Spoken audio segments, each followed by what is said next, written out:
me a happy Labor Day. Like half circle. I mean Labor Day Day. That were flying, and what he was doing was he was flying around Mount Rainier because a week before that an airplane had disappeared. Kenneth Arnold he sold firefighting equipment and he had his own plane, and he was flying back, and he was flying around Mount Rainier looking for this plane that had went down. It went down a week ago. Well, they found the plane. The parachutes were still in it, and the guys that were in it were gone. Wow. Never been seen since. Okay? And right about that same time that Kenneth Arnold saw these things, there was a prospector on Mount Rainier digging for gold that he came out and reported the exact same thing. Okay? So that's 1947. 1947, Roswell. 1947, Aztec, New Mexico.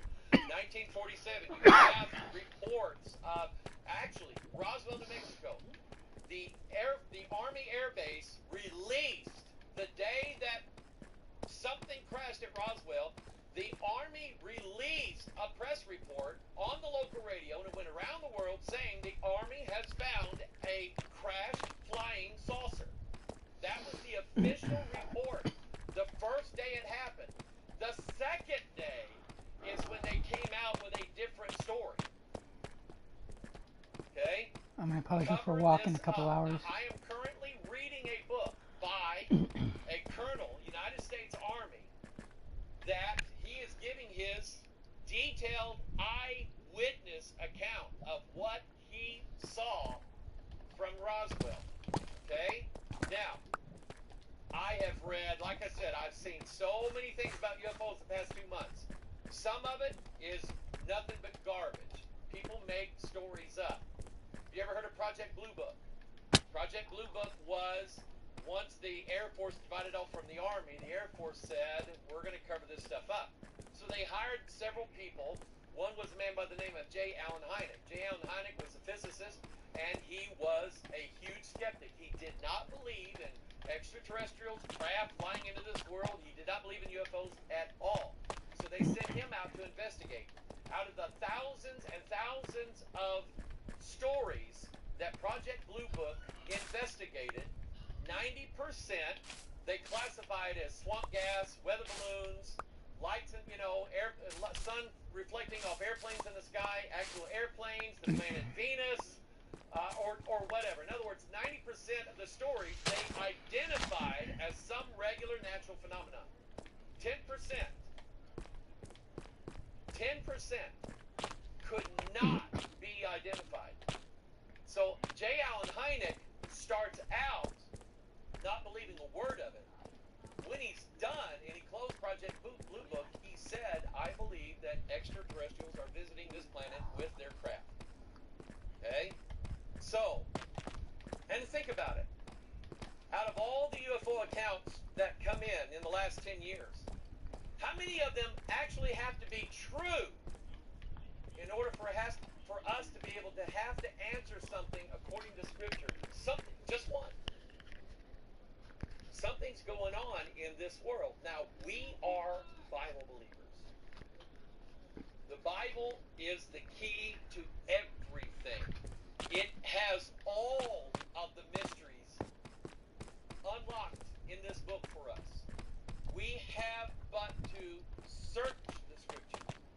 Ask God to show us answers, because we know that deception is coming. We know it's already here, and this world is going to be deceived. But I believe there's still people out there who need to be saved and are going to be saved. Amen. Who are they turning to for answers right now? They're turning to YouTube. Your pastor said something a while ago, it made a lot of sense. A lot of the doctrines that people are following now from online people, these guys are not even pastors. They're just idiots with a camera. And they spout off their stupidity about God, and God is this, and God is a woman, and the Holy Ghost is blah, blah, blah. Jesus is not God. And they spout off all this stuff, and people believe it. We're supposed to be the light. Amen? So, it takes all kinds. Not everybody has to know this. Not everybody has to be studying UFOs. Not everybody has to be... I believe in Bigfoot. I've never seen one, but I met a guy. He was a businessman, and he told me, look me in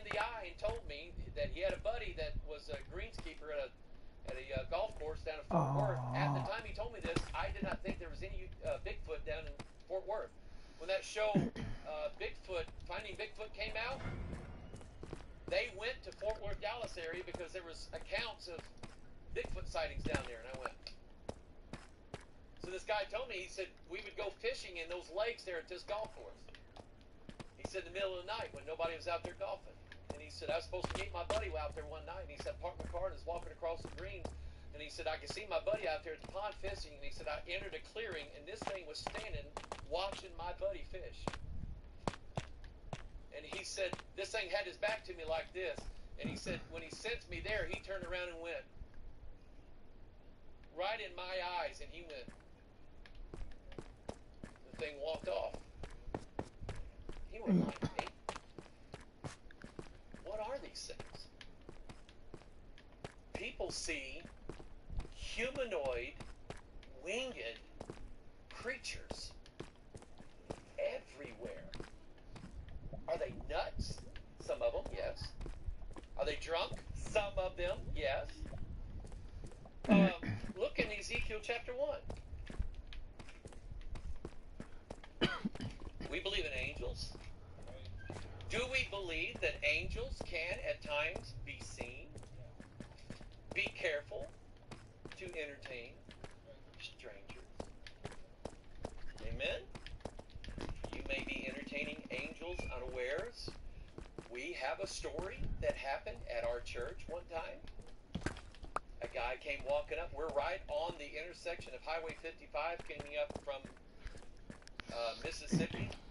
Highway 67 comes up out of Little Rock, and they intersect, and our church is right there at that intersection. So people sometimes walk in off the highway, and we were having a barbecue out Sunday afternoon after church, and a guy walked up, said that he was trying to get somewhere up north, and here we are sitting there eating, and the Holy Ghost said, Mike, feed this guy. So we fed this guy, and we loaded him up with as much food as he could carry that would last him about a day or two. And two of our guys got in the church van and took him about 20 miles north, 270, if you remember St. Louis area, 270 is the loop around St. Louis, and he was trying to get, I think, up to Chicago or something like that. That's what he said. So they took him up to 270 and dropped him off, and they went to turn around. That man was gone. Don't know where he went. Was he an angel? I don't know, but we were careful to entertain him. Okay? So can they be seen? Yes. What do they look like? Sometimes they look like people, and you'd never know it. Okay? So what about devils? Get the flip over there. Can they be seen? What do some of them look like? Let's examine that, can we? Can we talk about that? Ezekiel chapter 1. Is that all right? Yeah, they look like people. Ezekiel chapter 1. Look at verse 4. And I looked, and behold, a whirlwind came from what direction? Out of the north. So we know this is God's chariot. The Bible says the chariots of God are 20,000, even thousands of angels. So here we have God's chariot that he chooses to ride in. God is everywhere, but he chose to make an appearance, and he's coming from a particular direction. He's coming from the north. I'll tell you this. Can you think of a fable character that lives at the North Pole? Santa Claus.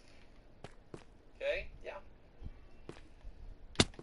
You go to YouTube and find some of these Apollo astronauts on their way back and forth to the moon, knowing that everybody's listening to their broadcast.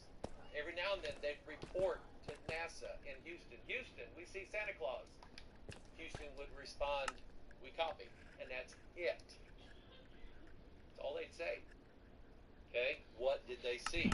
I have a list of about 7 or 8 astronauts, Apollo astronauts, Gemini astronauts, that admit publicly that they saw a UFO in space. Edgar Mitchell, once he was 6th man to walk on the moon, he saw them. And he dedicated his life to an occult science called noetic science. Noetic science basically is name it, claim it in the occult version of it.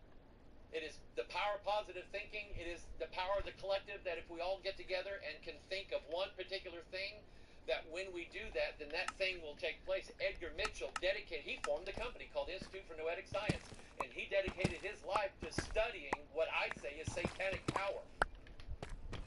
Okay? So anyway, behold, it came out of the north, a great cloud, a fire enfolding itself, and a brightness was about it. And out of the midst thereof, as the color of amber, out of the midst of the fire, also out of the midst thereof came the likeness of 4 living creatures. This was their appearance. They had the likeness of a what?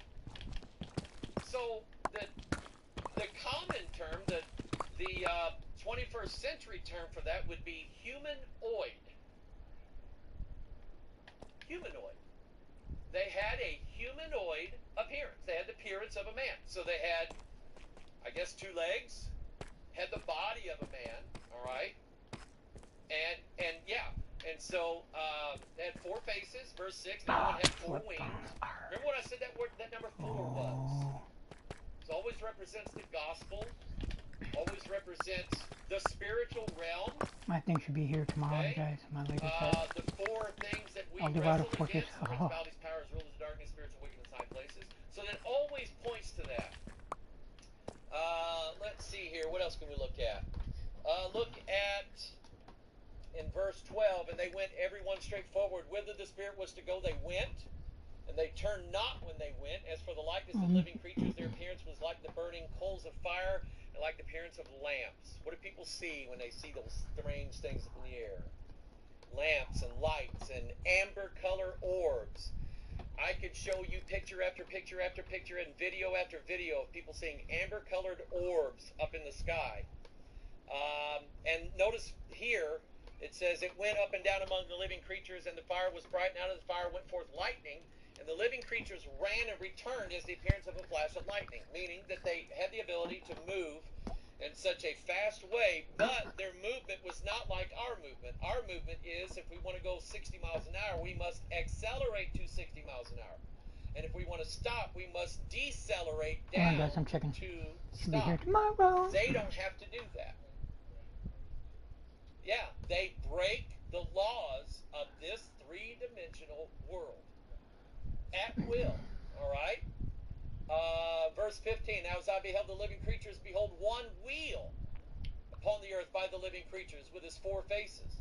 The appearance of the wheels and their work was like unto the color of a beryl, which is similar to amber. They had 4, he just said likeness in their appearance and their pearl, which is similar to amber. And they had 4 had one likeness, and their appearance and their work was as it were a wheel in the middle of a wheel. You ever seen the planet Saturn?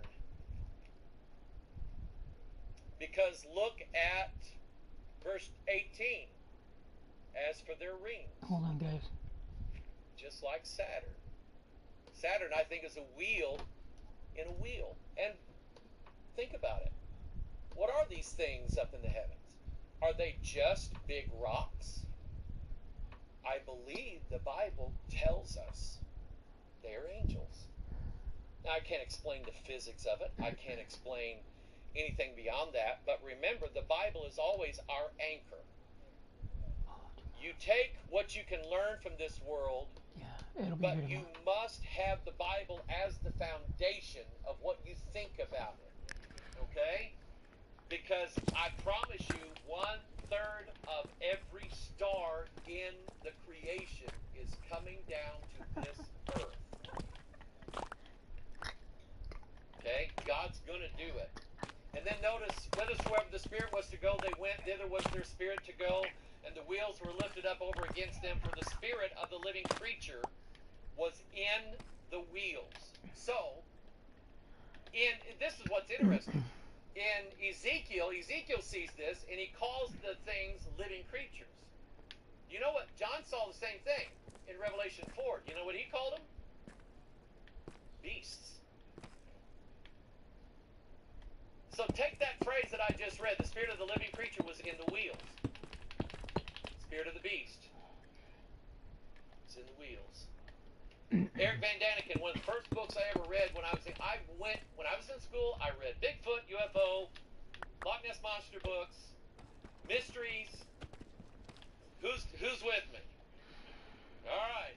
I got my peeps here. All right. Yeah. Listen. I wanted to know. But I grew up in church, and so I knew that God had to have something to do with it. Okay. And so the first science project I ever did was I built a display with a UFO in it. 7th grade. Okay. It was me. My wife didn't know this when I married her, so. Womp womp wow. She hears me watching some of these documentaries, and she's going, "You're not getting into weird stuff, are you?" And I went, "Honey, I've been there all my life." Okay. See, I like my wife because she's the other half of my brain. Because I would go way out there. And she would say, "Honey, come back." So I come back. Amen. Verse 22, "And the likeness of the firmament upon the heads of the living creature was as the color of the terrible crystal stretched forth above their heads." So here's these 4 living creatures, and they have wheels. And then they have a platform, a crystal platform on their heads. And then in verse 26, the likeness of a throne, and then a man on it. And I believe that man is Jesus Christ. Okay? This was the living chariot of God. It wasn't just a piece of material. It was alive. It had a spirit in it. Now, look at this. I read this verse a while ago. The chariots of God are 20,000, even thousands of angels. Okay, so God's chariot is an angelic being. It's alive. Think about this. Back in the old days, the princes and the dukes and the earls and the rich people and the kings, they were too good to touch the ground when they went outside. So they had the word. You know what the word for that is? Sedan. I learned that. They called those sedans. That's where your car. The word car came from the word chariot. Okay? So, here is Moses' version of it. Because everything that's in heaven has a shadow here on this earth. Paul said that in Hebrews. Okay? Which were a shadow of heavenly things. Okay? So God has a throne that looks like this, and there are 2 cherubs that overshadow that, and 4 living creatures carried around, because Moses had to see what God had in heaven so he could build the one in earth. So the 4 living creatures are the 4 Levite priests. Now I'll give you some doctrine with this. This was how it had to be carried. Right? God said it that way. You remember what David did? He put it on a cart. Boom, boom, boom. Remember how many guys are carrying this? Matthew, Mark, Luke, and John. Because that is the mercy seat. The atonement is based upon that ark, right? The blood of atonement sprinkled on that ark. I'm telling you, there is one way only to be saved. One way only. So when David wants to bring God's mercy seat to Jerusalem, he does it another way. And what happened? Uzzah died. It was called Perez Uzzah because of the breach of Uzzah. The ark had to sit there until David got his heart right with God. So I like this. I ain't gonna lie though, Richard Gere is the best The King David second actor time ever. the ark Mwah. came to David, it I came own on that movie, 4 I think. Levite priests, and they took Hold on a steps, second. and they stopped, and they blew a... Fart. Oh, the Italian Job. I forgot I own that. Yes. Oh, I own it. King David, the Bible, and the 10 Commandments. 3, 4, 5, 6, 7, 8 hours of Jurassic World. 2 and 3. Frozen Ground, Quiet Place Part 1 and 2. Star Wars. Ooh, Waco Aftermath. Waco first season, Walking Dead, one of those seasons. Clone Wars. Prison Break, I own all those. Season 1, Season 5. Woohoo!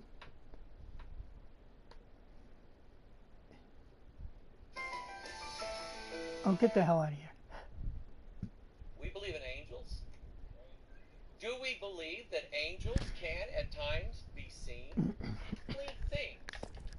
Okay? So God has a throne that looks like this, and there are two cherubs that overshadow that, and four living creatures carried around, because Moses had to see what God had in heaven so he could build the one in earth. So the four living creatures are the four Levite priests. Now I'll give you some doctrine with this. This was how it had to be carried. Right? God said it that way. Do you remember what David did? He put it on a cart. Remember how many guys are carrying this? Matthew, Mark, Luke, and John. Because that is the mercy seat. The atonement is based upon that ark, right? The blood of atonement sprinkled on that ark. Telling you, there is one way only to be saved. One way only. So when David wants to bring God's mercy seat to Jerusalem, he does it another way. And what happened? Uzzah died. It was called Perez Uzzah because of the breach of Uzzah. The ark had to sit there until David got his heart right with God. So I like this.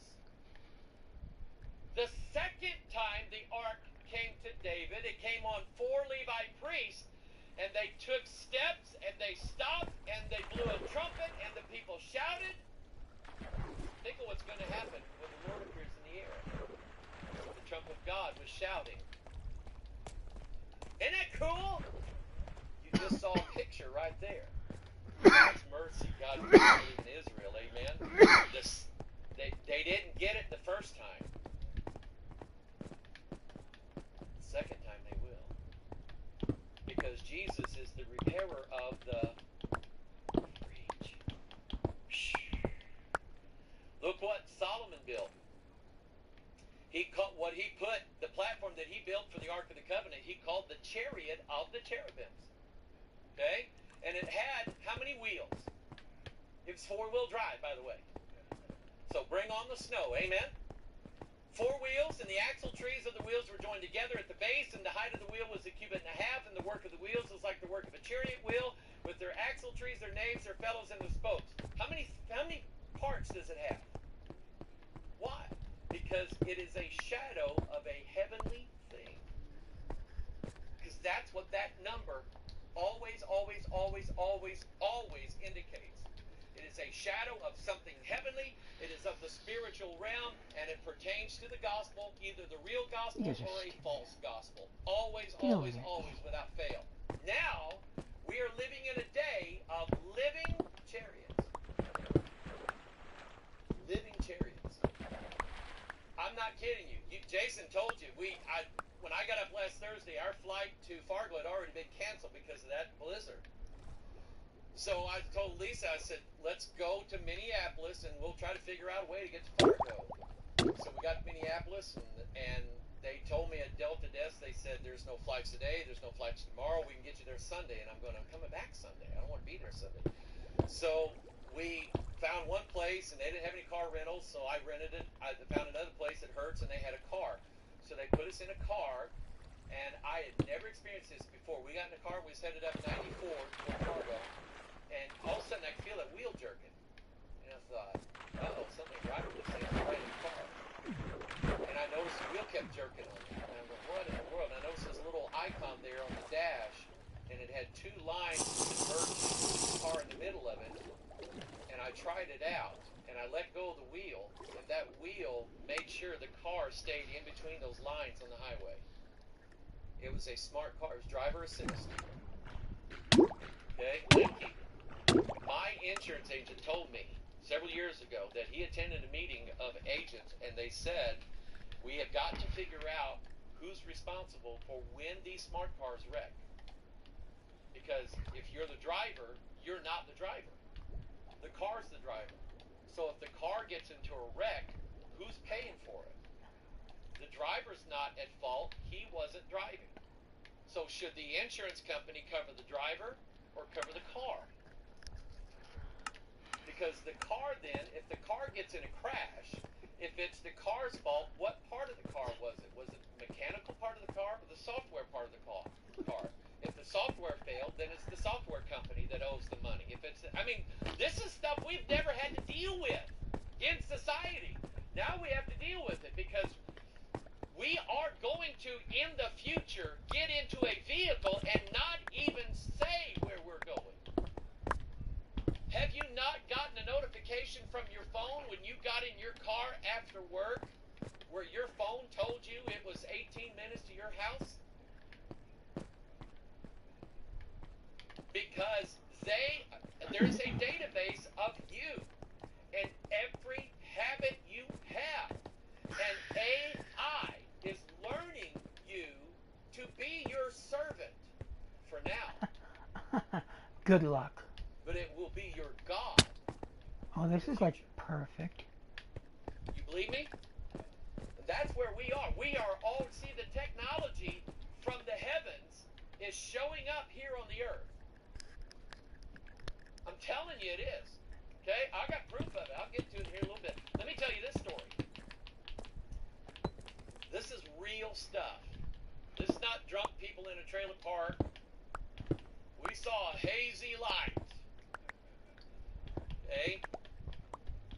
Zimbabwe, 1994. There's a documentary coming out this year. By the way, I am told, and I can show you the video.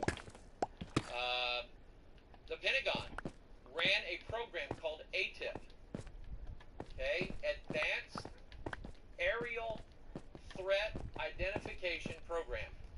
They spent $22 million. They are admitting, for the first time in history, the Pentagon is admitting that there are unknown aerial vehicles in this world. And the $22 million that was spent, a guy named Lou Elizondo was head of that program. He's a good guy. He's a patriot. He's a military guy. I like him. But what he was doing was he wasn't going out and asking the average Joe what they saw in the air. He was talking to our military guys on ships, guys who fly aircraft for our military. He was getting what they were seeing. And tangible technology that did not originate on this planet, they have it. It's been admitted by the Pentagon. Okay? So, Lou Elizondo has said that this year, 2019, something is going to be made public. They already made public.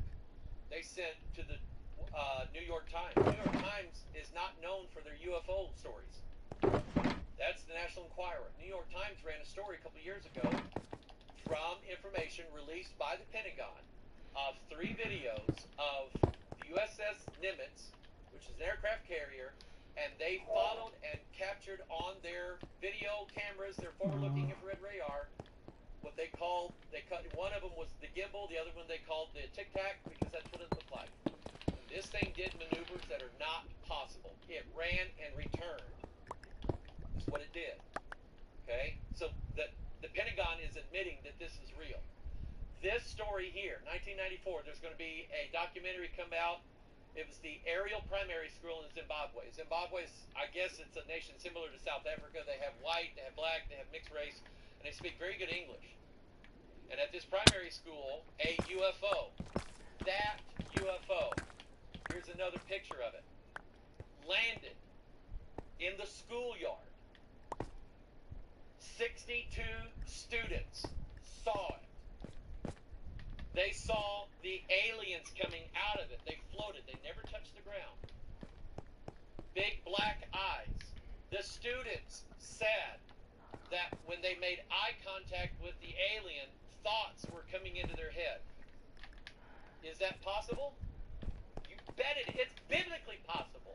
I'm going to show you the scriptures. So, in one case, when the girl looked at this alien, she said, I felt love for him. Love. Some of the black students who have this tradition behind them, they called them tokoloshes, which is a goblin or a devil from their mythology, from their folklore. They ran screaming because they said, there's a tokolosh out there, a devil, a goblin. That's what they thought it was. But the other students were going. And the thoughts they were getting was, you're not taking good care of the planet. That is not the only case where the aliens have told the humans, you're not treating this planet well, and we're going to intervene. The very first alien contact movie was in the 50s, The Day the Earth Stood Still. And Klaatu, the alien, comes out and says, we've been monitoring this planet, you have nuclear capability, we feel we need to step in and shut this planet down because you're a threat to the rest of us. I'm telling you. And see, that's New Age stuff, isn't it? That's Mystery Babylonian Gaia worship stuff, where the humans should not have dominion over this earth like God gave us. It's all contrary to the scriptures. So a Harvard psychiatrist named John Mack went out there and interviewed these students because he said, I want to find out if they're lying or not. That was his specialty. He interviewed these students, and here's what he said. He said, I was quite convinced that this was something genuinely mysterious and real, and that I needed to think about, if this is real, then what does this mean? In other words, he knew they saw something. And he said, I can't just say it's mass hysteria, they're all making it up. These kids were not lying to him. And he said, now I have to think about what I think about the universe. And I'm telling you, there isn't going to be an atheist in this world on this day. They're all going to believe it. Who heard of the Phoenix Lights? March 13, 1997. The governor of Arizona saw it. Started making phone calls. Okay? He wanted to know what it was. And you know what he did about it? 2 days later, he had a news conference, and he brought out one of his staff dressed in an alien suit, and he said, I found the culprit. He made light of it. My guess is he was told, shut your mouth. Okay? That happened. The local news station in St. Louis ran a 30-minute documentary because the police, there's an Edwards Air Force Base is out in this area. They called them. They said, we don't have anything in the air. This thing moved around, never made a sound. I have a friend who is a commercial air pilot. I asked him, you ever see anything? He said, no, but I know a guy. And he said, I know a guy who knows a guy who did. And he's directing me to this video. You can find it if you YouTube Aguadilla UFO. Aguadilla is in Puerto Rico. Our Customs and Border Agents helicopter spotted this thing flying over their airport. This thing had invaded United States airspace. So they captured it on video. The thing went out over the ocean. It split into two. Now there's two of them. And then it just disappeared. In front of your eyes. If you pull up the video, that's exactly what you'll see. I think in 2004, the Chilean and the Ecuador government decided to release everything that they had on UFOs. Videos, pictures, eyewitness accounts. They decided to disclose what they had seen. This happened, Chilean Air Force, this is video. This thing starts spewing out stuff. This is infrared camera. So the black indicates heat. Nobody knows what it was. This was what was released by the Pentagon. Again, they spent $22 million researching this stuff. Here's Lou Elizondo. He was the director of ATIP, and he gave a talk, and he said, here's what we're looking into from the Pentagon. We want to know how they're able to lift. We want to know what propels them. We want to know how they're controlled. We want to know what power generation they use. We want to know, I'm going to give you the term spatial temporal translation. You know what that means? Everything in our world is based upon two fundamental laws, time and space. We move through space through time. These discs, these phenomenon, have the ability to move and break the time-space barrier. There was one encounter where they scrambled some jets over the North Atlantic. They chased these things. All of a sudden, 3 seconds later, they were 400 miles away. Other jets were being scrambled. Okay? This real stuff. And see, what happens is our government, and there are companies now, and groups who don't see these encounters as, this is bad. We need to defend planet Earth. They see this as an opportunity to advance humanity. According to, he said, in 2009, specific elements of the Department of Defense resist the effort based on philosophical differences. The fact that the phenomena is real is not denied. That's from our government. A man by the name of Tom DeLong. Do you know who that is? Blink-182. Okay. Back in the day, right? That guy's nasty, isn't he? He's a Freemason. Did you know that? Tom DeLong is a Freemason. He was the lead singer of Blink-182. Nasty, nasty. Don't Google their lyrics. And I guarantee you, somebody's going, Google their lyrics. I told you not to. This guy, I mean, he's a businessman. He owns a clothing company. He's got a new group called Angels to Airways. And the symbol for Angels to Airways is the square and the compass of masonry. Okay? And masonry. I'll talk about masonry this week. Masonry is all about the heavens joining with the earth. Okay? But anyway, he started a company called To the Stars Academy. He hired Lou Elizondo. He's hired to work for him top heads of development for Lockheed Martin Skunk Works, top CIA guys, top Department of Defense guys. They work for him because they have what they call tangibles. They have material and equipment from UAPs. And they are working on the physics, the science of how we as humans, because what they want is, these are some of the guys he has working for him. What they want is, they want to advance mankind. These people say, we are polluting the environment, we're hurting the atmosphere, the big oil companies run everything, and they control the banks, and they control all the governments, and we actually know that the ETs have power sources, that if they give them to us, we would no longer need electricity, coal, gas, oil, we would need nothing. So they are working, I mean, look what they're saying, to the stars. What are the stars?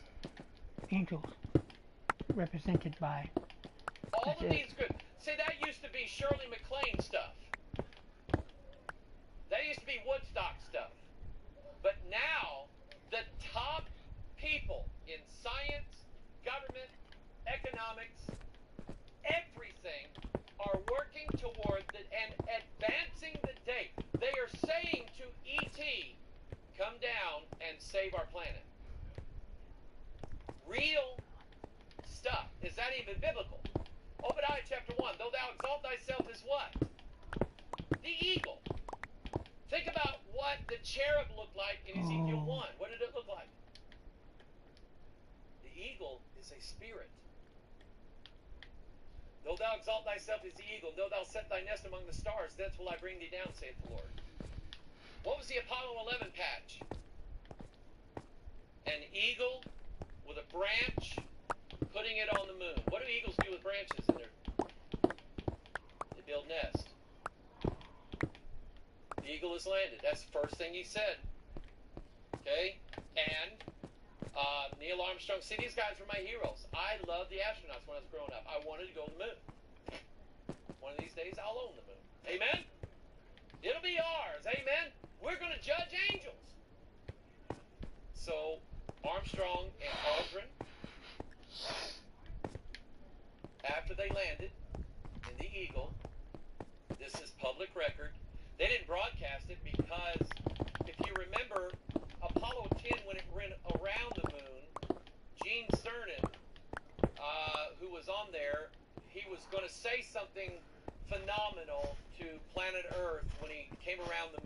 Okay? And what he decided to do was read Genesis 1. He said, in the beginning God created the heaven and the earth. And he was reading from the King James. He was quoting Genesis 1 to planet Earth. As a symbol. Well, Madam Mary O'Hara threw a fit. Because here is a government entity promoting religion. So when Armstrong and Aldrin landed on the moon, both of these guys are Freemasons. So they turned the mic off, and they held communion on the moon as Freemasons. Public record. Okay? So, though thou exalt thyself as the eagle, and though thou set thy nest among the stars, then will I bring thee down, saith the Lord. Though they dig into hell, then shall mine hand take them, and though they climb up to heaven, thence will I bring them down. So I had the flat earth people telling me, oh, Hoggard believes we went to the moon. Hoggard believes we can go into... Because if you believe the flat earth, you have to believe that there is a hard shell candy dome over the flat earth. They actually use the analogy of a snow globe. I'm not kidding you. They say you can't go into space. It's impenetrable. Which is not what the Bible says. Yeah. But God is the one who said that man would do that. So what To the Stars Academy wants, what the Disclosure Project wants, what people in the Pentagon want, what people all over the world want, is the technology given to us by the entities so that we could go to Mars in 4 hours instead of 10 minutes. To infinity and beyond. Because we have these telescopes now, and they're saying that they're spotting planets all over the galaxy. And they believe that some of those planets must be able, they're in the zone like Earth is, to be able to hold life. So man, I mean, what happened in Genesis 11? Man wants to build to the heavens. God already has that worked out for us.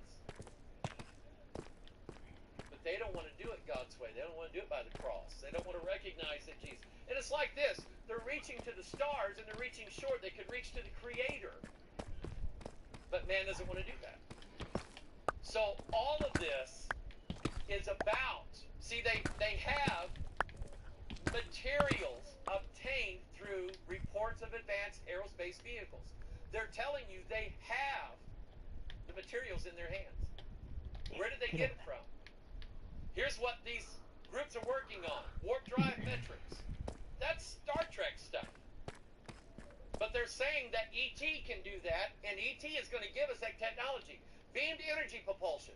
In other words, we could put a base on Mars where there is no electricity and beam electricity to that base on the Mars so people on Mars have power. Brain-computer interfaces. That's already being worked on. Consciousness. And then genetics. Turn to Daniel chapter 2.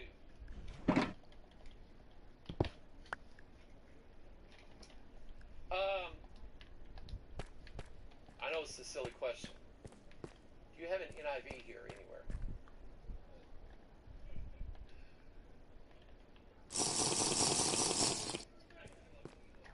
Daniel, somebody go to blueletterbible.org on their tablet or the phone or whatever, and pull up the NIV and look at Daniel 2 in the NIV.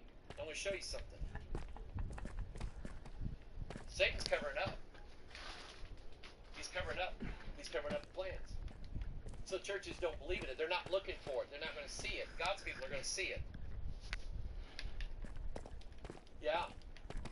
So Daniel chapter 2, the fourth, remember what kingdom? The fourth. And then think about what Nebuchadnezzar dreamed of. The first kingdom was gold, but it was at the top. The second kingdom was silver. Now, which is more costly, gold or silver? So it starts out, the rich, starts out the great, and it descends down over time. Silver turns to brass, which turns to iron, which turns to dirt, clay.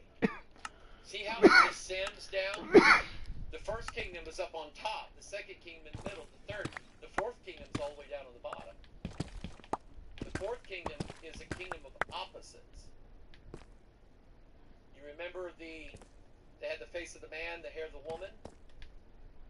Remember what Paul warned us about?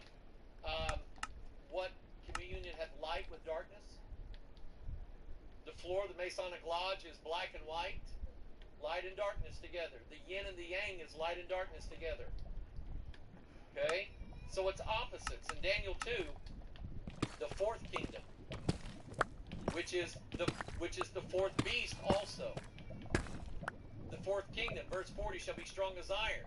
For as much as iron breaketh in pieces and subdueth all things, and as iron that breaketh all these, shall it break in pieces and bruise. So all, and I'm saying all of the groups out there that I have watched, whose speeches I've listened to, whose documentaries I've watched, whose books I've read, all of the UFO people actually want the UFOs. They want the aliens. They want these gods. They want these ascended masters to come to us and aid us and be part of us. And they think that they're benign. They think that they don't mean us any harm. But your Bible says that they're going to come here and break everything in pieces and subdue it. They're coming to rule over all of mankind. Verse 40, and as the toes of the feet were part of iron and part of clay, so the kingdom shall be partly strong, partly broken. Those are opposites. Who's my welder? Anybody weld? You welder? You ever tried to weld clay to iron? I'm not a welder, I'm a painter, so it doesn't work. In fact, when you weld, when you get done, you gotta get that slag off there, don't you? Okay? Because it's no good. It'll weaken it. So, now think about it. He says, let's see here. Verse 41, whereas thou sawest the feet and the toes, part of potter's clay, part of iron, the kingdom shall be divided. There shall be in it the strength of the iron, for as much as thou sawest the iron mixed with miry clay, as the toes of the feet were part of iron and part of clay, so the kingdom shall be partly strong and partly broken. Whereas thou sawest iron mixed with miry clay, them, the others, those, Genesis 6. And I've got proof. I've got biblical proof that the Genesis 6 sons of God were angels. Bible proof. God showed it to me a week ago. Whereas thou sawest iron mixed with miry clay, they shall mingle themselves with what? Look right here. The aliens are going to help us with genetics. It's the missing piece. Yeah, evolution, the next phase of evolution. Do angels die? Turn to, turn to 1 Corinthians 15.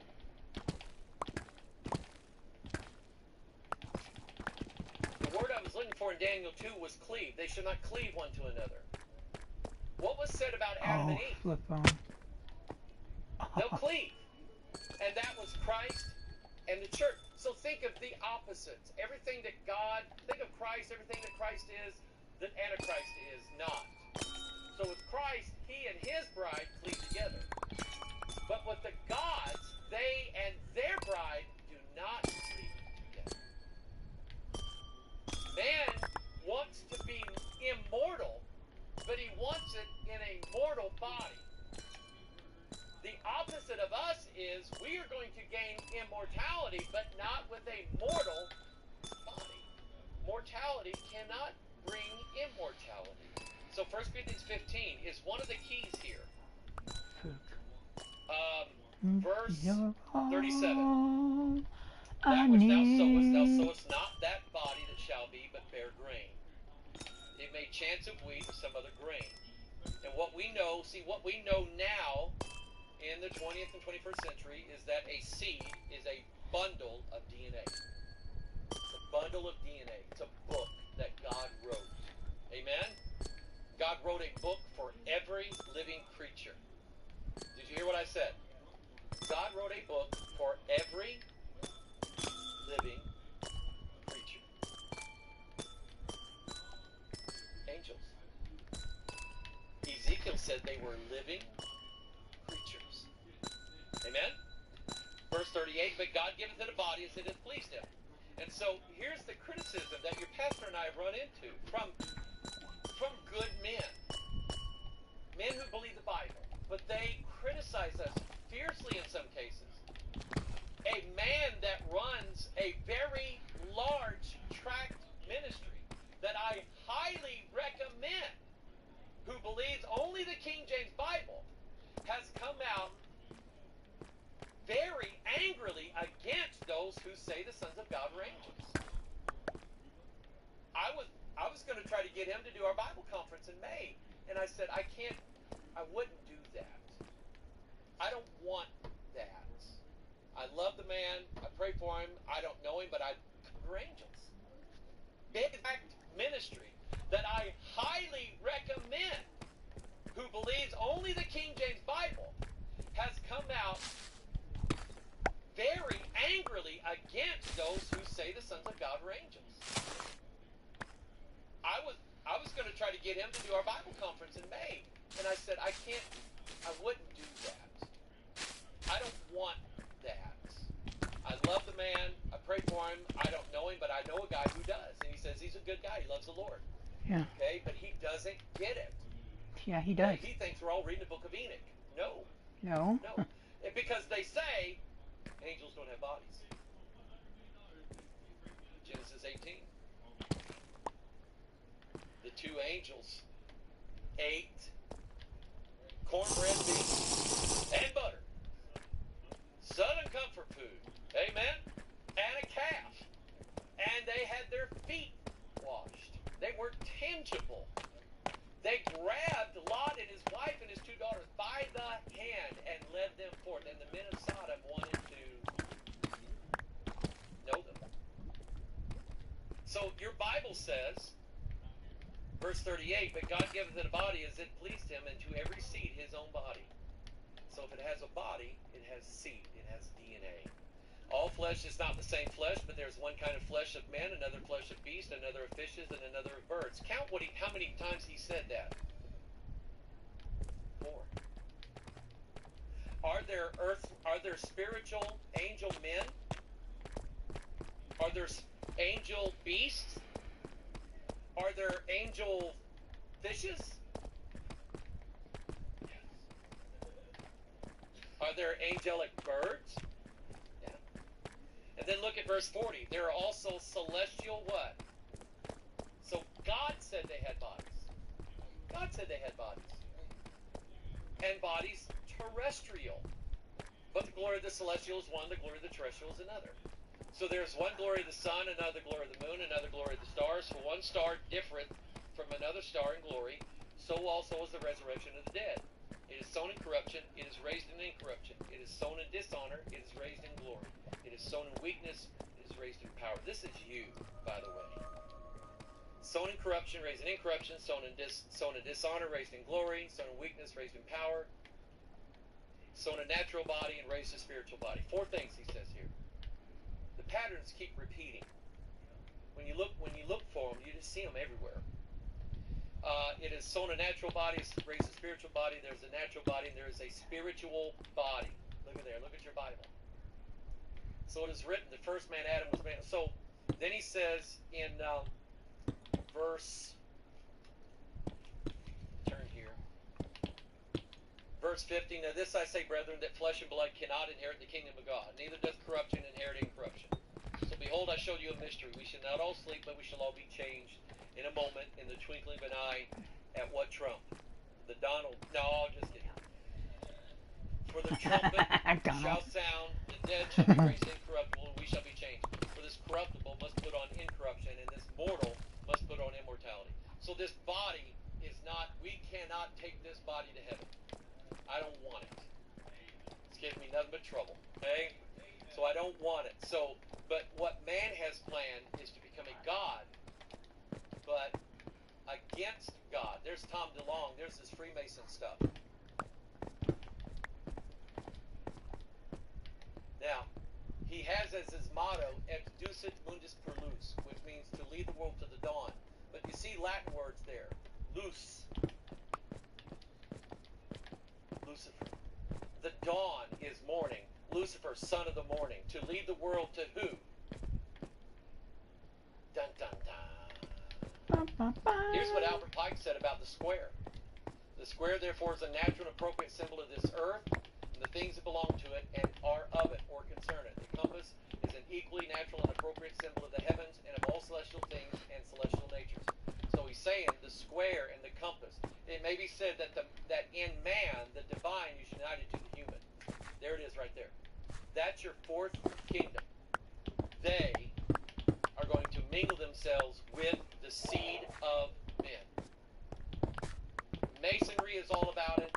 The UFO movement is all about it. Genetics scientists are all about it. Top people in governments all over the world. You are going to see more and more and more disclosure of what governments have been involved in pertaining to the angels, the gods, the devils, the sons of God, the aliens. Look in Hebrews 11. Guess what we're going to fight?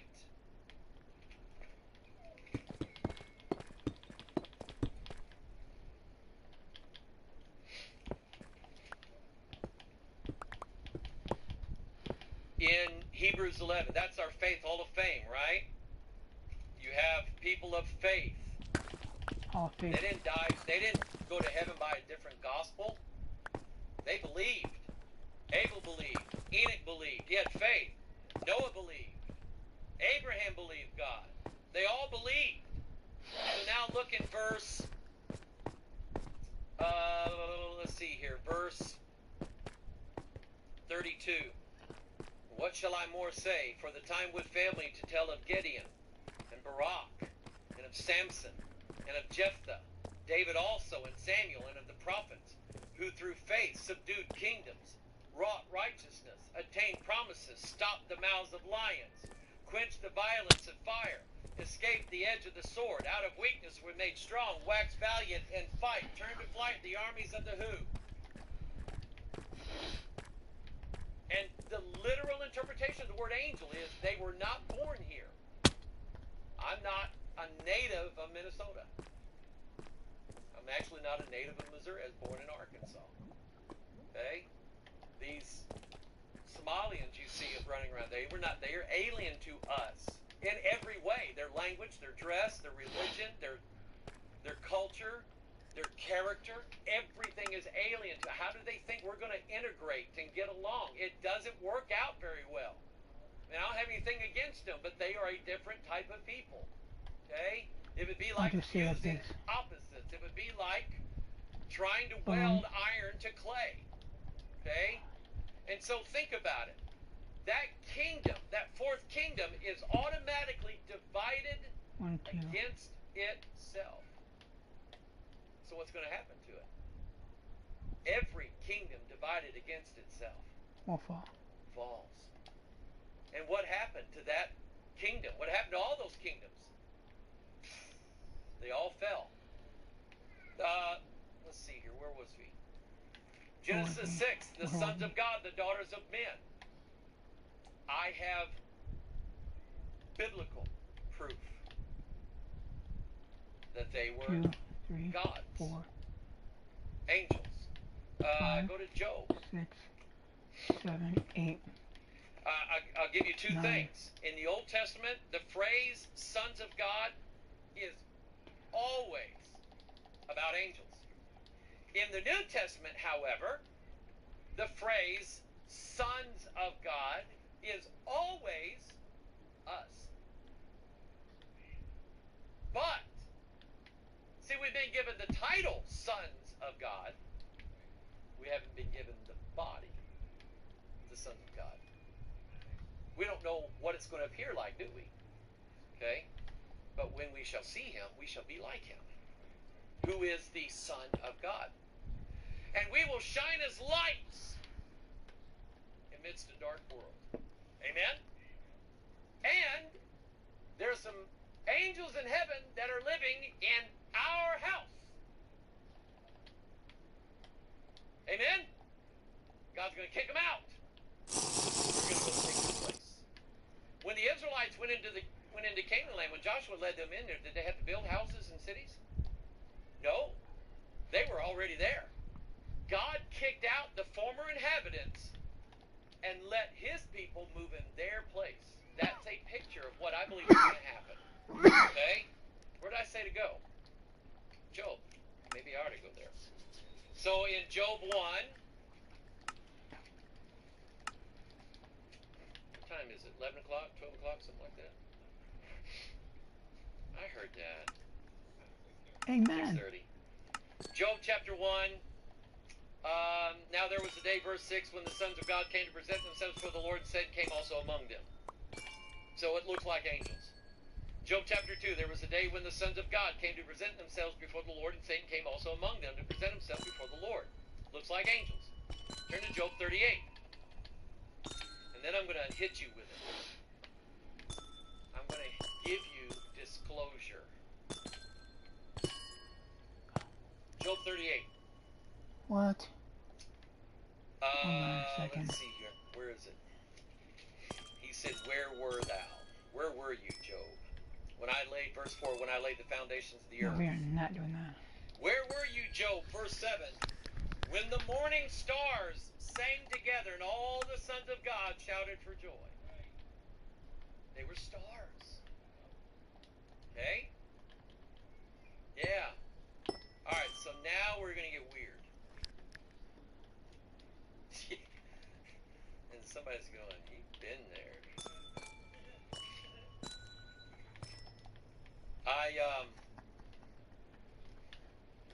I heard of Roswell. Did you? Cool. I think you're there now. So, anyway.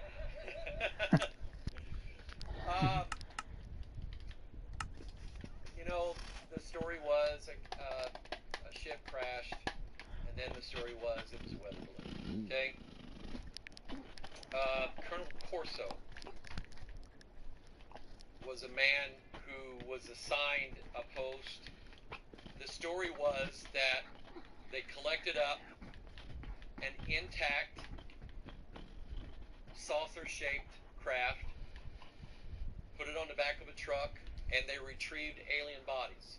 Screw this, we're gonna do this General right. Corso, or Colonel Corso, said that when they stopped over, I think he was stationed in Kansas. I'm just now reading his testimony. But he said that they stopped over there, and one of his buddies said, you gotta come see this. And he says that night, he said, I saw that creature, the dead body of an extraterrestrial being. He said, I tried my life to forget about it. Then later on, he's in a position at the Pentagon where his superior pulls him aside and says, I'm going to hand something over to you. He said, what is it? He said, it's this file cabinet. What's in it? He said he opened it up, and there were parts, materials, files of the ship that crashed at Roswell. There was another one that crashed at Aztec, New Mexico. You can research that. And but I've watched the testimonies of not men behind a screen who didn't want their name, because anybody can make that stuff up. I can go and make a video and change my voice and silhouette my image and say, I saw the aliens at Roswell and I saw the ship, and I can make that stuff up, and there is some of that stuff on the internet. But now, because a guy by the name of Stephen Greer, he started gathering guys that were already in the Pentagon, they were already in the military, or they served at nuclear bases, they served at aircraft bases, they served at Army base at Roswell, they served in various places, and they came forward in a press conference in the year 2000. It's called the Disclosure Project, and they came forward and they testified of their first-hand knowledge of alien intervention in our country. They told stories. They said, I am prepared to testify before Congress. So it's no longer guys who are afraid to come forward with their names and their testimonies because they're afraid the Men in Black are going to kill them. These guys are coming forward, with their reputation in their hands saying, I'm willing to testify because I think our government needs to tell everybody what's been going on. There was actually part of the WikiLeaks thing where they stole John Podesta's emails. You remember that?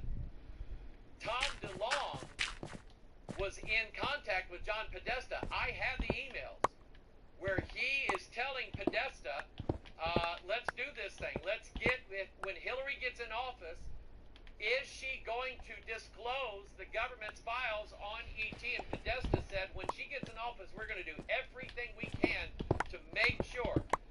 Her and Bill did all the nightly talk shows before the election saying that they knew that the government knew that we had crap, that we had ETs, and that when they got in office, they were going to make sure that the government released all the files. I have the emails. I've seen it. So I'm seeing all this stuff. And I'm going, these are angels. These are devils, right? How can they crash a ship at Roswell and die?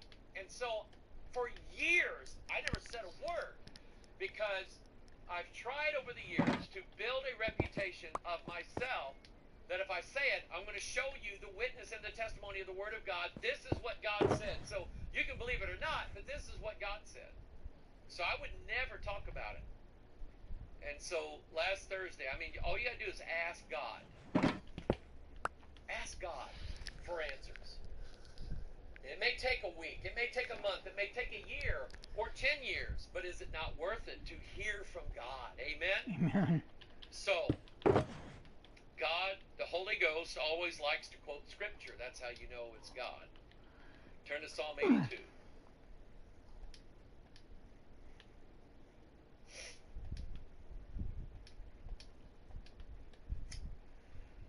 Let's read this chapter. We'll kind of close it out for tonight. Let's close out with a bang, all right? So what I'm telling you is, I believe it now. I believe it. I believe that not only at Roswell, but in Ecuador, Peru, Germany, Great Britain, there have been places where ships have crashed and dead alien bodies. I believe it now. Psalm 82. God standeth in the congregation of who? The mighty. And who are the mighty? He judgeth among the who? The gods. Who are the gods? The angels. The good and the bad. They are immortals. That's what I was trying to say a while ago. Angels don't die. They have immortal bodies. They're meant to live forever. The good and the bad. So that's what makes them gods. He judgeth among the gods. How long will you judge unjustly and accept the persons of the wicked? And that's to man, Selah. Defend the poor and the fatherless. Do justice to the afflicted and needy. Deliver the poor and needy. Rid them out of the hand of the wicked. They know not, neither will they understand. They walk on in darkness. All the foundations of the earth are out of course. I have said, you are gods. And all of you are children of the Most High. Look at 12, 13, 14, 15, 16, the sons 17, of 18. God, the children of the Most High, are gods. You see it now? Look at the very next verse. But you shall die like men, and fall like one of the princes. Princes are principalities. They're spirits. So the Holy Ghost said that verse to me. You shall die like men. Now, out of the mouth of two witnesses or three shall every word be established. Is there another place in the Bible where it says the gods are going to die?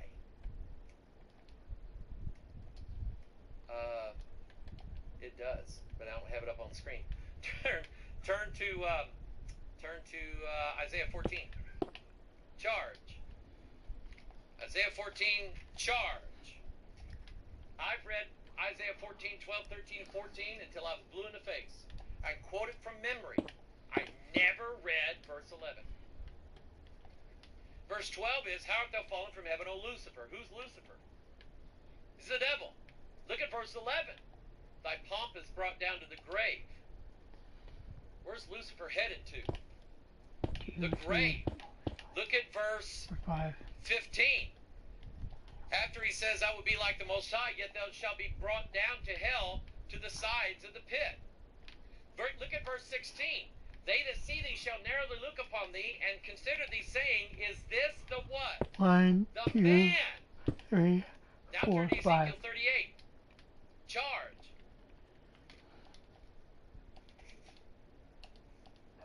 We know. No, Ezekiel, what did I say? 38, 28. Ezekiel 28.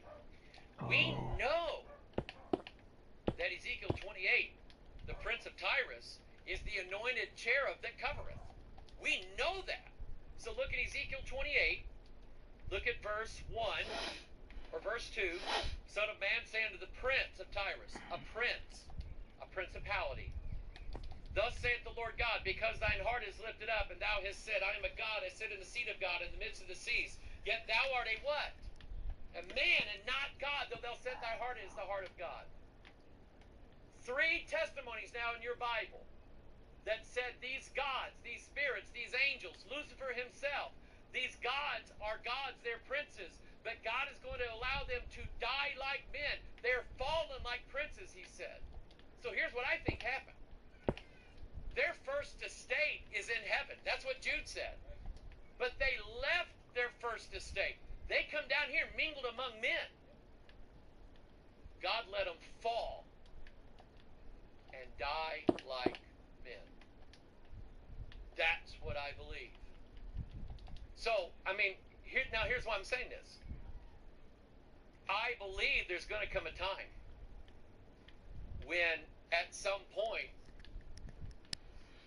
I don't know how it's going to happen. Maybe all of a sudden you're going to see 4, 5, something 6, on the moon 7. that shouldn't be there.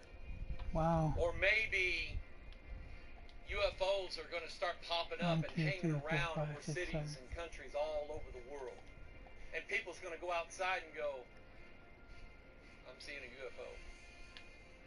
Or the government's going to start releasing photos, video, dead bodies. Who knows? I don't know how it's going to happen. But I think at some point, this world is going to be brought to a day where a strong delusion is going to take place. And I think that strong delusion is related to the gods who are coming down here. Somehow, some way. Okay? God's people are not going to be fooled by it. God's people are not going to be fooled by it. So again, this may be your area where you like to study this and you like to get into this, or you may be like my wife and there are other issues that she wants to deal with from scriptures. And I'm all for that. God doesn't make us all alike. But I think God, even from the weakest of us, is not going to let us fall for that strong delusion.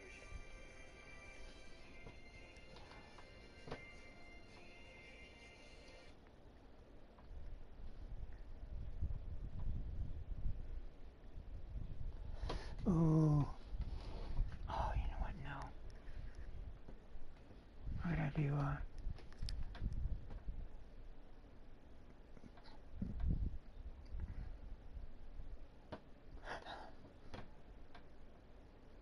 Started our radio station in Samburu, Kenya. Faces. So that is.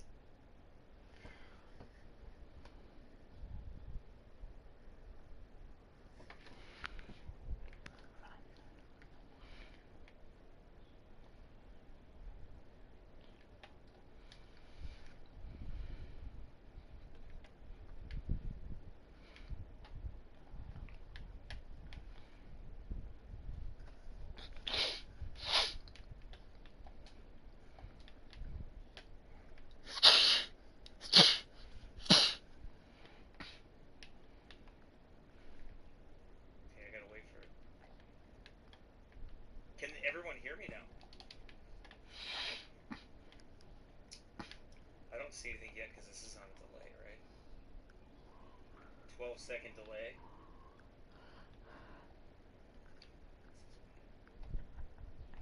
You don't have a cool intro like me. I don't have a cool intro like you. I've been waiting for Luke to make me one of those. When I grow up, I'll have one of those. I grow up, I have one of It's those. not hard. There we are. Look at us. Yeah, it's not hard. All right, I'll turn that down. Look at us. I look all cool with the books behind me, and well, you look like you're hovered over the microphone, like you're ready to. Yeah, you gotta. You.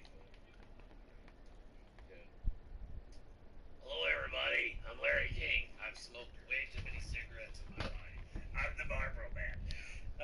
Anyway, I'm the okay. Marlboro Man. All right, so I this is interesting. Okay, so everybody's getting on here, so that's good. We have a normal crew of about anywhere from 50 to 75 people, sometimes 100. Is he still It just alive? depends. If we're talking about something weird, but since I have you on here, it's gonna be weird for sure. So. Anyway, say hi to everybody, Pastor Mike. How's it going? It's Pastor Mike Hoggard, Bethel Church, Festus, Missouri. I'm a lot better at this than Jason Cooley. Amen. I agree with him. He's David way more Letterman. professionally, but he is older than me. He's had a lot of years to do this. Yep. So he's a lot older than me. Never been afraid of a camera. Never been as shy of a camera. David Letterman's so cool. Yeah. So it's a joke that I have when people come to our church and they say, "Oh, Pastor Mike, can we take your picture?" And I go, "I'm really camera shy." And they'll go, "Oh, I'm sorry." And they'll see me grinning, and they'll go, "You were kidding, weren't you?" Yeah, I was just kidding.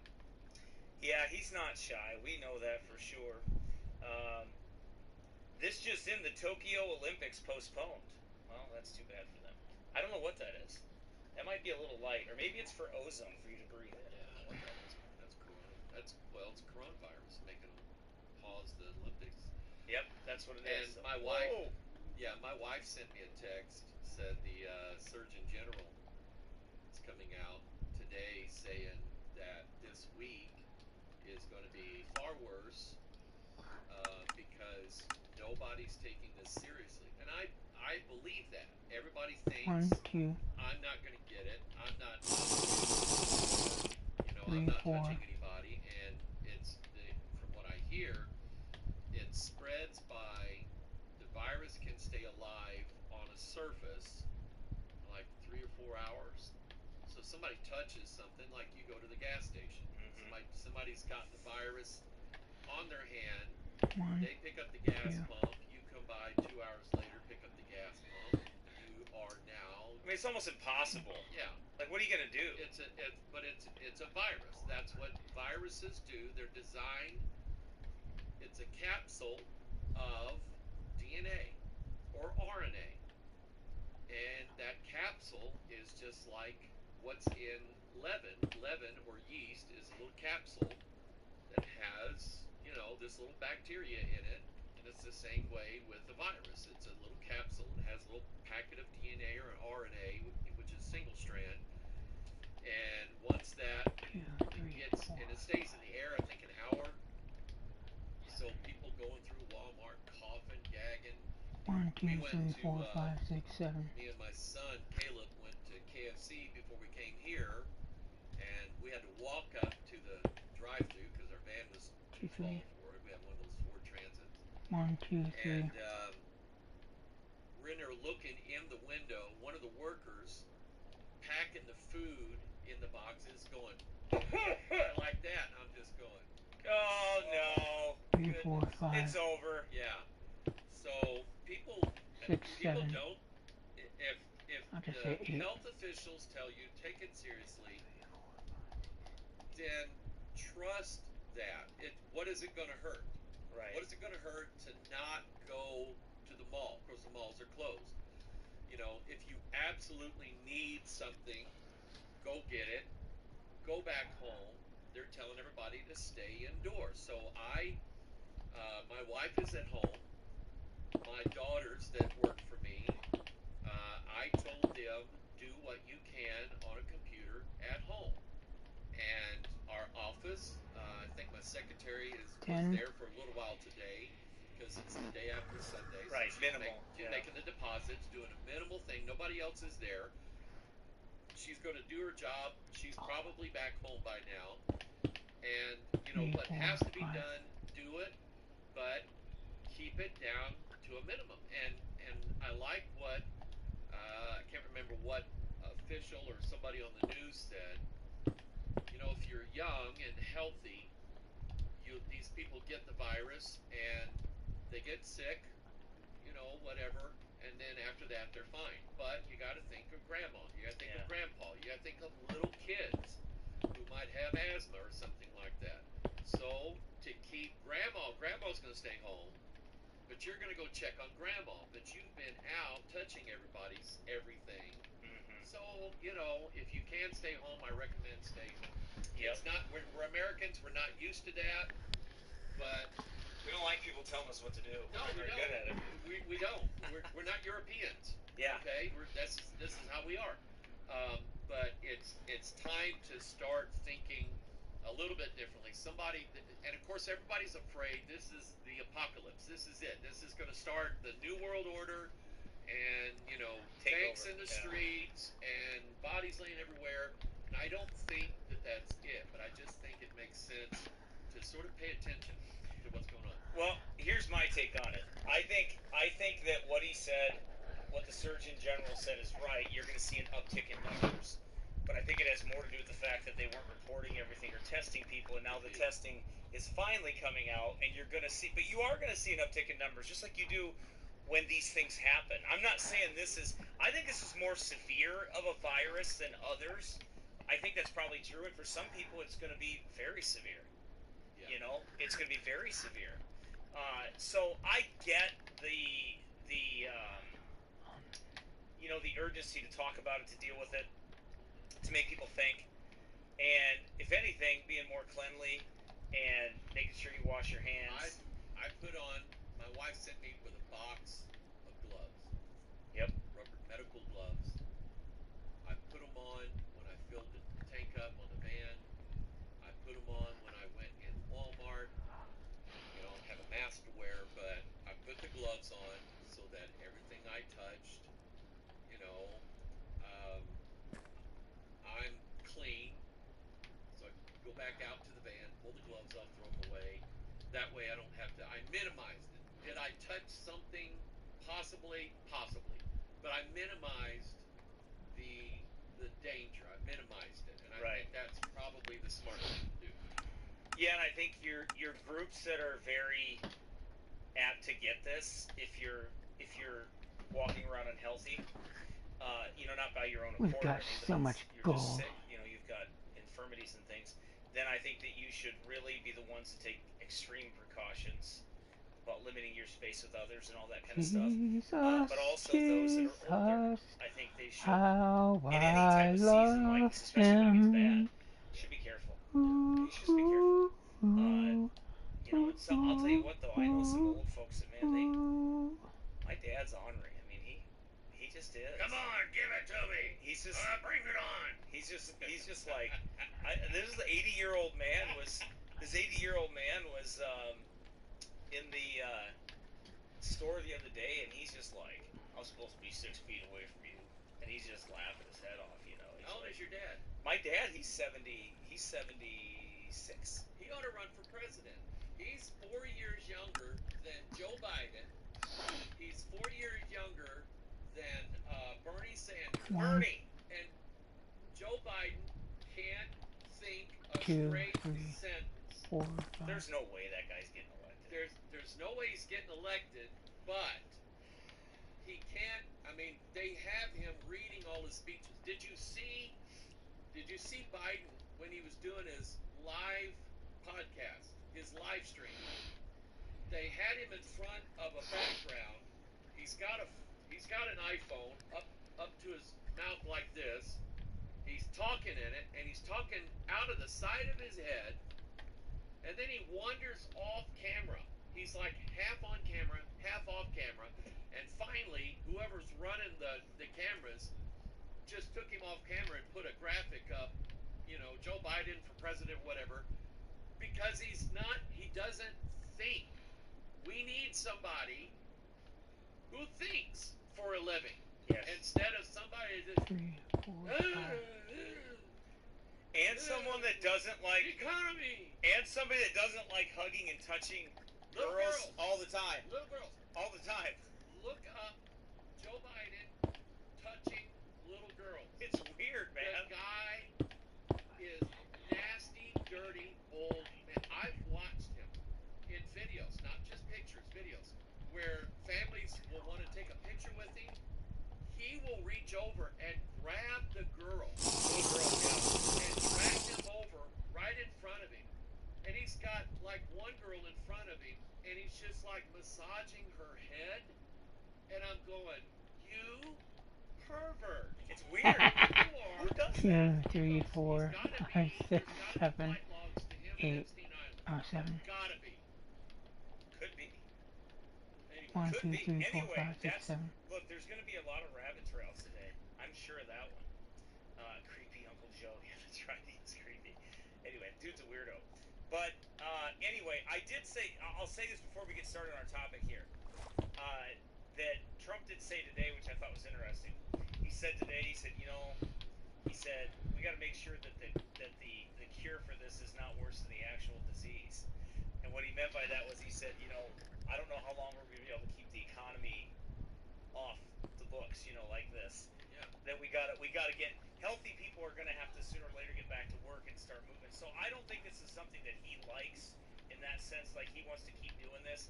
I understand all the conspiracy stuff, and I get it, and I talk about some of those. 1, But I'll 2, tell you, at the 3, end of the day, if somebody 4. out there tells you they know what's going on and they got it all figured out 100%, and this is it, and Trump's the Antichrist, and Obama was supposed to be too, and so was Bill Clinton. He was just a pervert. And Ronald Reagan was. And Ronald Reagan, yeah. 1, 2, 3, 4. And Right. who was the guy that was Secretary of State under Nixon, the Jewish guy? Hold on.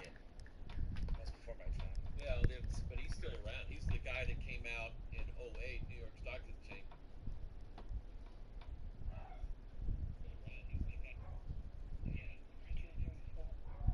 You fucking dude.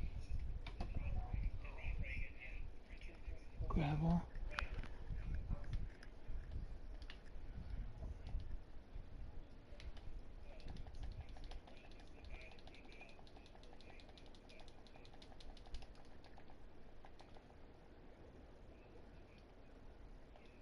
Okay.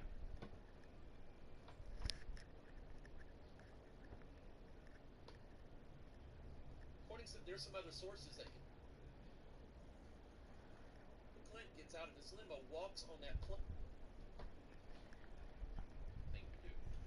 Yeah, and I think your groups that are very apt to get this, if you're walking around unhealthy, not by your own accord or anything, but you're just 1, sick, 2. You've got infirmities and things, 1, then I think 2, that you should 3, really 4, be the ones 5. to take extreme precautions about limiting your space with others and all that kind of stuff. But also those that are older, I think they should, in any type of season like this, especially when it gets bad, should be careful. Yeah. You should just be careful. And I'll tell you what though, I know some old folks that my dad's ornery. I mean, he just is. Come on, give it to me. He's just bring it on. He's just like this 1, 80-year-old 2, man 3, 4. was in the store the other day, and he's just like, I was supposed to be 6 feet away from you, and he's just laughing his head off. How old is your dad? My dad, he's 70. 4. He's 4. 76. He ought to run for president. He's 4 years younger 1, 2, 3, than 4. Joe Biden. He's 4 years younger than Bernie Sanders. Bernie. And Joe Biden can't think a straight sentence. There's no way that guy's getting elected. There's no way he's getting elected, but I think they screwed that freaking election up. they have him reading Not a all the doubt in my speeches. mind. Did you see Biden when he was doing his live podcast, his live stream? They had him in front of a background. He's got an iPhone up to his mouth like this. I'd like to know how the iPhone got out of the package. How he got it out of the package. And then he wanders off camera. He's like half on camera, half off camera. 9. And finally, whoever's running the cameras just took him off camera and put a graphic up, Joe Biden for president, whatever, because he doesn't think. We need somebody who thinks for a living. Yes. Instead of somebody just. And someone that doesn't like economy. And somebody that doesn't like hugging and touching Little girls girls. all the time. Little girls. All the time. Look up Joe Biden touching little girls. It's weird, man. The guy is nasty, 3, 4, dirty, 5, old. 6, I've 7, 8. watched him in videos, not just pictures, videos, where families will want to take a picture with him. He will reach over and grab the girl. Little girls, yeah. And drag them over right in front of him. And he's got like one girl in front of him, and he's just like massaging her head. And I'm going, you pervert. It's weird. You are. Who does that? He goes, there's got to be flight logs to him and Epstein Island. Gotta be. Could be. Could be. Anyway, That's look, hilarious. There's gonna be a lot of rabbit trails today. I'm sure of that one. Creepy Uncle Joe. Yeah, that's right. He's creepy. Anyway, dude's a weirdo. But anyway, I did say, I'll say this before we get started on our topic here, that Trump did say today, which I thought was interesting. He said today, he said, we got to make sure that the cure for this is not worse than the actual disease. And what he meant by that was, he said, I don't know how long we're going to be able to keep the economy off the books, like this. Yeah. That we got to get healthy people are going to have to sooner or later get back to work and start moving. So I don't think this is something that he likes in that sense. Like, he wants to keep doing this. I understand all the conspiracy stuff, and I get it, and I talk about some of those. But I'll tell you, at the end of the day, if somebody out there tells you they know what's going on and they got it all figured out 100%, and this is it, Trump's the Antichrist, and Obama was supposed to be too, and so was Bill Clinton. Well, he was just a pervert. And Ronald Reagan was. And Ronald Reagan, yeah. Richard Nixon. And right. Who was the guy that was Secretary of State under Nixon, the Jewish guy? I forget. That's before my time. Yeah, but he's still around. He's the guy that came out in '08, New York Stock Exchange, said this is what the thing is. Oh, not Kissinger, is it? Henry Kissinger. Oh, that guy. You know what I think about his voice? 1, 2, 3, 4, 5, 6, 7, 8. I don't think so. You don't have 7 heads. And every time 1, you 2, 3, hear 4, him, 5, 6, 7, 8. every time you hear him talk, I just think he's like, I eat babies. That's what I think about that guy. That's what he sounds like he really does eat babies. Anyway, that's just my... I'm telling you, the guy's got a bad... The guy is creepy. Pastor. I'm telling you. He's creepy. He's creepy, man. He just is. All right, anyway. All right. So, Trump is smart. Yeah, he is smart. I think he is. I think he knows how to play people, too, which makes him even smarter. Yeah. But that's another story for another day. You all know how I feel about that. I didn't vote for him, so, but... Okay, You know. well, let me bring this up, okay? And I'll just run this by you. Have you heard of Q? I have. Now, Okay. is this what we were going to talk about? Well, Okay. we'll spend a few minutes. I'm fine with it. Okay. No, I'm fine with it. Because you brought up Trump, here is, I had heard about it. I had a guy that is a friend of mine. We were at a meeting, and he said, have you heard of Q? No. And so he explained a little bit about it, and I didn't look at all at anything Q related until last, I think, November, October, somewhere around in there. And just briefly, what Q is supposed to be, and again, I don't know any of this is true, but here's what Q is supposed to be. The story is that I think sometime at the time Trump said he's running for president, or maybe even before, Oh, this is so cool. there were some top generals, and again, this is the rumor, there were some top generals and some NSA guys, patriots, good guys, love their country, don't want anything to do with UN, New World Order, it's America first. They've been monitoring the Obamas, the Bidens, the Clintons, Pelosi's, the Bushes. Both ways, Republican and Democrat. They've been monitoring these people, knowing, I mean, it's no secret, Hillary Clinton was selling United States foreign policy and money from the United States Treasury. She would go to Syria or make a phone call to Syria and say, hey, we'll privately back you. We'll send you $1 billion loan that you'll never have to pay back, but you kick back $15 million to the Clinton Foundation. The Clinton Foundation is a slush fund. Oh yeah. Everybody knows this. Oh yeah. Because they launder the money, they dip into it however they want to. This is how the Clintons became multi-millionaires off of a politician's salary, really? Okay? So did the Obamas, so did the Bidens. They're hooked in with Ukraine and Burisma, no doubt about that. Pelosi is as well. So is Mitt Romney. Okay, that's why he turned and voted against Trump in the because he was connected to that. He was connected to Burisma. Yep. So anyway, these guys, these military guys, they hated Obama because Obama was anti-military and he was destroying our military. These guys, because the word was when Trump gets in office, he's going to start a war immediately. Well, these guys went to Trump. He became president. They said, we don't know if this is true. They're saying you're going to start a war. Begging you, don't start a war now. We don't have ammunition.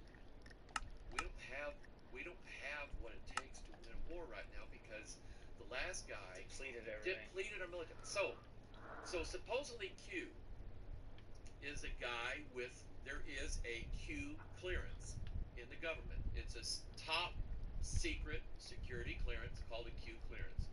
And supposedly that's what it's based on. But these guys at some point went to Trump and said, we think we can trust you. We want to know if you're pro-America, if you're going to do what you said you're going to do. If you said you're going to drain the swamp, we think we know how to do it. Because we've got all the phone records, everything Obama did, Pelosi did, Clinton's did. We've got you got to understand. We've known that the NSA, which stands for No Such Agency, because nobody knew about them for years. Right. They've been operating. We've known that we've known this for the last 15, 20 years, that they've been, since the Patriot Act at least, they've been collecting data. Been collecting phone records, text messages, emails, web browsing, flight records. They collect massive amounts of data. Okay, and we're as Americans going, we don't like this, but what if they focus on what the bad guys are doing? Okay, so anyway, Q started, I don't know anything about anonymous postings, I don't know anything about that, but apparently there was a thing called 4chan, where you could go and make these anonymous posts, and Q started posting things about what was going to happen. Here's my car. There's Scooter, my son. Yay! I would hit the button where everybody's going. I don't have that button. You need a button. I need my own sound effects. And yes, I eat poison. Okay, that's enough. So anyway, look, you told him to bring the whole store full, so Q has been posting things since the 90s? Since 2017, somebody named Q, that's their online identities, just the letter Q, has been posting these drops, and what it is, it's little messages informing people, whoever would read it, that they have the intelligence on the Bidens, the Obamas, the Clintons, the Pelosi's, and the Bushes, and all of these, what they call the deep state people, the people who have been running the show now for the past 30 years. There's enough gold. Just one? I don't. 50 of them. So anyway, Q has been putting out and leaking some of the things that these people, the deep state, has been doing. Some of the things they've been involved in, and they're linked to Jeffrey Epstein, because they've got multiple pictures of Epstein Island.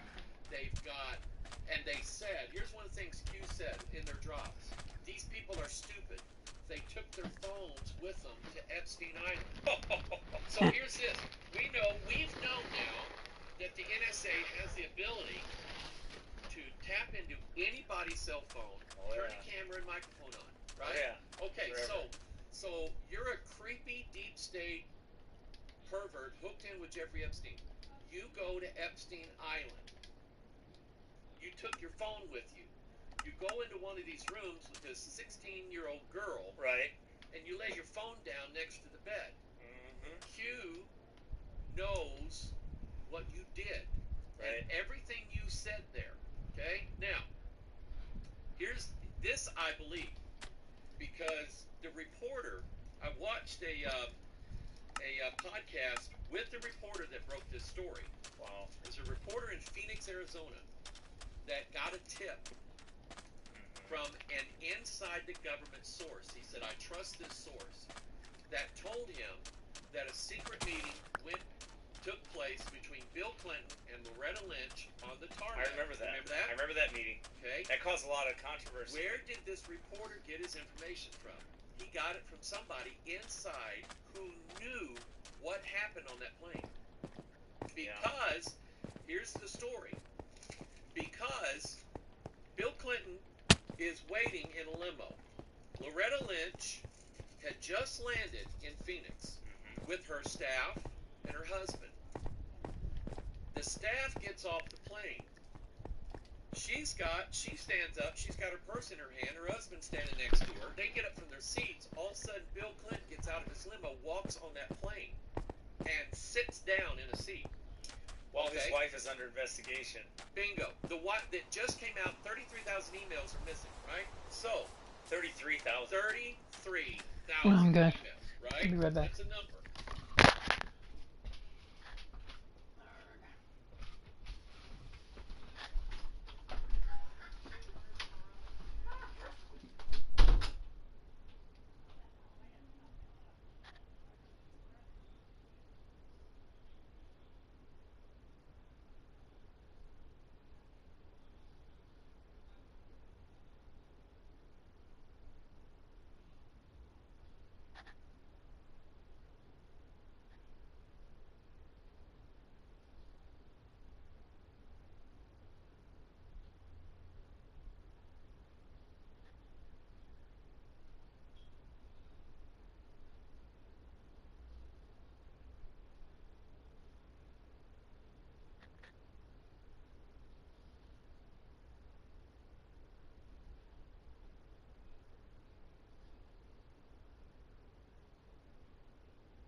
hunting. Our prey? Pythons. For 2 weeks, the Florida Fish and Wildlife Conservation Commission not only allows the hunting of Burmese pythons, they encourage it.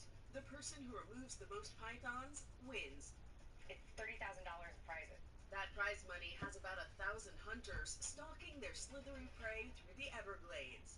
Amy Seaway calls herself the Python Huntress. She and her fiancé Dave Roberts lead python hunting tours. Seaway told WINK, Every single python that we're taking out of the Everglades is saving the lives of hundreds of our native species. Burmese pythons are a non-venomous species of constrictor. They're an invasive species that have been damaging the wetland ecosystem of Florida since the early 2000s. If I see a python, I yell python, and then I can jump down and run out and get it. The snakes are not native to Florida, but likely got there because of people letting their unwanted pets go free. With no natural predators around, pythons have flourished in the wild. According to Florida Fish and Wildlife, a female Burmese python may lay 50 to 100 eggs at a time. It takes an average of 12 hours to catch one python. During the Florida Python Challenge, participants may not use drones or off-roading vehicles to capture the snakes, but they can keep the snake skins after the competition is over. There are an estimated 100 to 300,000 undesirable Burmese pythons around the state of Florida. That state is going to need as many hunters as it can find. For Inside Edition Digital, I'm TC Noonan. Wow.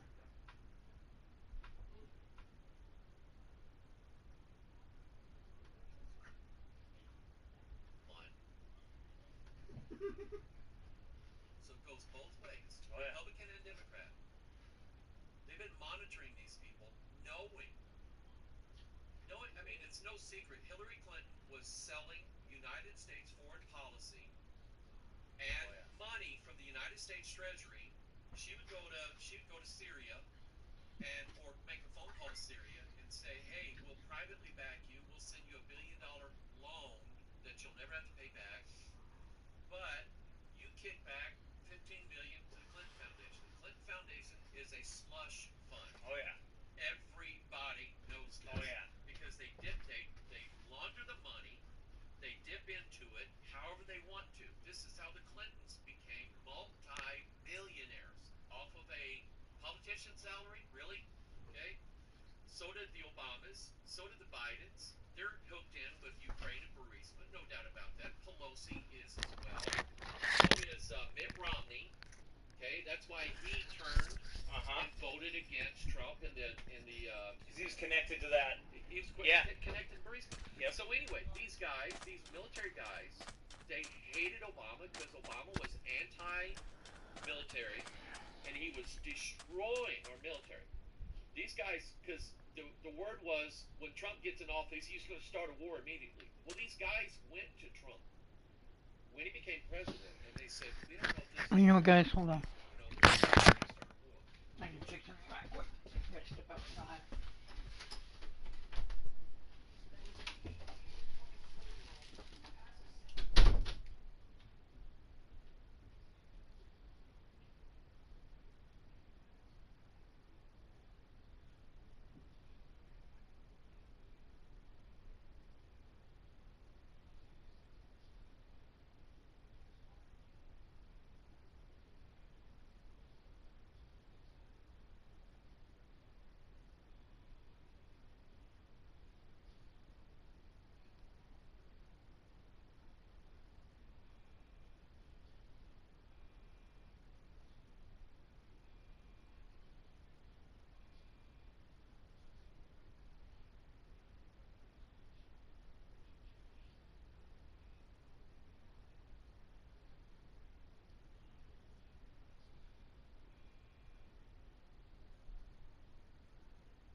supposedly Q is a guy with there is a Q in the government. It's a top secret security clearance called a Q clearance, and supposedly that's what it's based on.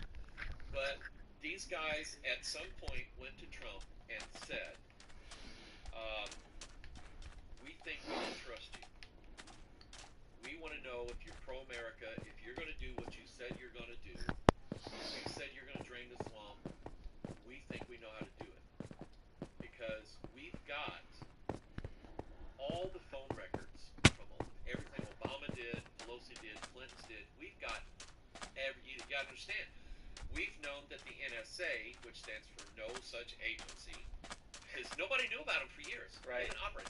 We've known that we've known this for the last 15, 20 years, that they've been, since the Patriot Act at least, they've been collecting data.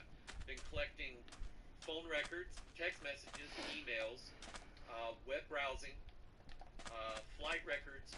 They collect massive amounts of data, okay? And we're as Americans going, we don't like this, we don't like this. But what if they focus on what the bad guys are doing, okay? So anyway, Q started, I don't know anything about anonymous postings. I don't know anything about that. But apparently there was a thing called 4chan where you could go and make these anonymous posts. And Q started posting things about what was going to happen. Here's my phone. There's Scooter, my son. Yay! I would hit the button where everybody's going. I don't have that button. You need a button. I need anyway, my own sound effects. And yes, I eat poison. Okay, that's enough. So anyway, look, you told him to bring the whole store full, so Q has been posting things since the 90s, since 2017. Somebody named Q. That's their online identity. It's just the letter Q. Online handle. Has been posting these drops, and what it is, it's little messages informing people, whoever would read it, that they have the intelligence on the Bidens, the Obamas, the Clintons, the Pelosi's, and the Bushes, and all of these, what they call the deep state people, the people who have been running the show now for the past 30 years. Just one? I don't know. So anyway,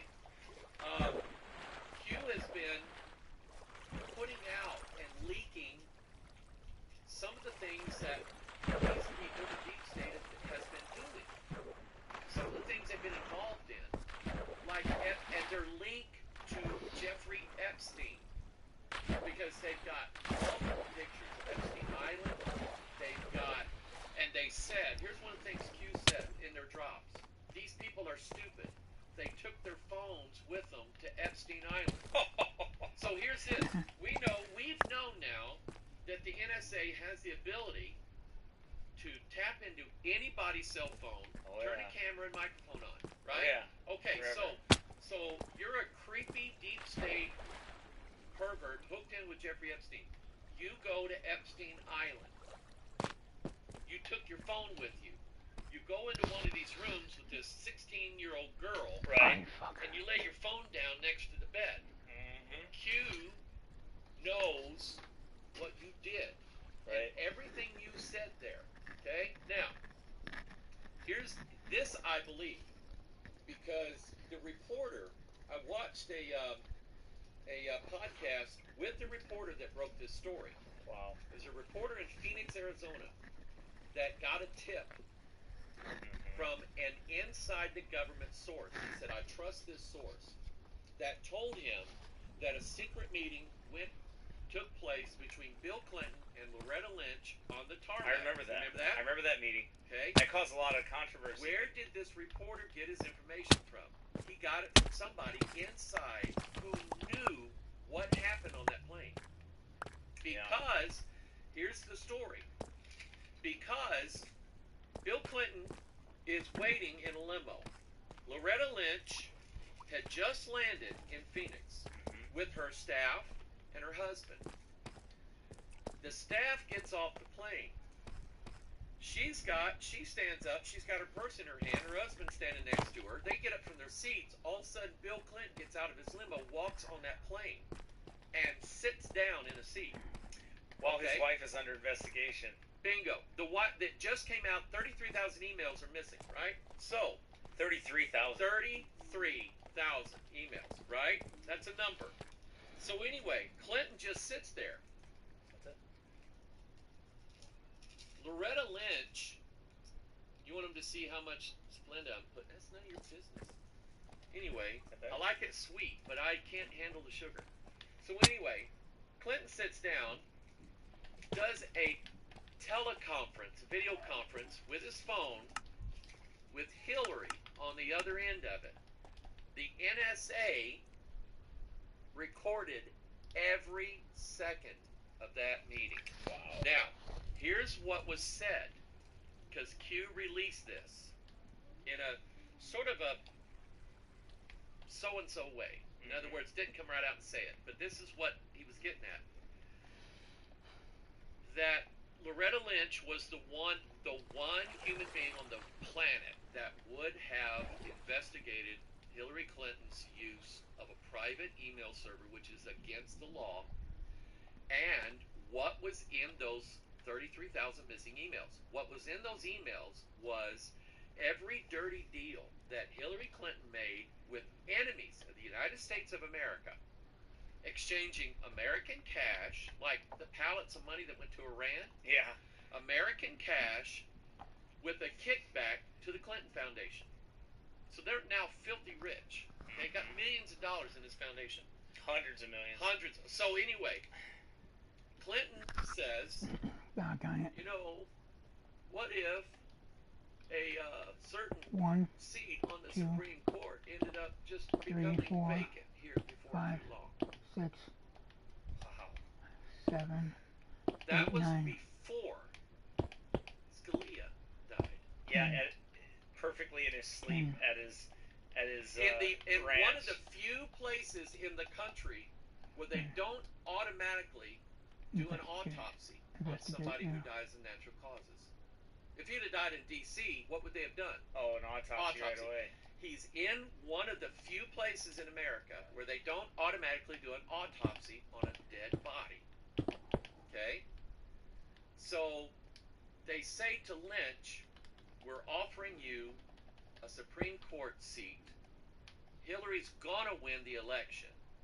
You're gonna get on the Supreme Court, and what you're not gonna do 3, 4, 5. is investigate this.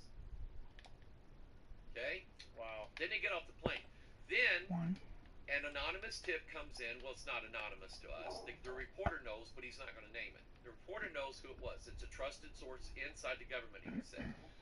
So anyway, he comes out with this story. Nobody, see, why does Clinton meet Lynch on a tarmac? Because that's a secure area. Who can go out there? Reporters can't go out there. Only nobody. security. Exactly. Government security. Okay, so that's why he did it that way, so he wouldn't get caught. It wasn't supposed to be known that he was going to meet her, because nobody was supposed to know about it. Nobody could have seen it. Okay, so then a reporter comes out. This guy said, they asked him, have you had death threats? He said, are you kidding me? He said, I've had multiple death threats. This reporter did, because he knows too much. Okay, so the bottom line is, Q is saying, and has been saying all this time, that at some point there is going to be an operation take place. And some of these deep state people are going to be arrested. You know, Obama, when he, at his first inauguration, after he gave his speech, went right in to the White House, sat down at a desk, and signed a piece of paper saying, I'm going to tear down Guantanamo Bay, the prison that they had down there for terrorists. Yep. Okay, it's the first thing he did. I watched it. Okay, I remember that day. Trump spent $100 million building it back up.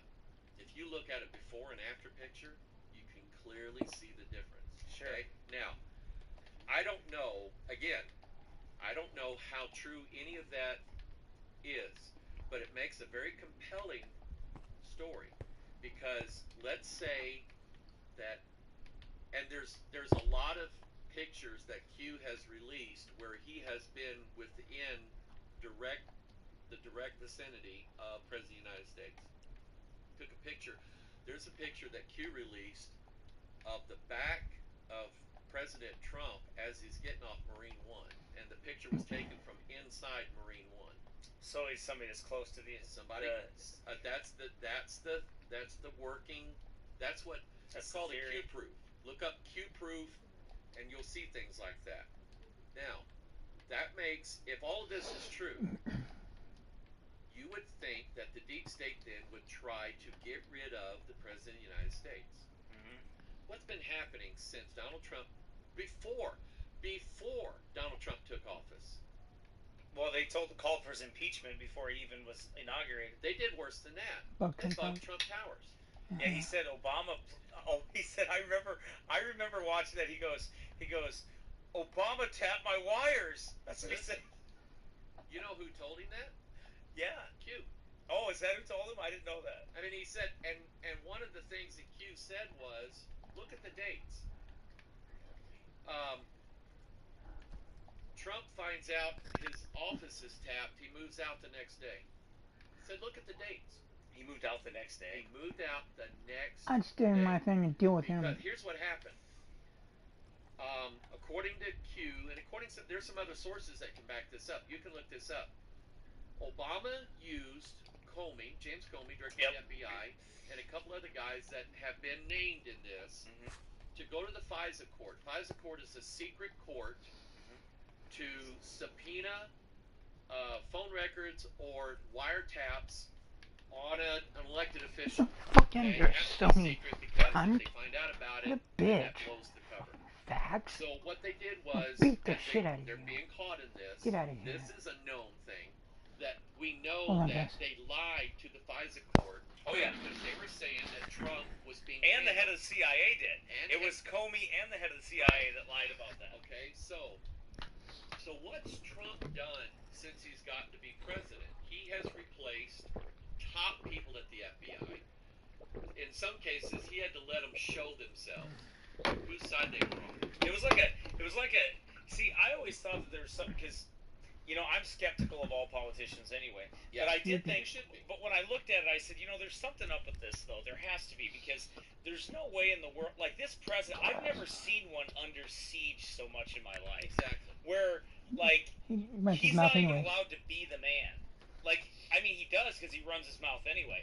But when you look at it, like, all those other guys, they were allowed to, like, be the man. Like, they were just like, no, this is done, it's over. And everybody was like, okay, it's over. Yeah. He's, like, the only guy that's come in where they'd be like, no, it's not over. It's not just hatred. It's fear. It's fear. Yeah. Okay, so, you would think, okay, have they tried to assassinate him? Look this up. Just off the coast of Washington State, a missile fired at Air Force One. There's a picture of it on the internet. Look it up. Right, but what about also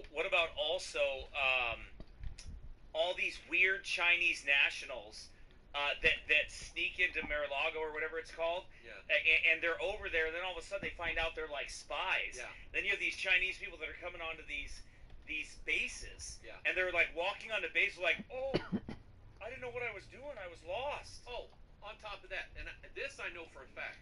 The first time I ever bought security cameras for our church, I bought a few cameras, we put them up, and then I had them linked to a computer because I had a program that would capture the cameras, record any action on it, and I'd have it on a computer. And I noticed that because we had a router that kept logs, and every now and then I'd look at the logs of the router, and I kept noticing that about every 30 seconds or so, something was going out to the same website. It was an IP address. Yes. So I typed in the IP address to find out who owned it, and it was a company in China owned by the Chinese government. So what I knew then was that the images from that camera was going I wonder. to a place offsite in China somewhere. They were recording what was going on in our church. Then, a few years later, That one's and it was good. a company in China owned by the Chinese government. So what I knew then was that the images from that camera was going to a place offsite in China somewhere. They were recording what was going on in our church. And I have it on a computer. And I noticed that Fuck it. in fact, Pay attention. the first time I ever bought security cameras for our church, I bought it. Whatever it's called. Yeah. And they're over there, and then all of a sudden they find out they're like spies. Yeah. Then you have these Chinese people that are coming onto these bases. Yeah. And they're like walking on the base like, oh, I didn't know what I was doing. I was lost. Oh, on top of that, and this I know for a fact. The first time I ever bought security cameras for our church, I bought a few cameras, we put them up, and then I had them linked to a computer because I had a program that would capture the cameras, record any action on it, and I'd have it on a computer. And I noticed that because we had a router that kept logs, and every now and then I'd look at the logs of the router, and I kept noticing that about every 30 seconds or so, something was going out to the same website. It was an IP address. Yes. So I typed in the IP address to find out who owned it, and it was a company in China owned by the Chinese government. So what I knew then was that the images from that camera was going to a place offsite in China somewhere. They were recording what was going on in our church. Then, a few years later, it's announced that the government has bought thousands of these cameras, all made in China, all with this software embedded in it, and they installed them in military installations so the Chinese government could spy on the American. So China is linked with this. Right. Okay, because, let me go back to Bill Clinton. I remember in the speech when Bill Clinton became president, he had the EPA issue an order that said only a certain type of clean burning coal can be used from now on in America because we're protecting the environment. Yeah. There was 2 places in the world where that type of coal could be found. One place was in the United States of America. The other place was in China. It just so happened that the place where that coal was in the United States was considered a wildlife area and could not be touched. So that forced us to buy coal from, guess who? China. And Bill Clinton, it was, I mean, Rush Limbaugh. Bill Clinton sold the rights to some missile defense or something system, didn't he? He sold a base in San Francisco to the Chinese. Yeah, and that's why the Chinese really wanted Hillary Clinton to win that election. Absolutely. Listen, the Clintons have been in bed with the Chinese since before Bill Clinton was president because Rush Limbaugh used to tease it all the time about Chi-coms. Yeah, Chi-coms. So China has been Harry Reid, Nevada. That whole thing about the cattle in Nevada and that rancher out there. Oh yeah, those ranchers. I'm not moving my cattle. That was Harry Reid who had promised the Chinese that they would get mineral rights to that land. Yeah, and they fought them. Yeah. Those cattle guys fought them. Absolutely. And they won. So think about it, people. Some things don't make sense and some things do. Right. Epstein did not hang himself. And his lawyer, Epstein's lawyer, when Epstein got arrested, Epstein's lawyer released to the press a letter saying, my client is a dead man. I remember that. I watched that. Okay? My client. I don't think anybody believes that Epstein killed himself. Nobody I don't does. think there's anybody in the world that believes that. And But he might not even be dead either. That's another the thing. night that he got beat up, that was I knew he was dead. That was a hit, and all of a sudden, all the power went off Lower Manhattan, where the jail was, mysteriously at the exact same time. And Q reported it. Q said, ask the question, why did the power go off at the exact same night that And the cameras fail. Right. And both cameras fail. So 1, 2, 3, 4, 5, 6. I don't know. I can't say this, but Q is saying that at some point, and there's even been an examination into United States law on whether or not some of these people can be tried under military Tribunals. military tribunals instead of. 2, 3, Now here's 4, okay. Let me get back to 5, 6, Trump. 7, He's been replacing FBI people, CIA people, 9, 10, and 11, over 200 12, federal 13. judges. If a case ever went to a federal court, if it was an Obama judge, throw it out. But now it's one of Trump's judges. 1, 2, So he's been 3, 4, replacing 5, 6, 7, 8, 9, 10, Oh 11, yeah, 12, more 13. than any Great. president ever. Exactly. So Q says that's for a reason. Okay? So what has the theory is that at some point there's going to be an operation and that they're going to make an arrest. And Q says that the first arrest that they make will absolutely shock the entire world. But he's not saying who, and he's not saying when it's going to take place. Okay? So that's Q in a nutshell. Believe it or not, I don't know. How long has he been around, that Q? How long has he been Q's reporting been dropping posts since 2017. Okay? Since after, in fact, Q released something. There was somebody that Trump hired in a certain position, national security advisor or something like that, and the day after, these Q posts start coming 1, out, and 2, Q said, 3, 4, connect the dots. So, 8, you know, it does seem to be somebody 11, 12, 13, that 14. at least knows their way around. And they're telling us the president's going to be safe. He's backed by these generals, and he's backed by the military. Loving military guys. He goes over there all the time. Oh yeah, they do. They love him, and they got it. And they said there's pictures that Q will release of army guys in fatigues, guys at Gitmo that are holding up Q signs. Okay. Yeah.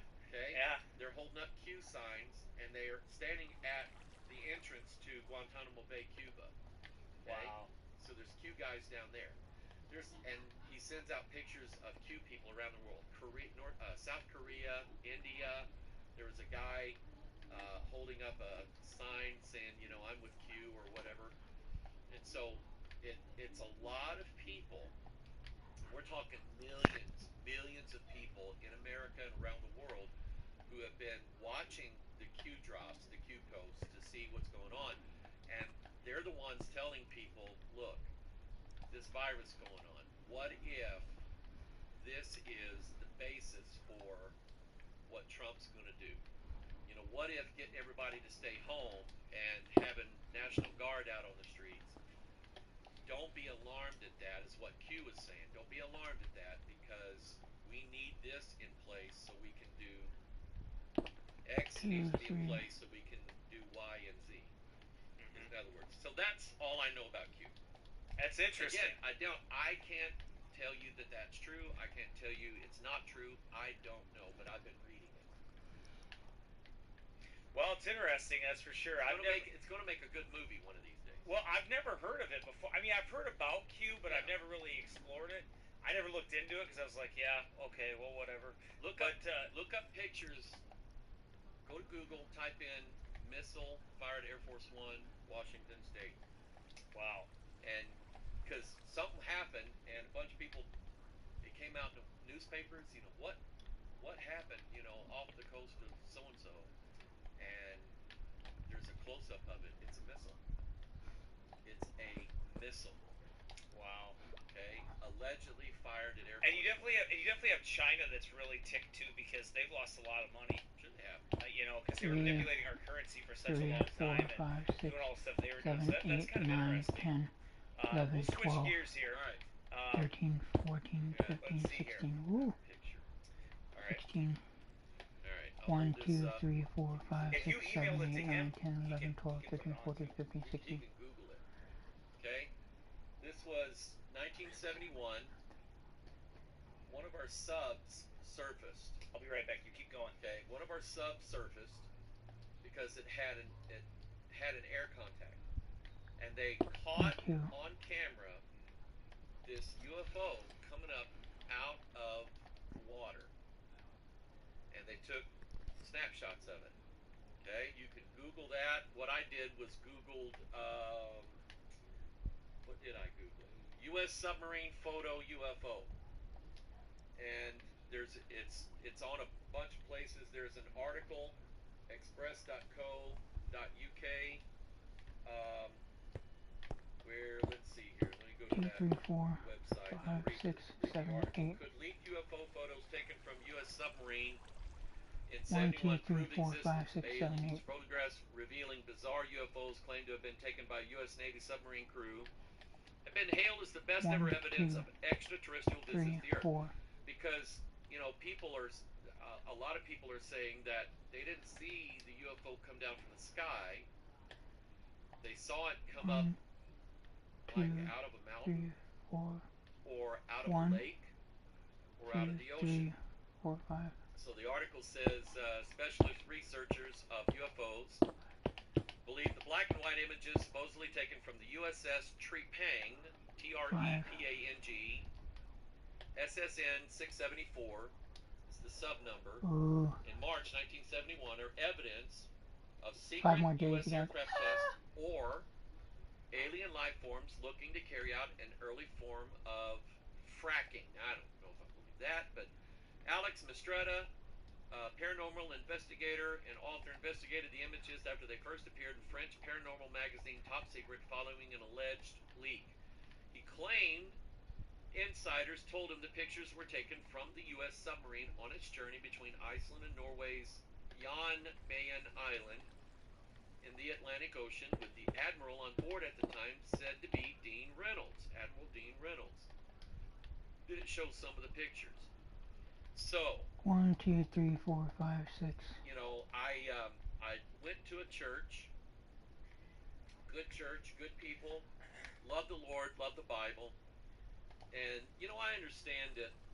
I've been reading UFO books since I was in 6th grade, and somebody recently, they said they were at a used bookstore and they saw a book on UFOs. They bought it and sent it to me. And when I got the book, I opened it up. I was looking at the pictures, and I'm going, "This is the book I had when I was in junior high. It's in one of the school library." I recognized the pictures in it. So I've been reading books on UFOs, Bigfoot, Loch Ness Monster, Yetis, Sasquatch, any haunted houses, any kind of mystery that there was. That's always been a fascination of mine. And so when in 1997, when God laid it on my heart to study the Bible, looking at Bible prophecies, one of the first thoughts Hold on, guys.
be right back.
on, guys. Arr.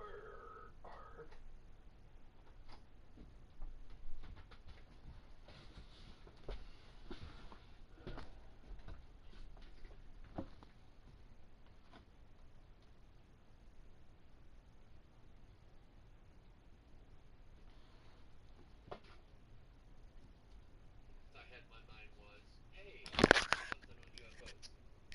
Well, I didn't immediately do anything on UFOs. Didn't talk about it. I put out a video several years ago called UFOs, Chariots of the Beast. And it was just a one-time, it was like an hour, 25-minute long video. And I basically looked at Ezekiel 1, and I said that in Ezekiel 1 is a companion to Revelation 4. It's like two eyes looking at the same thing, but from different directions. Ezekiel says that one of the faces looked like an ox, but Revelation says it was a calf. Okay? I don't see a discrepancy. Calf is an ox. Yeah, it is. Okay, so what difference does it make?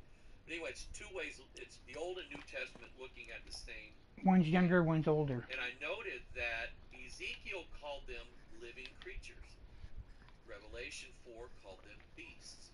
So what I did was I connected them together. And this actually didn't come to me until I'm recording it.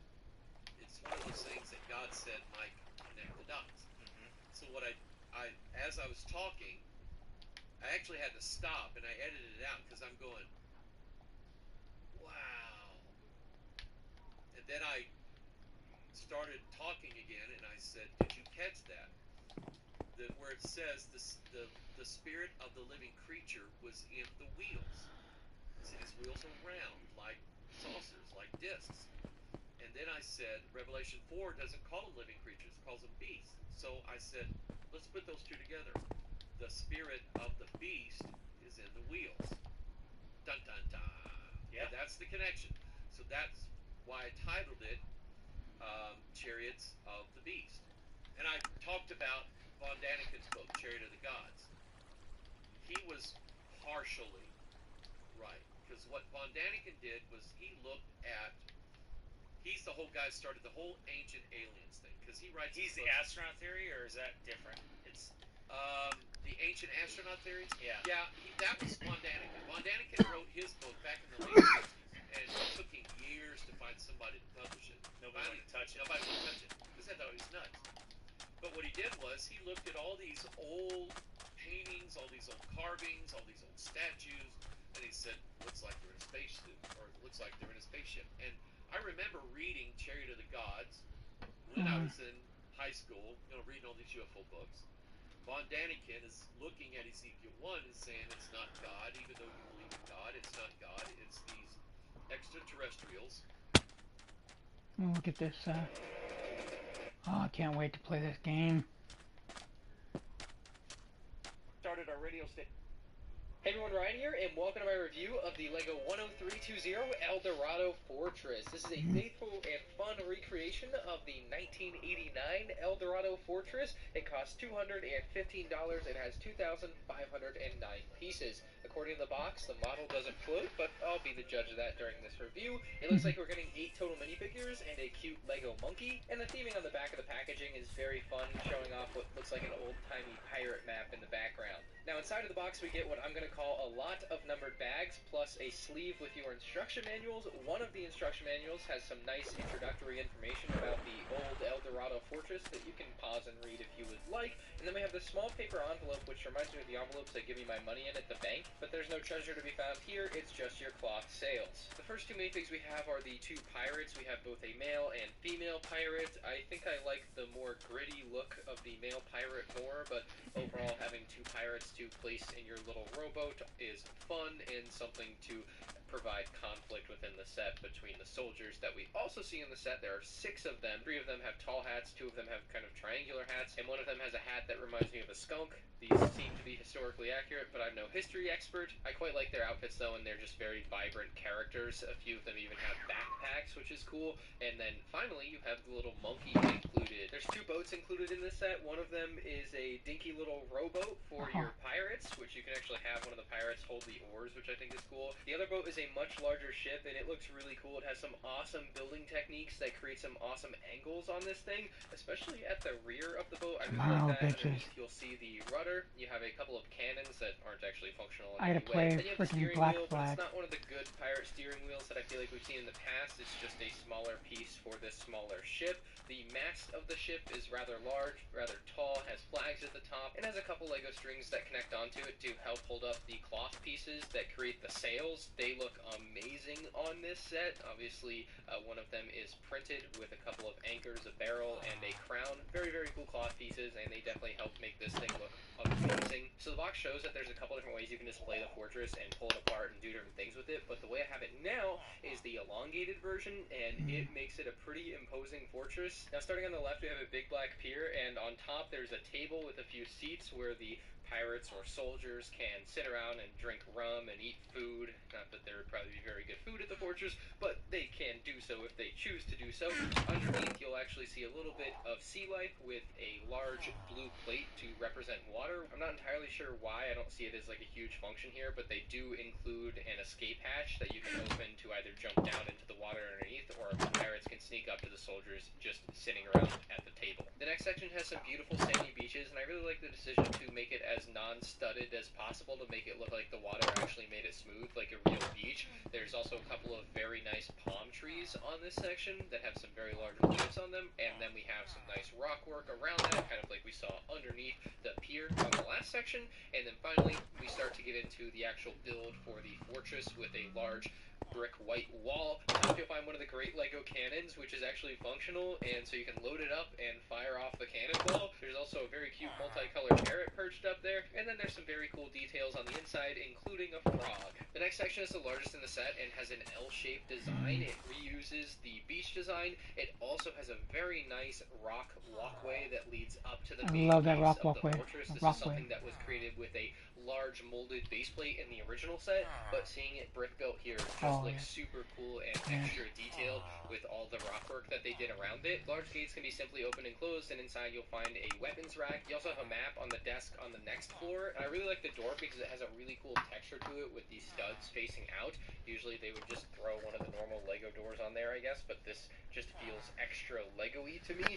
You also have some muskets on stands up here that are facing out to guard the main entrance of the fortress, and then in the very top you have another one of those great Lego cannons, and then there's also the Prince's flag for the base. Moving along the inner wall of the base, you'll find more weapons and another cannon at this really great part that juts out from the wall. It's like a nice rounded area. I think it's one of the coolest parts of the design on this set, and even though there are some orientations in which you won't be able to see it at all, the interior of this actually has some really nice rock work as well, and there's actually a crate inside that has a hidden treasure. And then finally, leading around that wall on the top, there's actually a stairway that leads down onto the dock outside of the fortress. I think the design for that is extra neat, where it's kind of separated from the rock work just next to it. I just think it looks really cool. Although perhaps having no railing is an OSHA violation, but I don't know if this is under Lego City jurisdiction. The next section is also amazing. It has a very large crane that can function with the ship to load cargo onto or take cargo off of the boat. It can rotate 360 degrees as long as you don't have something hanging off of it. Underneath this section, you'll find a hidden cave where you'll find a pirate's skeleton. A little bit spooky,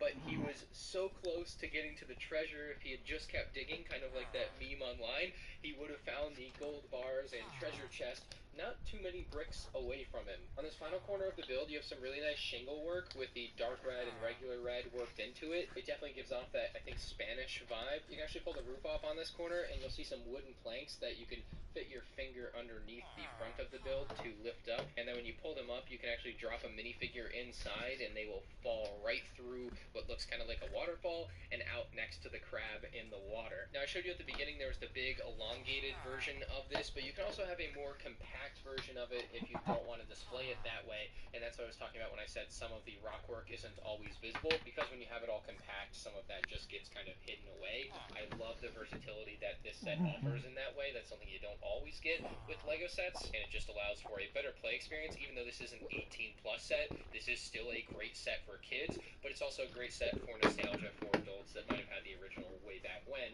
But like, really, this is a really good play set, even though it's 18+. So if you're Now that I think about it, I remember wanting that little but if you're also that playing set. yourself, you're doing it right. overall for $215, this Something feels with like a very fair hidden value, underground very thing. high quality set, and one clearly made with a lot of love for what was the original. I mean, this is all but a perfect Lego set. It's great for kids, great for adults. It's got great figures, great play features, great display ability. I mean, and it's a good value for your money at $215. So I think it's a very good pickup, whether you're buying it for yourself or for someone else. So let me know what you think about this one in the comment section below, and check out more Lego set reviews on the end screen now. This is not the bad.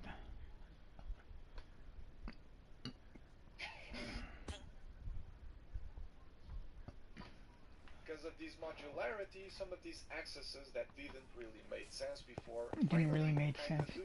The biggest module is the one in the ramp, in which the cave part has a barrel full of coins. The plaza section can be turned into a larger pier/dock with a few seaweeds by the water and a small lever that lowers a ramp to access part of the cave system underneath the old fortress. The section by the entrance has a few barrels leaking wine to the floor, and if you're wondering, the set does come with a bar.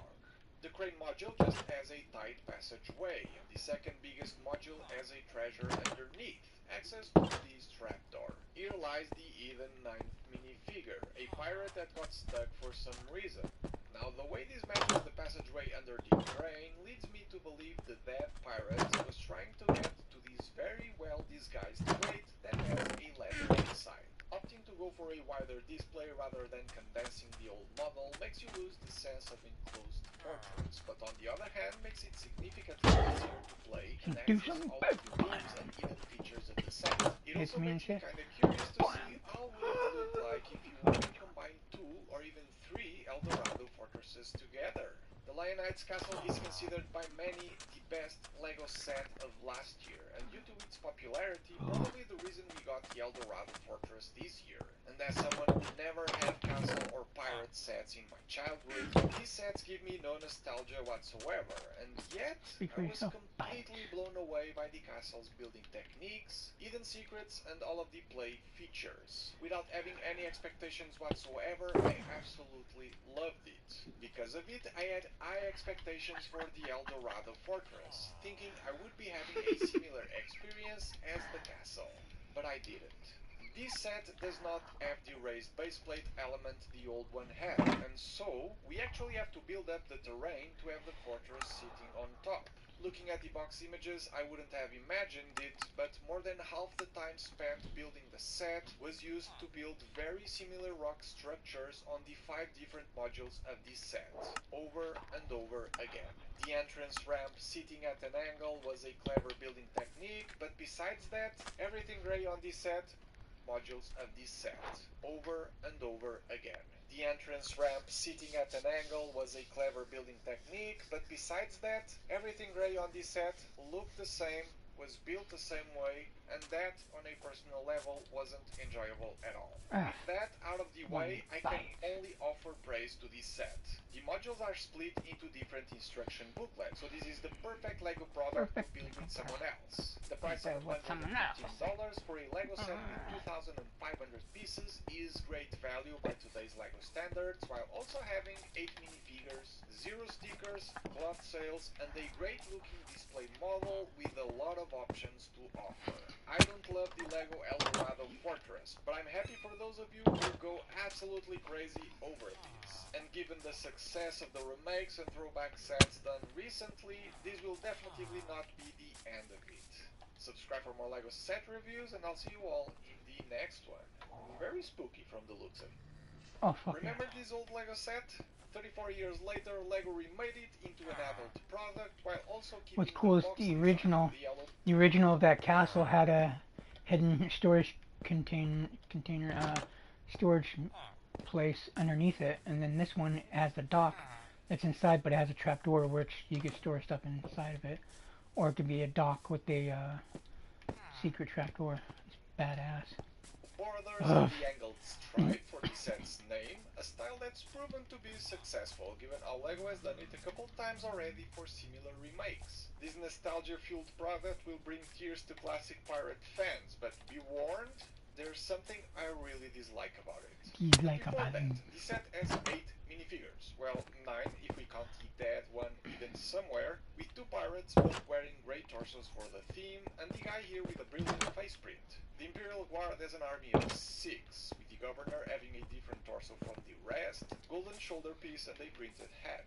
Then there's these two female officers with the tricorn hats that are dual molded, having a different colored hair section in the back, and lastly the 3 soldiers with the long hats, the muskets on their hands, and carrying Musketeers. The pirates still have a rowboat Pirates. with a printed pirate flag on the back, and a small monkey to keep the Imperials distracted. The original El Dorado fortress had 2 rowboats, but the Imperials got an upgrade on this remake, a modernized version of the ship from the Imperial Trading Post set. We can't really miss the cloth sails, 3 different ones, with the middle one being printed, and this came packed in a paper envelope, which was great to see. The sails are held in place with Lego bar elements and string, flags up top, and the ship's body has this nice angled section in the front. The white hull shape was made with fairly recent curved slopes, the back has hints of cannons, a lantern, and the rudder down here. A slightly raised spot for the ship's wheel, a sword and a bag down here, and while not being that big of a ship, it still manages to fit every Imperial inside. But the highlight of the set is of course the fortress itself, with a small dock at the entrance for the passengers to unload. Despite the obvious similarities, the major difference with this one is that it doesn't have the raised baseplate element like the original model had, so all of the landscape is actually brick built, including the cobblestone patternwork of the entrance ramp.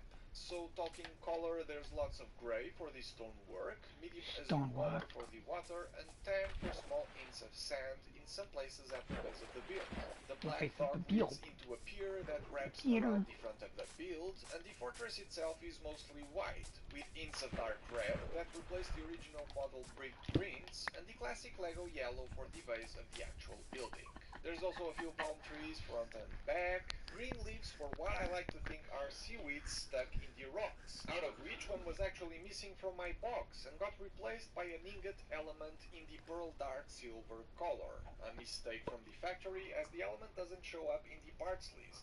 There's also a little waterfall / cave on this side here, but more on that later on.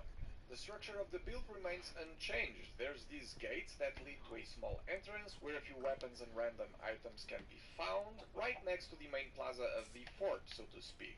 There's a pot cooking something to be served on the table there, next to the place where gunpowder and ammunition for the cannons is kept, which the fortress has 3 of, including this one at the ground level. It's built on a turntable so it can turn, but in its current position it is a bit hard to handle and take out the ammunition rounds stuck into space, but it does work like regular cannon elements do. To the corner, the prison cell with the key right next to it kind of feels like a long arm would be able to reach it. The roof can be removed to access the interior or this window section here. Lego cells are the worst, because there's always a way to escape them, and in here the pirates just need to raise these planks and jump down, which will lead them to that cave I mentioned earlier.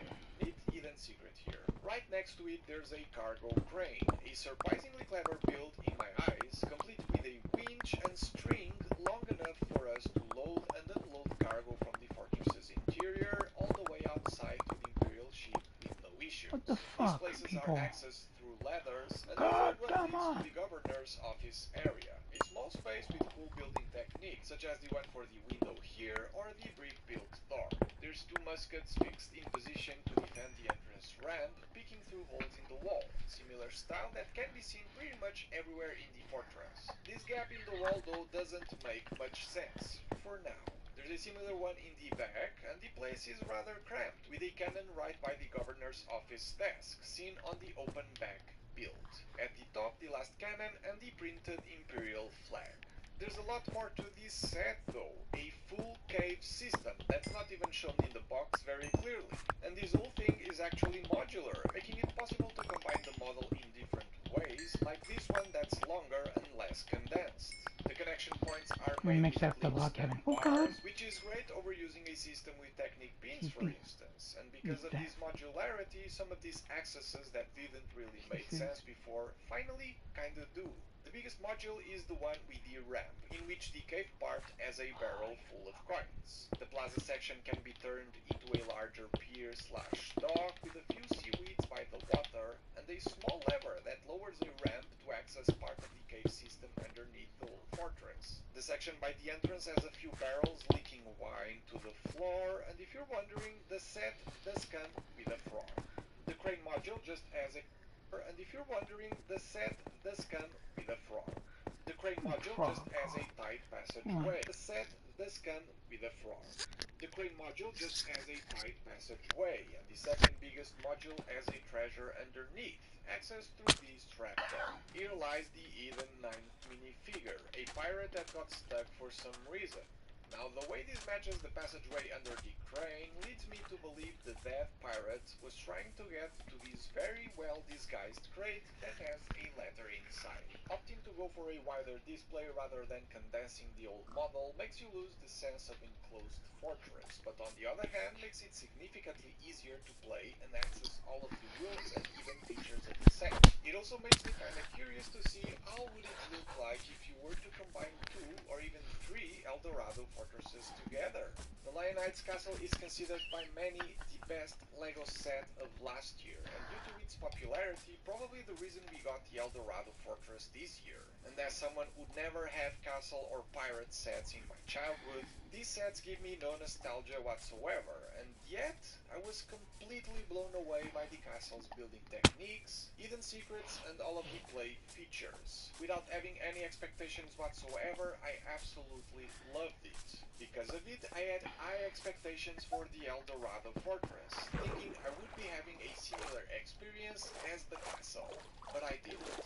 This set does not have the raised baseplate element the old one had, and so we actually have to build up the terrain to have the fortress sitting on top. Looking at the box images, I wouldn't have imagined it, but more than half the time spent building the set was used to build very similar rock structures on the 5 different modules of this set, over and over again. The entrance ramp sitting at an angle was a clever building technique, but besides that, everything gray on this set looked the same, was built the same way, and that, on a personal level, wasn't enjoyable at all. With that out of the way, I can only offer praise to this set. The modules are split. Oh, hold on, guys.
I don't fucking We can't really miss the clock set, the modernized version of the ship from the Imperial Trading Posts.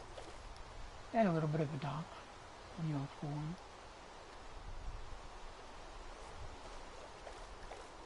Dude, this is kind of sad. I wouldn't mind getting a lot of them. With the middle one being printed, and this came Pretty back bad. in a paper envelope, which was great to see. The sails are Great held to in place see. with Lego bar elements and string, oh. flags up Don't top, and the worry, ship's so logo has this nice angled section in the front.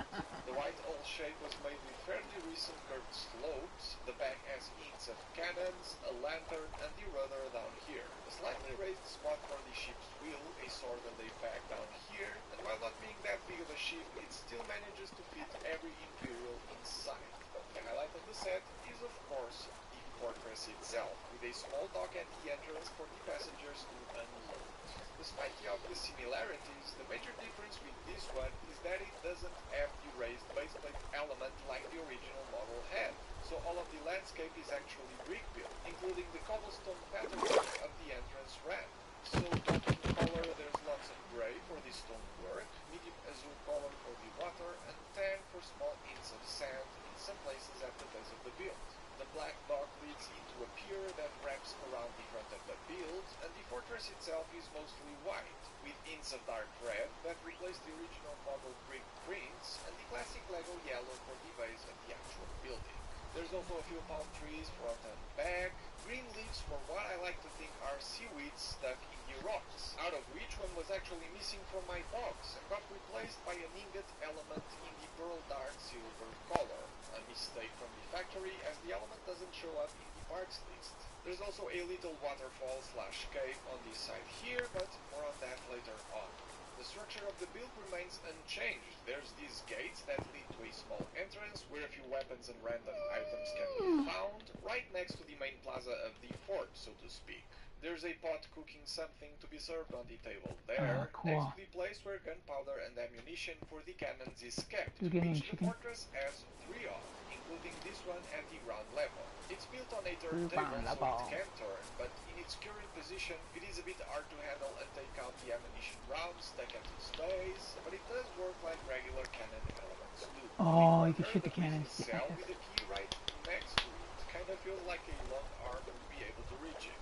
The roof can be removed to access the interior or this window section here. Lego cells are the worst, because there's always a way to escape them, and in here the pirates just need to raise these planks and jump down, which will lead them to that cave I mentioned earlier.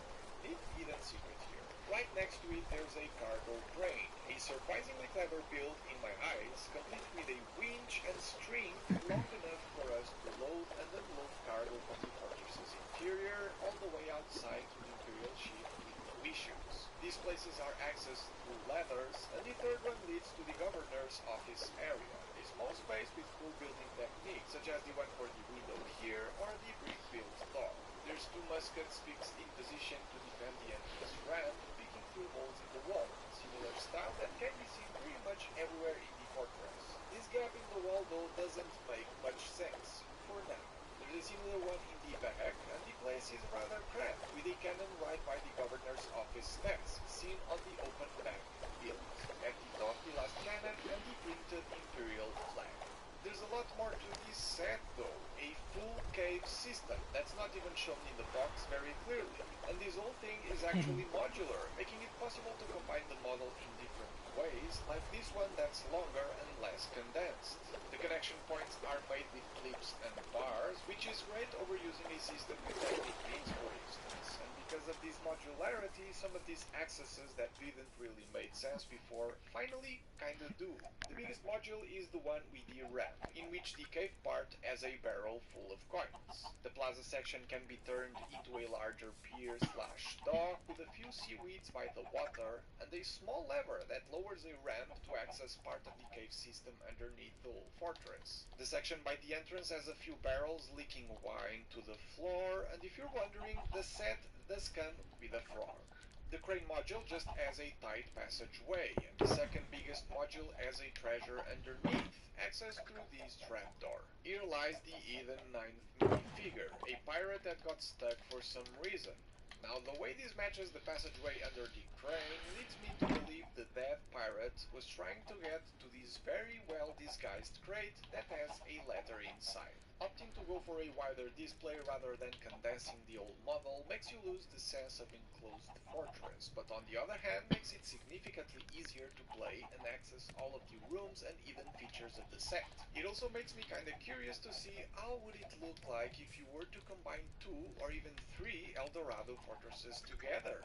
The Lionites Castle is considered by many the best Lego set of last year, and due to its popularity, probably the reason we got the El Oh, you Dorado motherfucker, Fortress no. No. year. And as someone who never had Bitch. castle or Fuck pirate you. sets in my childhood, these sets give me no nostalgia whatsoever, and yet I was completely blown away by the castle's building techniques, hidden secrets, and all of the play features. Without having any expectations whatsoever, I absolutely loved it.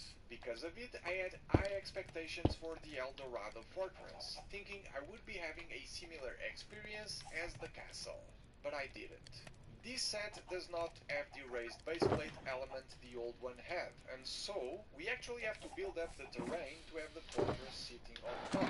Looking at the box images, I wouldn't have imagined it, but more than half the time spent building the set was used to build very similar box structures on the 5 different modules of this set, over and over again. The entrance ramp sitting at an angle was a clever building technique, but besides that, everything gray on this set looked the same, was built the same way, and that, on a personal level, wasn't enjoyable at all. With that out of the way, I can only offer praise to this set.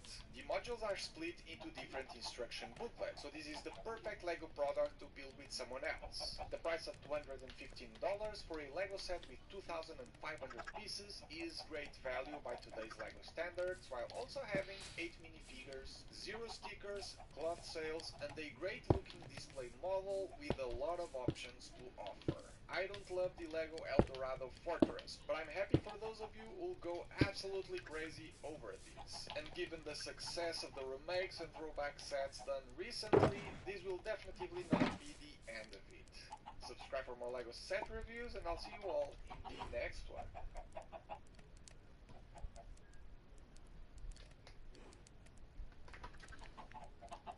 Enough room for a minifigure to squeeze in there. It wasn't quite enough room for our friend here who's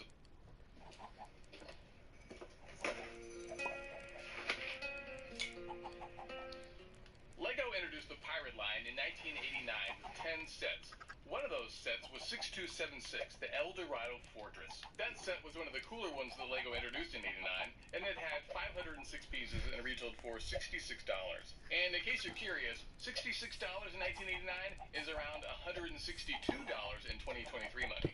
What is up, everyone? My name is Matt, and this is my review of LEGO's new El Dorado Fortress. This is set number 10320, and it includes 2,509 pieces. That's over 2,000 pieces more than that original set. The new El Dorado Fortress retails for $215 here in the US. As basically a direct remake of that vintage set, LEGO took a different approach here than they did with something like the Lion Knight's Castle, where they basically took all their amazing vintage castle sets and combined them into this mega castle that uses all kinds of contemporary techniques today. The El Dorado Fortress is more similar to something like the Galaxy Explorer, where they took a vintage set and just made it way better with more pieces and updated building techniques and stuff like that. As a bonus, this new set also includes this great little ship that was pulled almost directly from set 6277, the Imperial Trading Post. Now, I don't want to spend too much time talking about the packaging, but I really love the vintage styling that LEGO gave the El Dorado Fortress box. LEGO using real photography in a physical environment looks really great here. I love all the yellow all over the sides and top, and I really love the nostalgic feel of that yellow band with the blue text inside. When you look at the top, you see all those beautiful minifigures that come with the set, and it really helps to build a sense of excitement as you're starting to open this package. At a quick glance, this set looks really similar to that vintage set from '89. The most obvious difference is the use of that really tall elevated base plate in the vintage set. Those older style raised base plates haven't been used since 2011 when it was used on the Scorpion Pyramid. And while this set basically includes all the same components as that vintage one, it can be broken apart and expanded and reconfigured in so many different ways. I love this set. Additionally, by brick building this tall base here instead of using an elevated base plate, that allowed the designers to hide all kinds of cool caverns and caves and secrets and everything inside the base that they could not have done with that vintage set. That hidden cavern underneath Fortress is actually one of my favorite parts about this build. I'm so excited about it, and I can't wait to tell you about that later. For me, the building process for this set was actually really fun. I think I've just found that I really enjoy building environments and everything from system bricks. You sort of feel like you're discovering new things, and I really felt like I was exploring the fortress as I was building it. It was super fun. Oh, that's gonna be I cool. love the massive amount of detail that LEGO was able to include in this set compared to the vintage one. From the texture and weaving on the rocks to all the greenery and seaweed and everything, and all the different animals, from the crabs and the parrot and the monkey, and guns and muskets and keys laying all over the fortress. I loved building this set. It was so fun. And I don't want this next part to detract at all from how amazing this build is, but there were a couple instances where it felt like LEGO was artificially inflating the piece count to make it look like a better value. Maybe using 12 tiny pieces where they really could have just used one long piece. In general, LEGO uses way more and smaller pieces than they do in those vintage sets, which allows them to include all this amazing detail that we see in a set like Eldorado Fortress. But when they do something like use 10 or 12 little tiny small pieces where they could have just used one long piece, it feels a little cheesy, you know? I also know there are a lot of people who kind of hate building big ugly rock pieces and make fun of it and don't enjoy that part of LEGO. I'm not one of those people, for better or worse, and maybe I'm just crazy, but I actually really enjoyed building the stone base of this set. I think because it's so dense with other detail and different kinds of pieces that you notice the cavern and the secrets and everything being included in there, and it really makes it a little bit more interesting, to me anyway. But there were 0 stickers in this set, so that's great. The Eldorado Fortress comes with 4 instruction manuals. Each of those manuals I just know that boat is being built last. from this set, which makes this a really, really great set to build with a friend. Or if you want to invite 5 of your best LEGO friends over to knock this thing out in 1 or 2 hours, you totally could. This set comes with 8 minifigures, 6 Imperial troops to man the fortress, and 2 pirates. The original set came with a Dread Pirate Redbeard, which is not included in this set because Redbeard was included in the Black Sea Barracuda, which I do not have, unfortunately. Think about getting that shit. Set, old Redbeard has been replaced with a new minifig, the Dread Oh, fuck, Privateer it's gonna be wild, that's right. Melinda. We're gonna start with the Admiral, who the instructions say is not the same person that came with that original set, Admiral Broadside, but I don't know, I mean, he looks a lot like Admiral Broadside. Whatever his name is, he looks like he's getting pretty close to retirement. The Admiral comes with a really, really cool printed chest piece in gold, epaulets, or pauldrons, or whatever those things are called, and a really, really cool hat with nice printing on it. The Admiral here comes with a great-looking aged face with a gray beard. He does not come with any lake printing, but he does have a really cool sword, and he knows how to use that thing. He will mess up some pirates. Turning the Admiral around to the back, we can see that great... He knows how to use that thing. He will mess up some pirates. Turning the Admiral around to the back, we can see that gray printing extends to the other side of his chest piece. He does not come with a second face, thankfully, because that would look really stupid. Next, we've got 2 officers, a more senior officer with gold epaulets or shoulder pieces, and a more junior officer with red ones. They're wearing a blue coat with a white vest underneath, and that coat has black and gold printing on it. It looks really, really nice. Both of these officers appear to be female, and they're wearing these really cool tricorn hats with their long hair incorporated into them. The officer on the left has a really large, ornate, cool red plume in her hat, and the officer on the right has a tiny little baby plume. Turning the officers around, we can see that great printing extends to the other side of their chest. The more senior officer has brown hair, while the junior officer has blonde. Removing their hats and hair pieces reveals their second faces. These are the only minifigures in this set to include 2 faces, by the way. Next, we've got 3 Imperial soldiers, and they all look great. They are all identical except for their one-sided faces. They have the same detailed printing on their chest pieces with the white and gold and black ink, red epaulets, these really tall, cool Shako hats. They all come with muskets because they're not going to let any pirates take their gold. If we remove their tall Shako hats, we can see that soldier on the left has this really great inquisitive expression and this oldie-tiny twirled mustache. I love that thing. The soldier in the middle has long eyelashes, so I think that's probably supposed to be a female character. Her mouth is open like she's about to say something. I assume she's trying to make a joke about her friend's awesome mustache. All these soldiers have red epaulets, although the one on the right has an older aged face compared to the other 2. So I'm going to assume he really messed up somewhere in his military career. If we turn these soldiers around, we can see that they've all got on this really cool, tall, large leather backpack. It looks awesome. I assume these guys are ready for anything. Who knows what's in there? I'm just going to say a tiny bit about the printing on these minifigs. All the soldiers have white ink on them, but they clearly only have one layer of white ink, and it looks really washed out and faded and not great. I really, really wish LEGO would spend the time and effort and money to put more than one coat of white ink on these minifigs so they looked really solid and great. Don't get me wrong, these minifigs look nice, and I like the way they turned out, but they could have been so much better if LEGO used more than one coat of white ink on them, and so it was really opaque and nice looking and sharp. Next, we're going to move on to our male pirate figure, who's so awesome. I love this guy. His green pants look really good. I wish I had some. His chest piece looks so good with the red and white stripes on there and that cool brown rope belt. What a bum. He's got a great looking red cap made with a cloth tied around his head or something. But the best part about this guy is his face. I love it. He's got this expression like, "Arr, hot pots." It's a real pirate mood. One eye's wide open and the other one's completely missing and covered by a patch. Let me check But mine right that's quick. what you get for going against the Admiral. When we turn him around to the back, we can see that great printing of his shirt continuing onto the other side, and the other side of that great rope belt. Finally, we've got the Dread Pirate Melinda. Melinda looks awesome here with her ruffled white pirate shirt. She's got this little tiny skull necklace or something, which looks really awesome. She's also got this cool waistcoat with some kind of wide belt that looks really good. She comes with a black hairpiece that shapes her face pretty nicely. She's got this great expression that says she just wants to get things done. Turning her around to the back, we can see how great that hairpiece looks from the other side, and the amazing printing we've got going on the other side of her chest. Surprisingly enough, she only has the one face. Alright, finally, let's get to the main build itself, the El Dorado Fortress, and this thing is a beast. Like the instructions, this set can broadly be divided into 6 main components. Those are the Imperial ship, the dock, the crane tower, the prison tower, the entrance ramp, and the supply tower. I currently have the fortress combined into its most compact form, with everything surrounding a central courtyard. Everything attaches together nicely with these clips that LEGO has included strategically throughout the base. It's truly a fortress here, with all the towers and walls and cannons and everything. There's a dock out front and a ramp extending up the side to allow access to the fortress. When you walk up the ramp, you make a right turn after you pass through the gate, and you find yourself in this central courtyard. This configuration is basically identical to the one you can find in that vintage El Dorado set from '89. So now we're going to break it apart and look at each section individually. Let's start with the ship, just because it's a separate piece. It's really great to see this set included and carried over from the old Imperial trading post. It matches up perfectly with the idea of this beautiful seaside fortress with a dock. It comes with 3 fabric sails, which I know is going to make a lot of people really, really happy. The updated white hull looks really, really great here and uses some new, sleek, smooth pieces to really get a nice-looking boat shape out of this thing.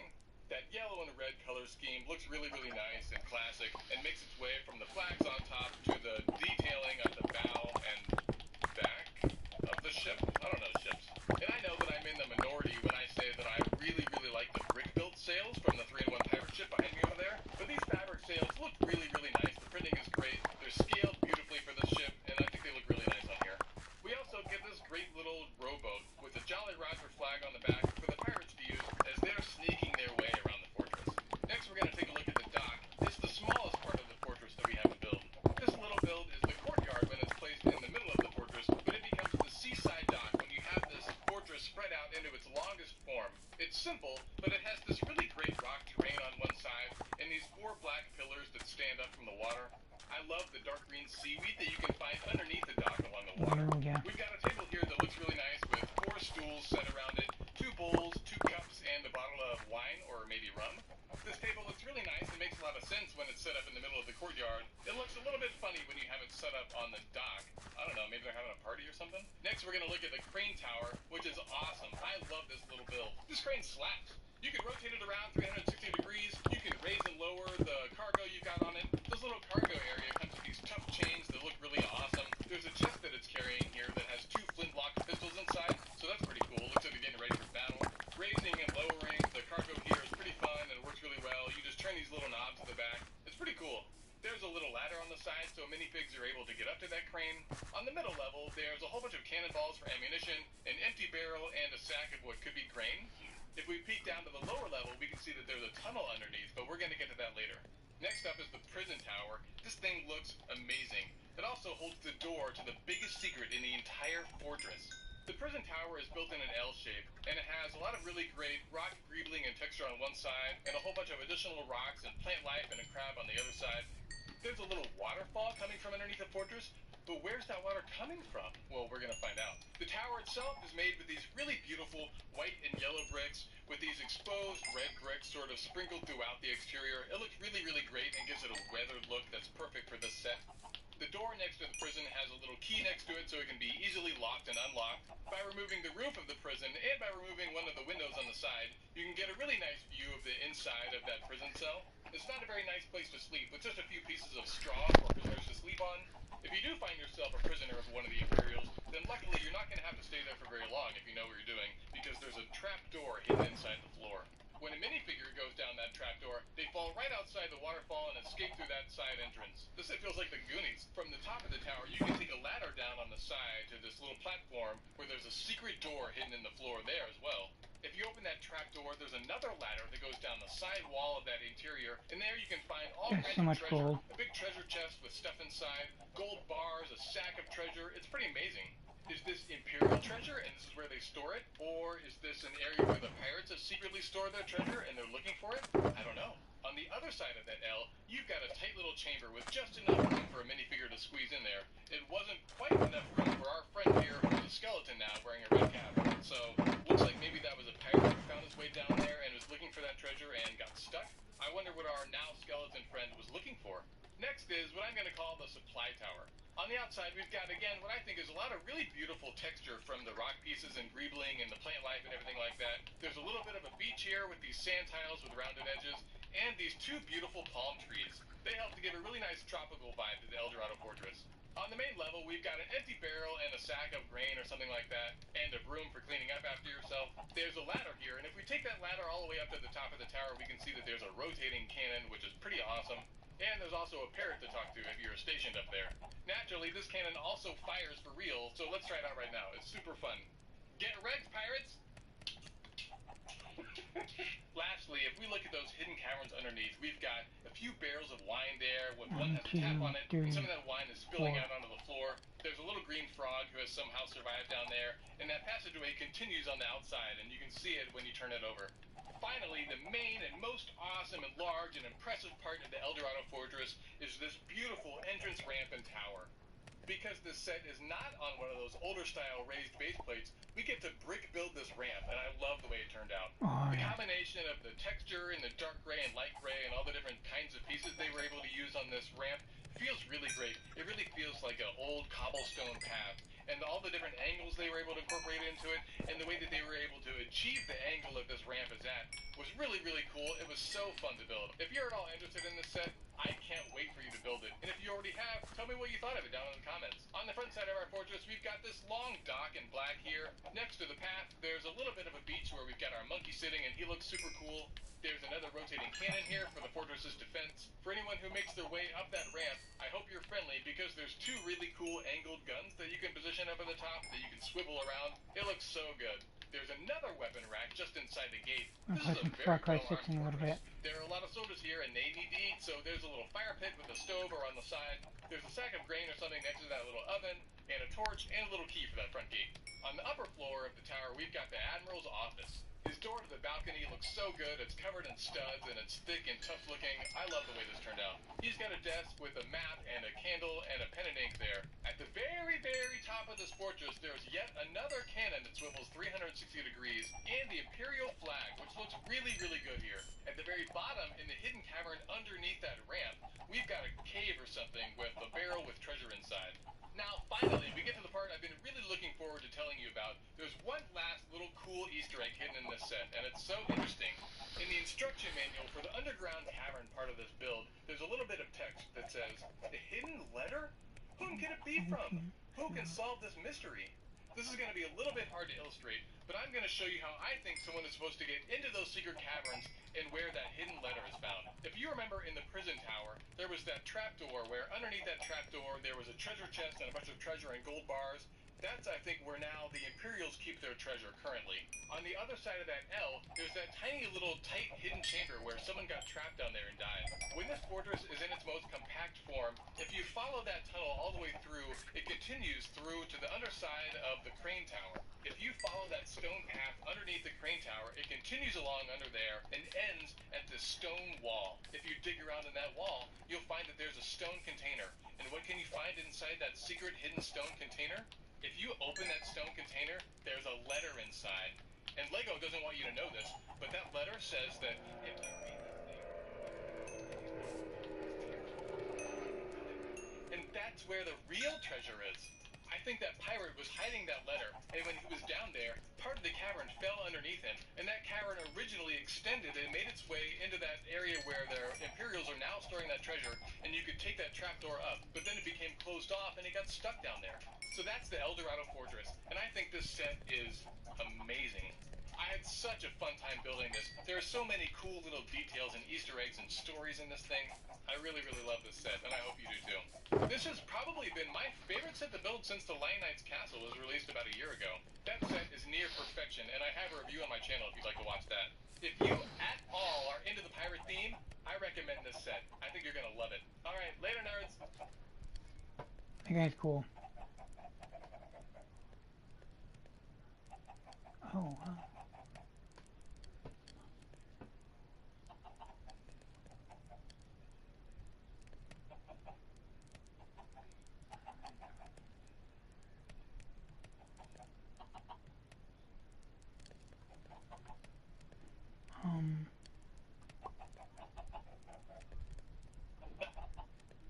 That is way cool though.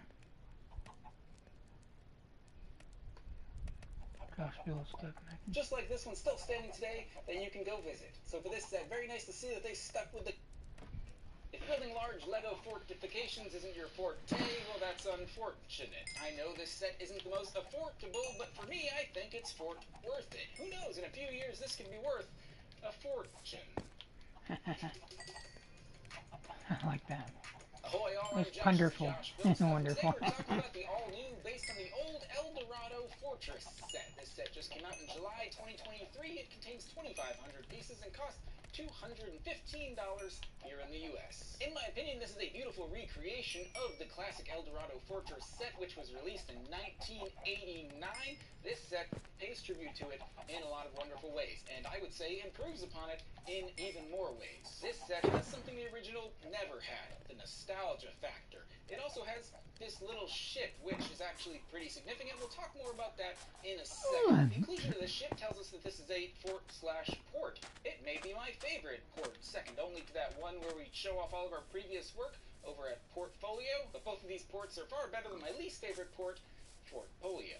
This set is a play feature appreciator's playground. It has everything you could ask for in a large-scale set. Beautiful exteriors, beautiful interiors, great play features, a working crane, firing cannons, a huge selection of great minifigures, and my favorite part, modularity. That's something the original never had. You can rearrange the pieces of this fort. We'll look more at that in a little bit. If I'm being forced to point out one negative about this set, well, for a fort that's named after a city made of gold, ironically, there's no shiny gold coins included here. There is some hidden treasure here. I can't wait to discover it with you all. So if you want my very early opinion, I think this set is incredible, whether you're a classic Pirates fan or not. But for those of you who are classic pirate fans, or if you were lucky enough to be around in the late 80s, or if you were lucky enough to own the original El Dorado Fortress, this is a pickup for you for sure.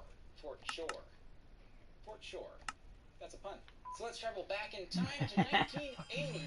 To buy $1,000 of Apple stock right now, it'll be worth $279,000 by the time this set is recreated. As for me, in '89, I was 2 years old, so I didn't have much knowledge of the stock market. I did just poop my pants.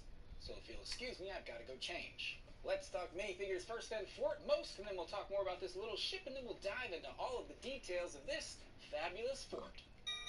As a faithful homage to the original set, we once again get 2 pirate minifigures and 6 Imperial figures who are guarding the fort from those pirate minifigures. First of all, comparing the Imperials with their predecessors, I think LEGO recreated them beautifully. Just enough classic detail while adding...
this fellow with the fancy hat up top. I believe he's supposed to be the governor. In the original set, that was Governor Broadside. Broadside, of course, named for the naval maneuver, which in my opinion is a right angle from which to attack another ship. Though he looks the part, I don't think he's meant to be Broadside. The instruction booklet itself says today, the new El Dorado Fortress is a thriving port with a new governor and a regiment of trusty Imperial Guards. Ignoring the fact that these were Imperial soldiers, not Imperial Guards. The Imperial Guards were the ones with the red coats, and they didn't come for a few years after this set was originally released. Ignoring that fact and pausing the minifigure discussion, I think it's very interesting that LEGO and the designers have chosen to say that this is the same El Dorado Fortress, but it's not a recreation of the original set. This is instead just the same fortress many years down the line, and that's why some parts of the fort are in worse condition than the original, and some have been improved over the original set.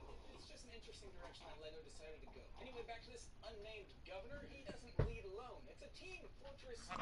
And speaking of, I always named soldier, and this set contains plenty of them. The other miscellaneous soldiers here, as compared to their originals, well, are accurate representations. They got them funny tall hats. They got those cool epaulets on their shoulders. They got their rifles in their backpacks. And in this set, though, we've even got a couple of female soldiers. Look at that. Inclusivity. The soldiers do sport muskets or sabers. Conveniently, those sabers don't weigh very much, making these the first ever LEGO lightsabers. A couple of the soldiers also have tricorn hats. I don't know if that means they're a different rank. LEGO really didn't give us many details about it.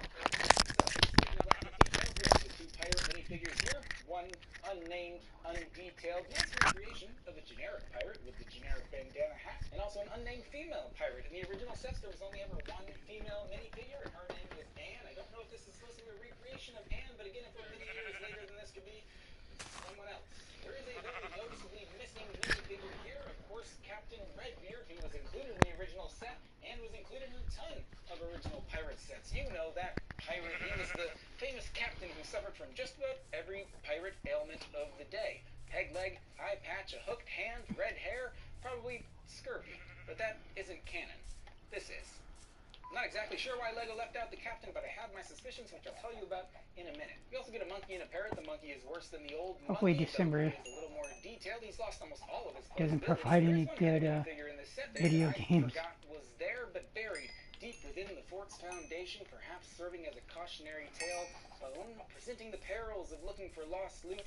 There's a skeleton under this set, now doomed to an eternity of solidarity with no body to keep him company. Before we get to the fort, we need a mode of transportation. Why don't we take this little merchant ship? Again, this ship is a nice recreation from another classic pirate set, this time from set 6277, the Imperial Trading Post, released in 1992. This is a beautiful replica. Obviously, it's based on that ship, but this time with some more modern details and build techniques. I love the size, I love the simplicity, I love the cloth sails included here, even though my 4-year-old kept saying those aren't LEGO, which I'm going to say means I'm raising him right. But I think this boat is a fantastic inclusion, and honestly, I think this could have been a set on its own. I looked into picking up a copy of that Imperial Trading Post. Way too expensive. That ship has sailed. But don't make the same mistake here. Get this schooner then later. If you don't want it, that's fine. Whatever floats your boat. Or you could wait for a good sail. But personally, I think this set already includes a pretty great sail. Finally, we have arrived at the fort, and after that long journey, I still think it looks fantastic. The most notable difference between this set and the original is that the original came with that large, molded, ramped base plate. Obviously, LEGO does not make those base plates anymore, so we got to build this setup with a bunch of great rock work. Conveniently, that means we get a new version, which has 5 times the number of pieces and quadruple the price of the original. Yay for us. Some backstory to explain this enthusiasm. I've always loved forts. I've always loved Spanish-style forts. I grew up in Florida. Heck, I was born in Fort Lauderdale. And one of my favorite places to visit, and ironically one of my least favorite types of grass, was St. Augustine, which is full of awesome Spanish-style forts, just like this one still standing today, that you can go visit. So for this set, very nice to see that they stuck with the classic color scheme, the white on the outside, the red on the inside. Kind of like me, except the inside of this fort is a bunch of brickwork. That's actually accurate to the original set, except the bricks in the original were just represented with some printed pieces, though you can see bricks all over this set. When building this set, there was actually a lot of build-up, literally and figuratively. Starting with all this rock work builds your anticipation, and the construction just gets more exciting as you work your way up to the walls, and then you get to the little room details, and eventually all the way up to these battlements, and you're left with a big, beautiful model. And speaking of all that rock work, if you're a fan of the sloped 45 2x2 double concave brick, this is the set for you, because it's got a lot of them. I mentioned it before, but my absolute favorite part about this set, which will allow us to see a lot of the details within this set a lot more clearly, is its modularity. Watch this. Look at all these parts that we can put together in a bunch of fun different ways. Like this way. The pieces are just connected via little clips. I worry about the integrity of those clips over time. Let's move that. But this is one of the configurations that the instructions show. I think it's great for playability, displayability. If you got thinner shelves, and like I said, you can move a lot of these pieces around. It's actually surprising how many different ways you can put this thing together. But now it's a lot easier to see a lot of the details in this set, so let's talk about those. Now, where it was just printed on the original set, we now have a fully brick-built paved cobblestone path, which is paving the way towards future internet culture, in that it leads to the first ever case of gatekeeping. Because it leads to a gate. Though we are making some progress because the original set had solid doors and now we have gates that you can see through, which is fitting because we can see the sea through those gates. I love the little hallways and archways and pathways you can follow around this whole fort. It makes the whole thing feel more alive. Look into different movies and supplies and stuff. Okay, we're gonna get a lot of silver Pirates of the bars now. Caribbean. The line Iron, in the Disney aka ride, not the iron. line in the Disney movie, where Jack Sparrow's all like, "Bring me that horizon." As far as interiors, we've got a little governor's quarters, which is fittingly named because the room would have to be at least 4 times this size to be considered a whole room. Up top, lined with soldiers and cannons, we've got all these little parapets, which, in my opinion, is the perfect place to perch your parrot pets. One of the coolest features here is the working crane. I'm going to name mine Fraser, and where the original fort's crane didn't have much reach, this one feels like it extends for miles and miles, or at least far enough to haul cargo from ship to shore. Within the rockwork of that fort, there's a couple of hidden compartments filled with gold or secret letters or leaky casks. We can even see those casks leak to whimper, otherwise known as a little wine. Another one of my favorite spots in the fort just to visit is the little jail here. It's fully enclosed, making you wonder how one could possibly escape. Hint, hint. I even asked the incarcerated. I said, "Hi, what are you sleeping on?" He said, "Hey." Hey, but if we look under that hay, there's a trap door. You can open that hatch and click File Close on your Excel, slide down the chute to your first stop on your journey to freedom, the Crest Station. Then it's smooth sailing to a life of, let's be honest, probably more piracy. We've got a couple palm trees decorating the exterior. I think these leaves are probably that plant-based biodegradable material. I know these leaves are classic, but I think I'm more fond of the newer leaf pieces. At the far end here, there's an unassuming looking dock, but there's actually something very interesting about it. The fact that there's a picnic laid out on top?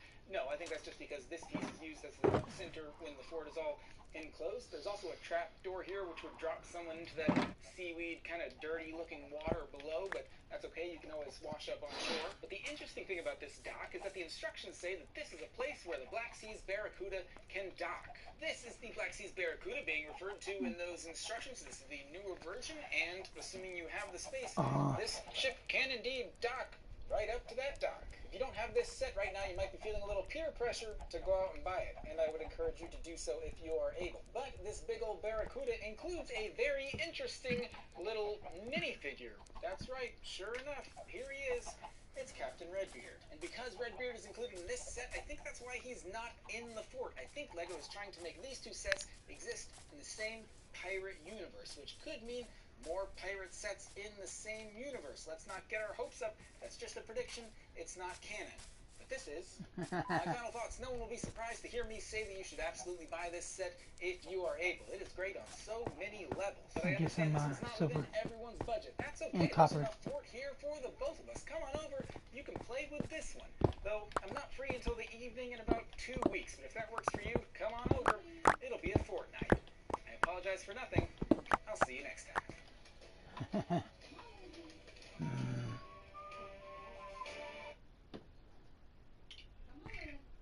Oh, haha. The Lego Star Wars game intro for his intro. Hello everyone and welcome back to W Bricks. Today we're going to be taking a look at the brand new Lego Icons El Dorado Fortress set. Now this just released on July the 4th here in the United States and it retails for $215. And as you see here, we've got 2,509 pieces in the set, which already is a great price to piece ratio. Thank you for tuning in. If you like, make sure to like and subscribe. And now let's get into the review. This set is absolutely gorgeous. Taking a look at the box art, I am absolutely in love with it. I love seeing, like, actually detailed box arts and not just the plain black 18 plus line art. Like, this is gorgeous. It's so nice to have something fresh and nice. As you see here across the top, you've got all of your main figures in the set with your cannon there. Nothing too crazy there. And then around the back here, you've got great images of this set and the different ways you can display it there. You see the different parts of it. Got some more detailed look there and there. All in all, this is just a gorgeous looking set. Look, you've even got the boats there on the side. This is a great looking box. I'm gonna do a story 10 online. out of 10 Lego. This one came across very, very well. Alright, and here we are with our first two minifigures of the set. Here on the left, we have the girl pirate, and on the right, we've got our guy pirate. Both of them look absolutely exceptional. The torso print there on the girl looks awesome. On the right there, if you see, there's actually a licensed minifigure face. That is Bucko from the Lego Ninjago Season 6 line, which I was just so surprised to see him back here. Just that is actually a licensed minifigure face. That is Bucko from the Lego Ninjago Season 6 line, which I was just so surprised to see him back here in just a regular pirate set. So that's kind of crazy. I'm just trying to think if they had a bunch of him extra on hand, a bunch of those heads. So that's a little crazy to see. He does not have an extra face print, but around the back here, if you take a look at her, neither does she. I bet you were expecting one, and so was I. So it was a little weird to see that we weren't getting a second face on her, but nothing that's like extremely necessary. Both of these figs look incredible. You know, nothing too special though. They look good. I don't think I've ever done 3 minifigures at once here, but I felt that I couldn't do them 2 in 1. You gotta look at all 3 of them together, and here are 3 Imperial foot soldiers. They've all got the same torso and legs with the shoulder pieces there, along with the backpacks. All look absolutely great. Exceptional looking minifigures. I'm glad that we got 3. As many of these as we could have gotten was the best option. So getting 3 of them is pretty good. Obviously, though, I would have loved to see 4 or 5. But in a $215 set, getting this many minifigures is pretty good to begin with. I mean, it is 8 minifigures, so that's pretty good. These 3, though, look absolutely incredible. I love all 3 face prints. Obviously, none of them have a second face. The only thing I'm a little disappointed about is that we couldn't get some red printing here on the ends of those, the little feathers on the cap. I wish that those could have had some red printing. It feels a little empty there, it being completely black. I feel like it needed a little splash of red up there. But all in all, these are 3 absolutely incredible minifigures. I just absolutely love them. Alright, next up here is our 2, what I've kind of called the musketeers, or the captains here of the fort. On the left one, you've got the one with the golden armor piece, and the one on the right is the ship captain, because she came with the ship. But I like to think of the one on the left more as the ship captain, because she's got the gold, and then we'll see later on with the governor, he's got the gold as well. Both of them are exceptional looking minifigures. Let's flip around so you can see that musketeer hat with the hairpiece there. Looks very good. I'm a little disappointed that they are both girls and we couldn't get a guy here, especially since that's the same hairpiece there on the back of the hats. I was just hoping that we could get a different hairpiece underneath the musketeer hat, one that would fit better for mocks and custom builds, one that we could use for guys. But I feel like this hairpiece could still work for a musketeer back in the olden days. Just a little disappointed not to see a guy here for one of the captains as well. But both minifigures are exceptional. Both of the girls look great. The face prints on both are incredible. If you take a look, they both do have a secondary face there. Both exceptional looking minifigures. Of course, this dual molded hat piece is terrific. Of course, I mean, I can't diss on that. It looks great. I just wish we could have gotten one with a guy hair piece there as well. Finally, the featured minifigure of the set, the person they call the governor, and he has that exclusive torso print, right there. Looks absolutely incredible. Of course, the golden sash is there on his shoulder. Beautiful hat prints there. The red feather across the top. All of these minifigures actually are very simple. Very simple minifigures, but they look exceptional. Like, when you have them in person, they look great. Terrific minifigures, Lego. You did an incredible job here with the set. Alright, so the first section we've got to talk about here is our boats. So, obviously, we have a small, dark brown rowboat here for the pirates, which looks great. Love getting those rowboats. And then here is our brick-built ship here for the Imperial soldiers. This thing is gorgeous. When you build this, it all just clicks together perfectly. I don't even know how to explain it. It was just when I saw the pile of bricks, I was like, how the heck is this going to become a ship? And then they pull it off. Even as a mock builder myself, I was like, I wonder how they're going to do this. And it just turned out so perfectly. When you look at the pile of bricks that you get out of the bag and then how it turns into this ship, it is just absolutely mind-blowing. There's a reason they were in charge of building this set, because they did an incredible job. Just gorgeous, gorgeous ship here. The sails on it look terrific. If it's a little ship, though. You know, there's no complaints when it comes to this ship. Let me show you the flags there up top. This thing is absolutely incredible. A gorgeous looking little ship here for the Imperial But you can take those same pieces and make a ship. in love with this thing. Alright, now the fortress itself. This thing is absolutely stunning.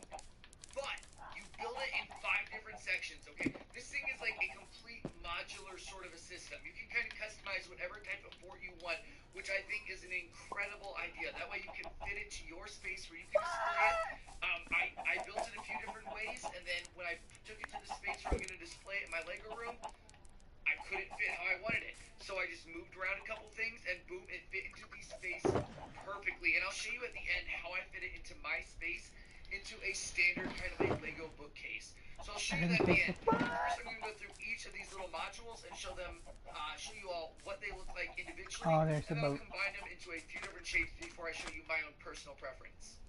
Alright, I'm going to start with the smallest little bit here, and that is your dock. Now, I think this thing turned out really well. There is actually a trap door built into it, so if you want to move this Technic lever right here, it just drops down into the water, which I think is pretty cool. My only complaint is that it's a really loose joint, and it just kind of wants to fall down all the time every time you move it. So if you just slide it over a bit, boom, it's down. I think there could have been a little bit of a bigger extension right there onto that Technic pin, and I think that would have made it a little less annoying because, I mean, if you just move this thing at all, it's coming down. So it's a small critique there, nothing too crazy. Another thing is, I don't know why we've got just like, I don't know, a table with drinks and food on it on the end of the dock. Little confused with that. Obviously, if you want to move it in your own module, you can just take it off. But yeah, I was a little confused when I was building it onto the dock. But it does make a sense in a way when I'll show you how they combine here in a minute. But all in all, this is a good-looking dock. I think it works good for the space. You see some nice rounded parts right here. Really connects it and gives it that dock sort of a feel. And of course, you've got the stonework all the way across this, and you'll see it across the entire build, the beautiful stonework that goes into it. This is the next module up here, and this is just a tower here for the fort. And so I like that. Here, you've got a pretty large beach section. Got a little pirate ship that I got in the mail. Now, I do like the Extra little. They have an old Let's get into style this feel image. to them for Lego. For this one, They for aren't my spinning favorite. I feel over. like they could have done something a little bit bigger and more exciting here. Both of these palm trees consist of like 8 pieces apiece. Very, very simple. I just feel like we could have had something a little bit more extravagant and cool, but they do get the point across, and it does give that nice vintage feel here for a Lego palm tree. So I'm okay with it overall. Once again, you see the beautiful stonework all the way around it, which looks terrific. And then flipping around here, you see we have a cannon up top, which you are able to just pull off here. Oops. Alright, here we go, guys. I got it. Okay, I can do it. So you can pull off your cannon there, wheel it around. As you see, you've got the plunger there for the cannon as well, along with a couple cannon bolts there on the side.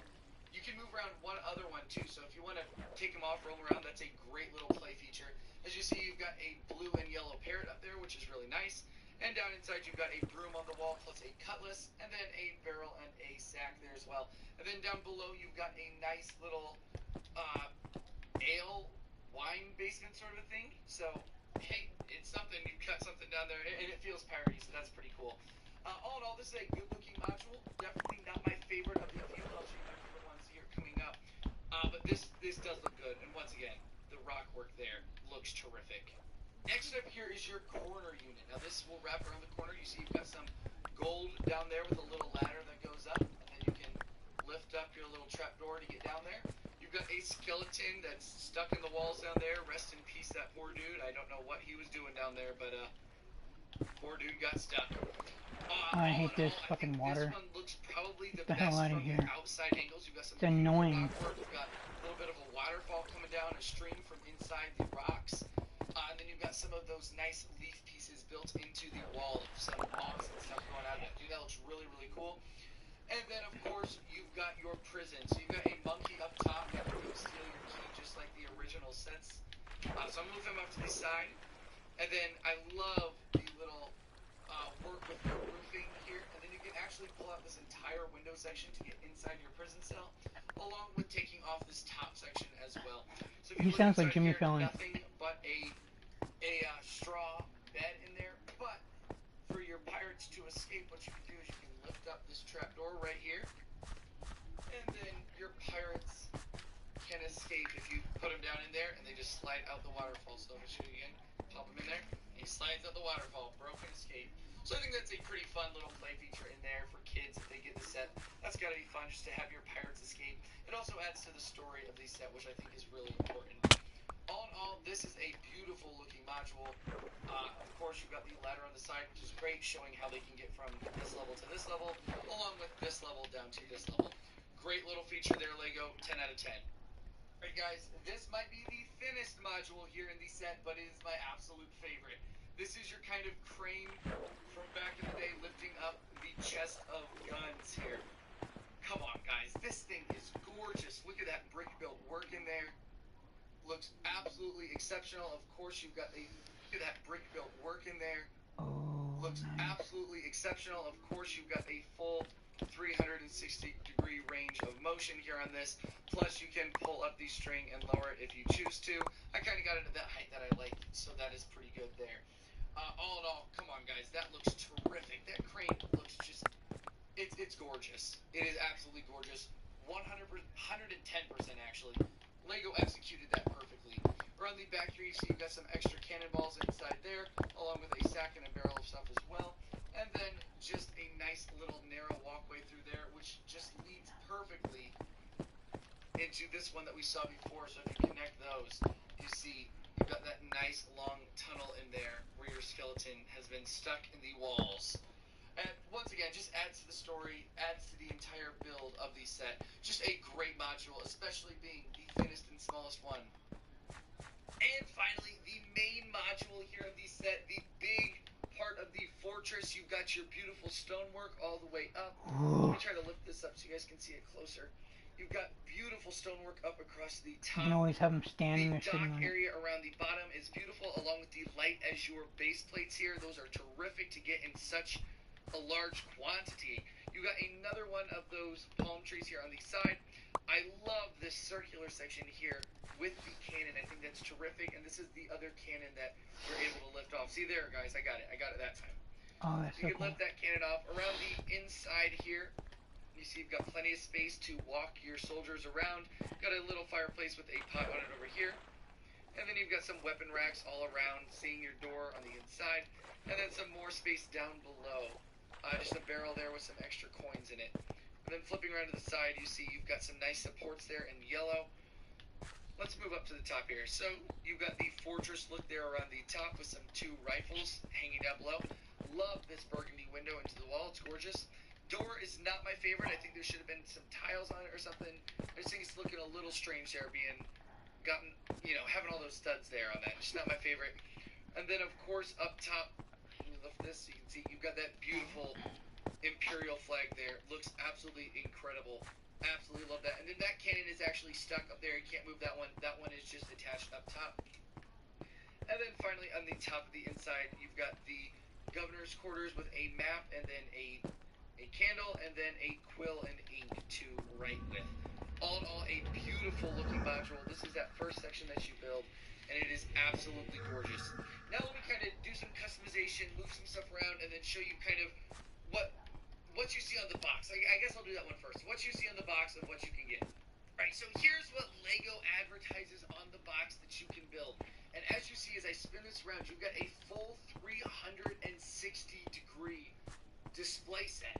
It looks terrific from all angles. I mean, it's just absolutely gorgeous. It just wraps completely around. Now, I think this side does look a little plain here. If you see, it looks a little bit plain. And from this angle, I think it looks a little bit sharp back to that back area, especially seeing how free-flowing and nice this side is.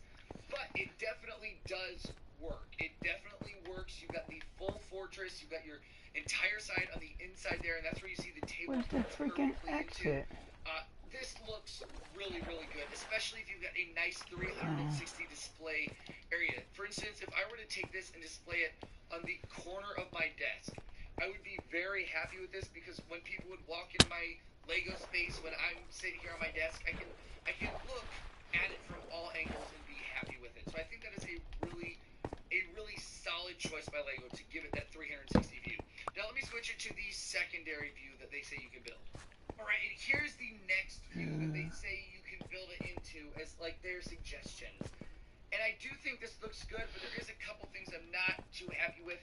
And first of all, it is this section right here, the dock. I don't think the dock looks very good, just kind of hanging off the side there. I mean, it doesn't really fit very well into it. And then I'm just not too happy with how empty the back of it feels. Like, it feels really thin when you're looking. Let me move the camera here for you a little bit. Move this around. You can just see how thin it really feels back there. It doesn't feel very full anymore. The point of this set that I really liked is that it felt really full and like a big four, and it just feels too thin like this. But let me show you what I kind of did for my designs for the set. Alright, so this was the first way that I kind of liked it the most. Now, I can't display this on my shelf space because I don't have enough space to fit it on horizontally like this. But what I've done here is I've got the dock in the back section here, so it still feels full, and then you've got that crane on the side here so you can see that beautiful architecture of it. That's what you really want to see. Along with, I really like this section here connected to this section, because I think that the beaches look really good connected to each other along with the water. And then I put the corner module down here so that you can see some of that beautiful work of that. So I think that just connects perfectly right there. But nice. This module works in many spaces. Now what I'm going to do is I'm going to take this set and move it over to my bookcase so I can show you exactly what it looks like in my display section and how I use it. Okay guys, so I got up from the desk. This is like the first time you guys are getting sort of a room tour here. I'm going to walk over here to the other section of my Lego space and show you where I've got the icon stuff. So this is like a preliminary room tour. But what I've got here is I've got my Lion Knight's castle, my blacksmith, stuff like that. And I've got this in this case right here. So let me know what you think. So I've got the one module there to the left because I like that one a lot. I've got the crane, of course, in a view that you can see it. And then I have the dock in the middle to fill up the space so you can see you've got one of the soldiers back there. And the corner unit kind of hidden back there, unfortunately. But that's what fit my space the best. And then, of course, I've got the ships up there with the minifigures as well. But what I kind of feel is that you can still see that corner module a bit, depending on how I angle it. So I'm not too disappointed with how it is in there. I think it fits definitely with my sort of icons line here with that stuff. I think it definitely looks really great on the shelf with the blacksmith shop and those promos there. And then, of course, the Lion Knight's castle. Let me know what you think of my sort of configurations of this set compared to Legos. I'm curious to see what you think. Alright, guys, I'm back in the desk. We're just going to take a look at the image on the box here today, so I don't have to move it again. I've already moved it plenty of times. I couldn't decide where I wanted it. Okay, but besides the point, this set is 110% worth the $215 here. I had so much 110% worth the $215 here. I had so much fun just kind of displaying it. Like, that's what I love to do with my Legos. I love to display them now as an adult collector. But, you know, easily worth the $215. You've got 8 incredible minifigures, all brand new to this set. I mean, extravagant figures, extravagant set. Just having fun alone, just figuring out how you want to configure it is just a great aspect of the set. Having a modular feel to it is just beyond incredible. And I just can't get over that crane right there, guys. Come on. I'm just staring at it while I'm looking at the box. What a gorgeous set. Gorgeous colors. It's different than other stuff they released. They could have done this in light gray or whatever, but they chose not to. And I'm so thankful they did because it turned out so incredible, guys. Highly 110% recommend getting this set. Thank you all very much for watching this review. If you enjoyed it, make sure to like and subscribe. I greatly appreciate it. And I will see you all later on W Ranks. I gotta listen to that again.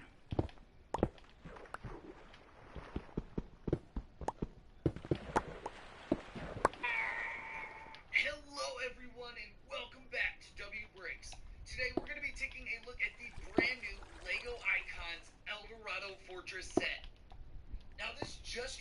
on July I'm 4th definitely here in the United States, and it retails for $215. And as you see here, we've got 2,509 definitely pieces subscribing in to the that set, dude. He's which cool. already is a great price to piece ratio. Thank you for tuning in. If you like, make sure to like and subscribe. And now let's get into the review. This set is absolutely gorgeous. Taking a look at the box art, I am absolutely in love with it. I love seeing, like, actually detailed box arts and not just the plain black 18+ line art. Like, this is gorgeous. It's so nice to have something fresh and nice. As you see here across the top, you've got all of your main figures in the set with your cannon there. Nothing too crazy there. And then around the back here, you've got great images of this set and the different ways you can display it there. You see the different parts of it. Got some more detailed look there and there. All in all, this is just a gorgeous looking set. Look, you've even got the boats there on the side. This is a great looking box. 10 out of 10 Lego. This one came across very, very well. I'm Alright, keep here that we box. are with our first two minifigures of the set. Can't wait to get my baby. I got $10 off. Both of them look absolutely The exceptional. next set I'm buying. Torso print there on That means awesome.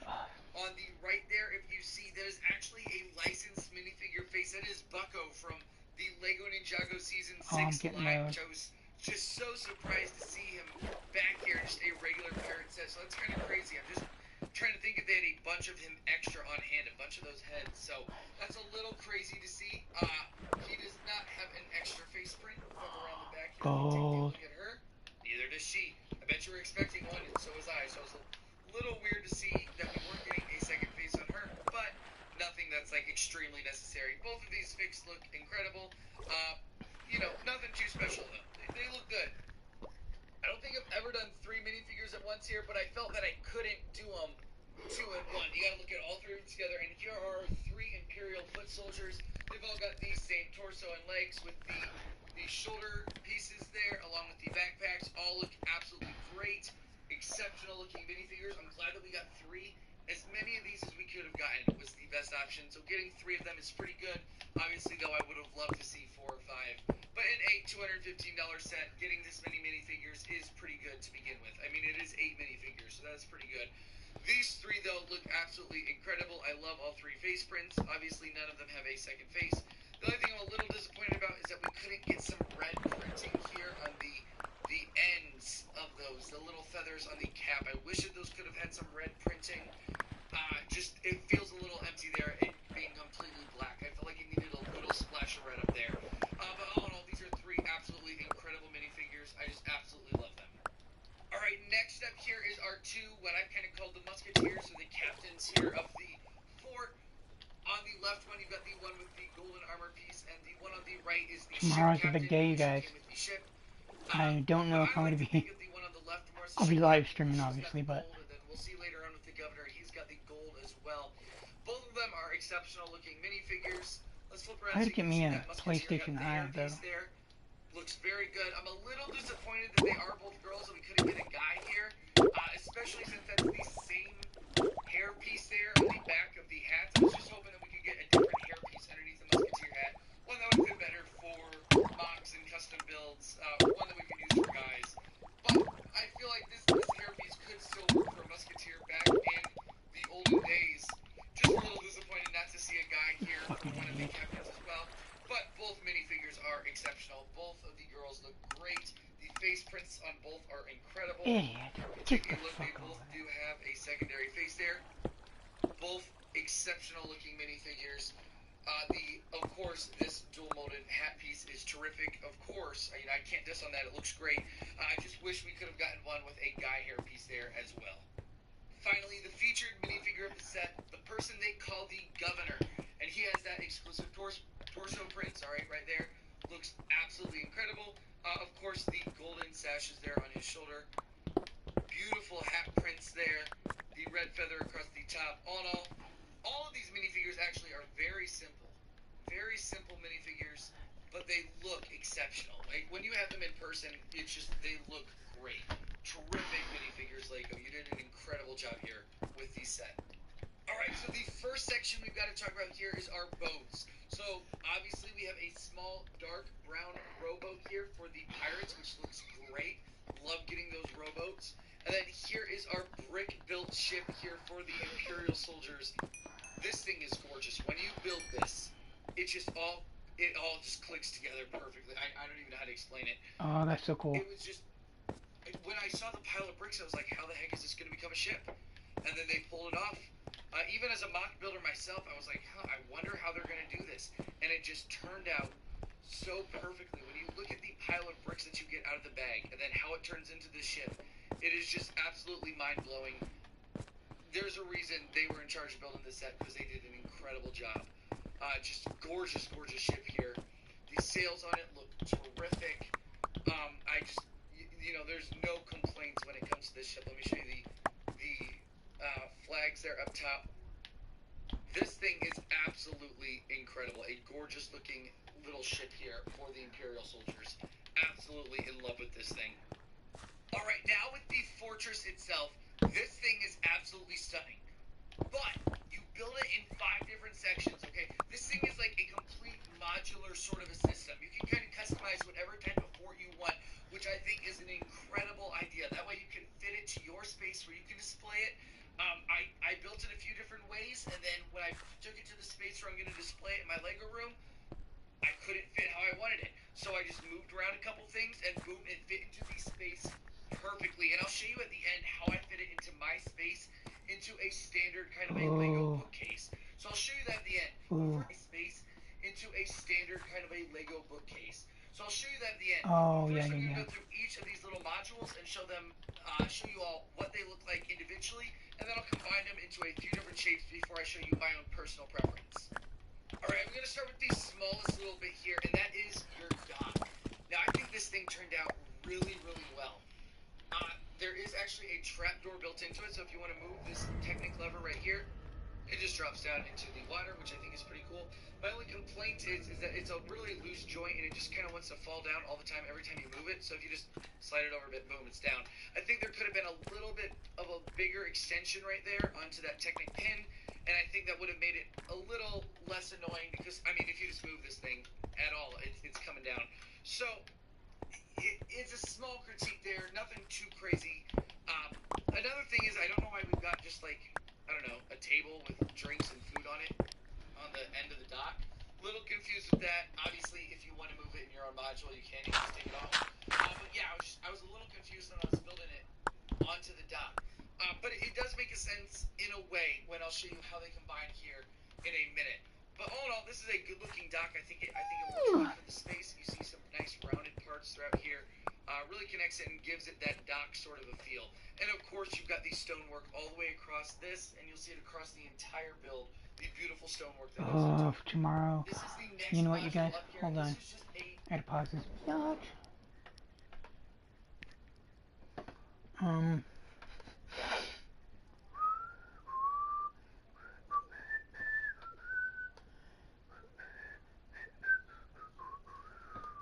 Shift, yeah.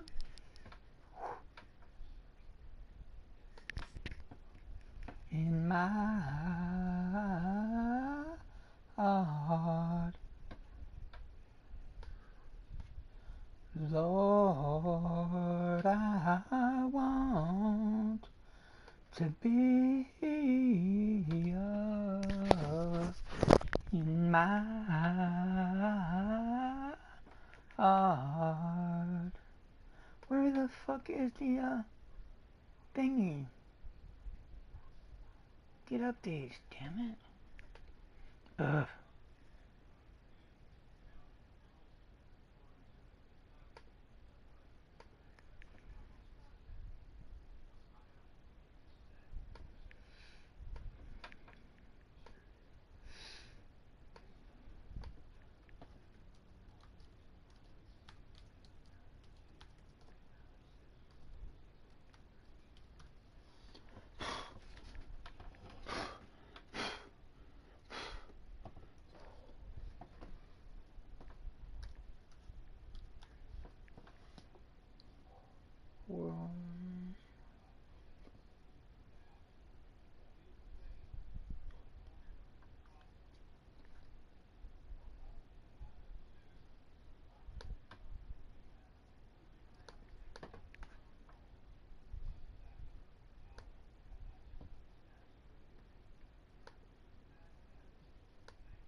I got Disney for this month, and the Soka shirt is so badass, you guys. Please see below for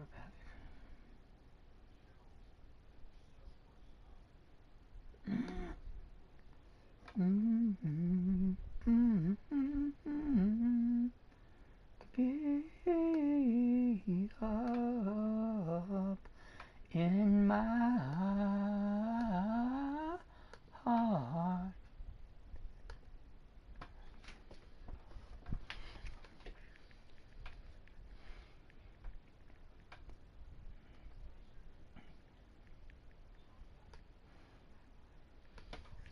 A tower here for the fort.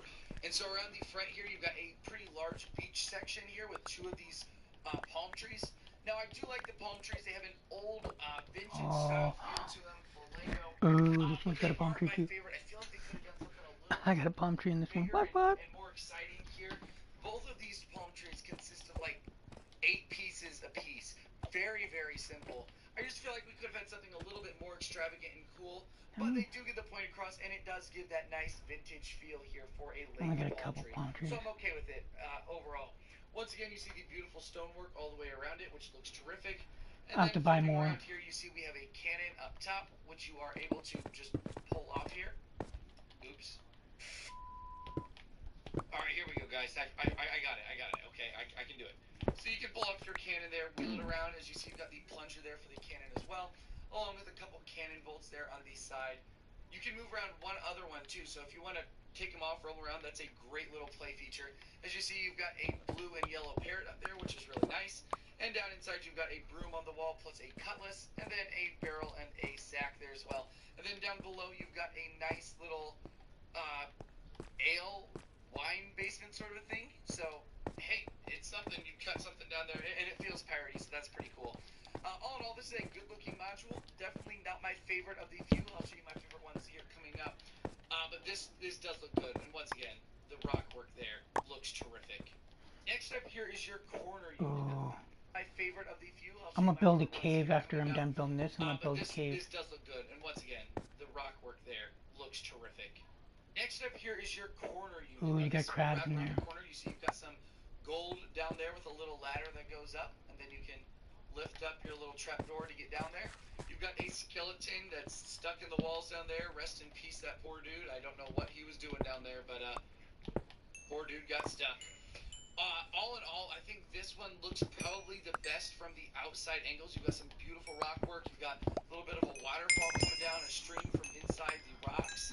And then you've got some of those nice leaf pieces built into the wall of some moss and stuff growing out of it. I think that looks really, really cool. And then, of course, you've got your prison. So you've got a monkey up top that can go steal your key just like the original sets. So I'll move him off to the side. And then I love the little work with the roofing here. And then you can actually pull out this entire window section to get inside your prison cell, along with taking off this top section as well. So if you look inside here, nothing but a straw bed in there. But for your pirates to escape, what you can do is you can lift up this trapdoor right here, and then your pirates can escape if you put them down in there, and they just slide out the waterfall. So if I show you again, I'm gonna do a longer tunnel. I'm gonna rebuild that to where there's a. so I think that's a pretty You don't fun just go little out the play feature waterfall. in there You for kids if they get the set. That's gotta be fun just to have your pirates escape. It also adds to the story of the set, which I think is really important. All in all, this is a beautiful looking module. Of course, you've got the ladder. You gotta fall down and then crawl inside the or walk inside the tunnel. Great little feature there, Lego. 10 out of 10. Great guys, this might be the thinnest module here in the set, but it is my absolute favorite. This is your kind of crane from back in the day lifting up the chest of guns here. Come on, guys. This thing is gorgeous. Look at that brick built work in there. Looks absolutely exceptional. Of course, you've got a full 360-degree range of motion here on this. Plus, you can pull up the string and lower it if you choose to. I kind of got it at that height that I like, so that is pretty good there. All in all, come on, guys. That looks terrific. That crane looks just... It's gorgeous. It is absolutely gorgeous. 110% actually. Lego executed that perfectly. Around the back here, you see you've got some extra cannonballs inside there, along with a sack and a barrel of stuff as well. And then just a nice little narrow walkway through there, which just leads perfectly into this one that we saw before. So if you connect those, you see you've got that nice long tunnel in there where your skeleton has been stuck in the walls. Bam! Once again, just adds to the story, Cool. adds to the entire build of the set. Just a great module, especially being the thinnest and smallest one. And finally, the main module here of the set, the big part of the fortress. Oh, You've got yes. your beautiful stonework all the way up. Oh, Let me try to yes. lift this up so you guys can see it closer. You've got beautiful stonework up across the top. The dock area around the bottom is beautiful, along with the light azure base plates here. Those are terrific to get in such a large quantity. You got another one of those palm trees here on the side. I love this circular section here with the cannon. I think that's terrific, and this is the other cannon that you're able to lift off. See there, guys, I got it that time. You can lift that cannon off. Around the inside here, you see you've got plenty of space to walk your soldiers around.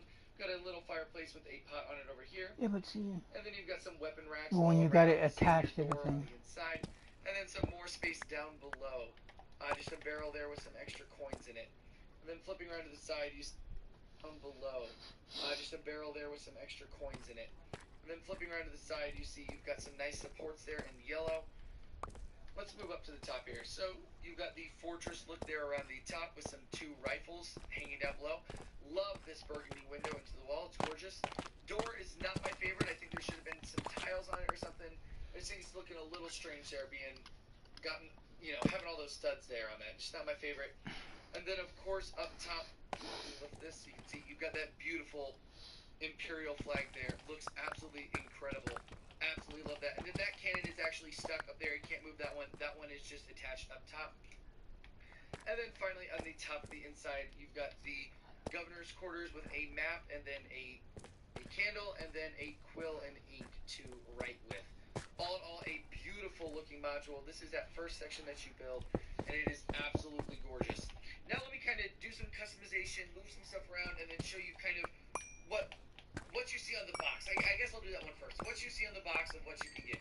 Right, so here's what LEGO advertises on the box that you can build. And as you see, as I spin this around, you've got a full 360-degree display set. It looks terrific from all angles. I mean, it's just absolutely gorgeous. Yes, it just to keep wraps completely around. Now, I think this side does look a little plain here. If you see, it looks a little bit plain. And from this angle, I think it looks a little bit sharp back to that back area, especially seeing how free-flowing and nice this side is.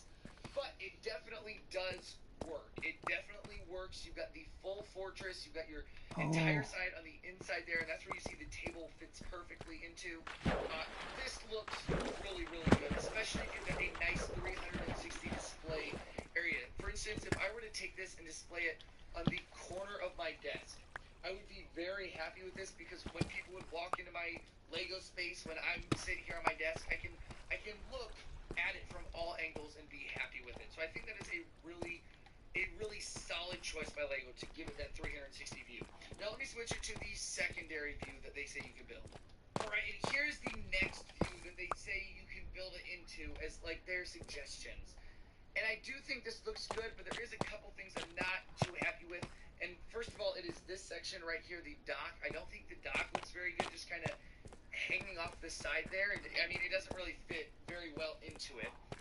And then I'm just not too happy with how empty the back of it feels. Like, it feels really thin when you're looking. Let me move the camera here for you a little bit. Move this around.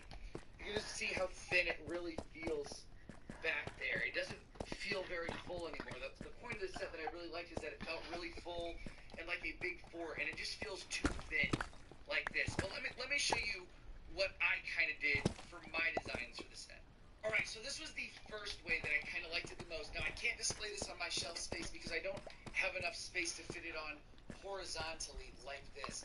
But what I've done here is I've got the dock in the back section here, so it still feels full, and then you've got that crane on the side here, so you can see that beautiful architecture. That's what you really want to see. Along with, I really like this section here connected to this section, because I think that the beaches look really good connected to each other along with the water.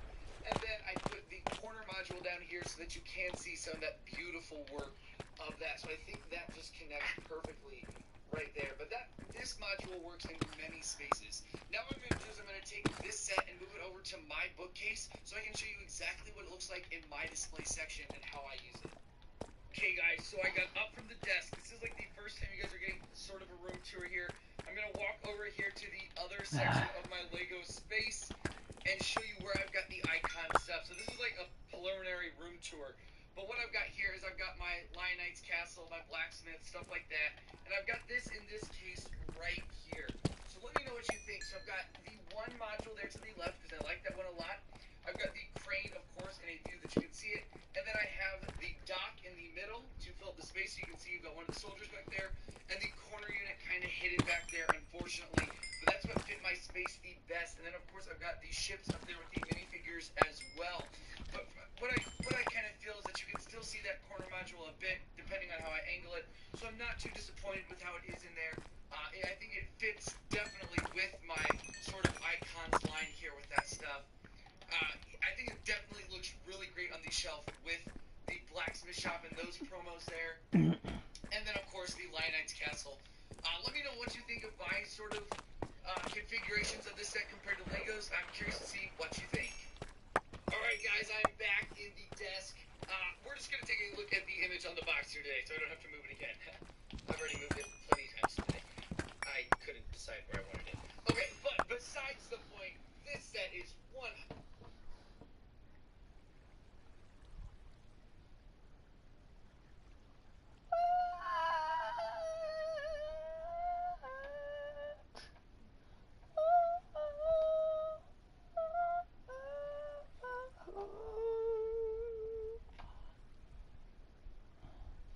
Does this do not show space?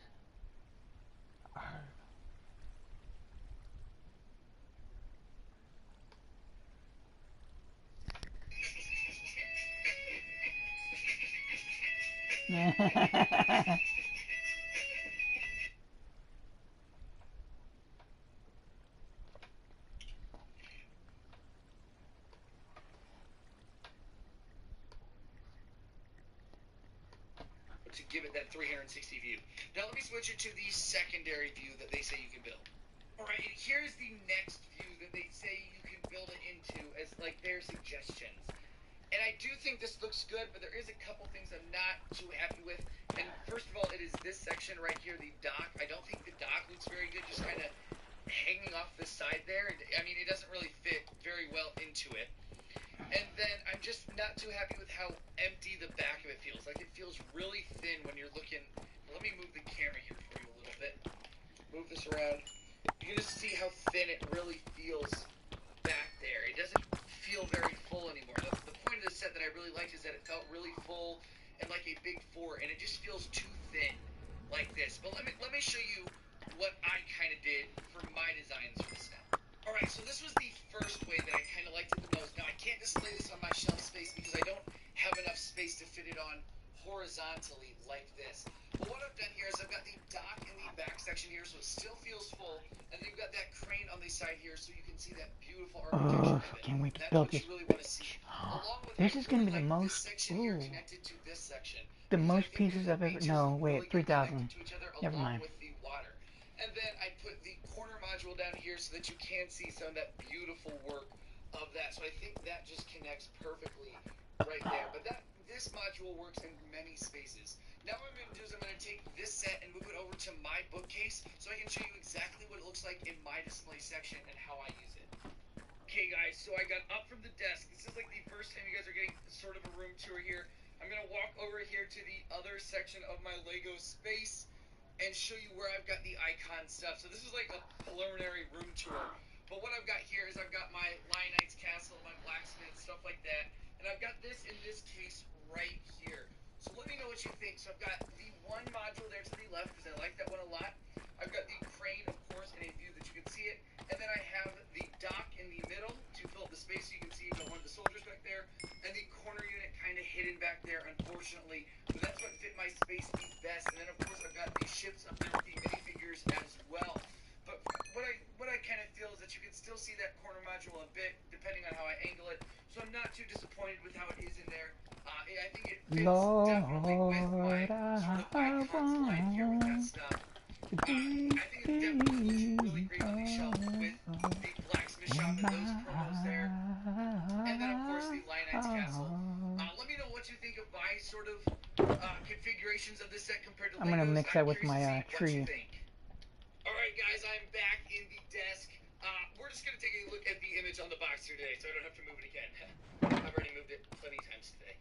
I couldn't decide where I wanted it. Okay, but besides the point, this set is 110% worth the $215 here.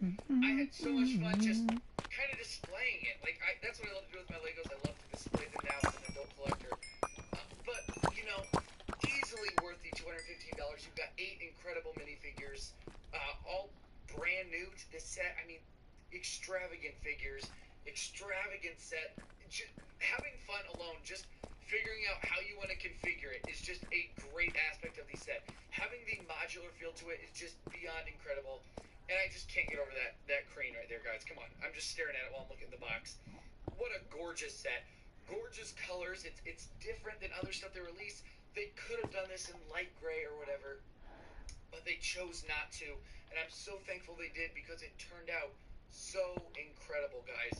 Highly 110% recommend getting this set. Thank you all very much for watching this review. If you enjoyed it, make sure to like and subscribe. I greatly appreciate it. And I will see you all later on W Breaks. If you like, make sure to like and subscribe. And now let's get into the review. This set is absolutely gorgeous. Taking a look at the box art, I am absolutely in love with it. I love seeing, like, actually detailed box arts and not just the plain black 18+ line art. Like, this is gorgeous. It's so nice to have something fresh and nice. As you see here across the top, you've got all of your main figures in the set with your cannon there. Nothing too crazy there. And then around the back here, you've got great images of this set and the different ways you can display it there. You see the different parts of it. Got some more detailed look there and there. All in all, this is just a gorgeous looking set. Look, you've even got the boats there on the side. This is a great looking box. 10 out of 10 Lego. This one came across very, very well. Alright, and here we are with our first 2 minifigures of the set. Here on the left, we have the girl pirate, and on the right, we've got our guy pirate. Both of them look absolutely exceptional. The torso print there on the girl looks awesome. On the right there, if you see, that is actually a licensed minifigure face. That is Bucko from the Lego Ninjago Season 6 line, which I was just so surprised to see him back here in just a regular pirate set. So that's kind of crazy. I'm just trying to think if they had a bunch of him extra on hand, a bunch of those heads. So that's a little crazy to see. He does not have an extra face print, but around the back here, if we take a look at her, neither does she. I bet you were expecting one, and so was I. So it's a little weird to see that we weren't getting a second face on her, but nothing that's like extremely necessary. Both of these figs look incredible. You know, nothing too special though. They look good. I don't think I've ever done 3 minifigures at once here, but I felt that I couldn't do them 2 in 1. You gotta look at all 3 of them together, and here are 3 Imperial foot soldiers. They've all got the same torso and legs with the shoulder pieces there, along with the backpacks. All look absolutely great. Exceptional looking minifigures. I'm glad that we got 3. As many of these as we could have gotten was the best option. So getting 3 of them is pretty good. Obviously, though, I would have loved to see 4 or 5. But in a $215 set, getting this many minifigures is pretty good to begin with. I mean, it is 8 minifigures, so that's pretty good. These 3, though, look absolutely incredible. I love all 3 face prints. Obviously, none of them have a second face. The only thing I'm a little disappointed about is that we couldn't get some red printing here on the ends of those, the little feathers on the cap. I wish that those could have had some red printing. Just, it feels a little empty there, it being completely black. I felt like it needed a little splash of red up there. But all in all, these are 3 absolutely incredible minifigures. I just absolutely love them. Alright, next up here is our 2, what I kind of call the musketeers, or the captains here of the fort. On the left one, you've got the one with the golden armor. I love that to the have. one on the You can right climb is on the those. ship captain, because she came with the ship. But I like to think of the one on the left as the ship captain, because she's got the gold. We'll see later on with the governor, he's got the gold as well. Oh, we're gonna do this Both of them damn are thing, right? exceptional looking minifigures. Let's flip around so you can see that musketeer hat with the hairpiece there. Looks very good. I'm a little disappointed that they are both girls, so we couldn't get a guy here. Especially since that's the same hairpiece there on the back of the hat. I was just hoping that we could get a different to your hat. One that would fit better for mocks and custom builds. One that we could use for guys. But I feel like this hairpiece could still work for a musketeer back in the olden days. Just a little disappointed not to see a guy here for one of the captains as well. But both minifigures are exceptional. Both of the girls look great. The face prints on both are incredible. If you take a look, they both do have a secondary face there. Both exceptional looking minifigures. Of course, this dual molded hat piece is terrific. Of course, I can't diss on that. It looks great. I just wish we could have gotten one with a guy hairpiece there as well. Finally, the featured minifigure of the set, the person they call the Governor, and he has that exclusive torso print. Right there, looks absolutely incredible. Of course, the golden sash is there on his shoulder. Beautiful hat prints there. The red feather across the top. All of these minifigures actually are very simple minifigures, but they look exceptional. Like when you have them in person, it's just they look great. Terrific minifigures, Lego. You did an incredible job here with these set. All right, so the first section we've got to talk about here is our boats. So obviously we have a small dark brown rowboat here for the pirates, which looks great. Love getting those rowboats.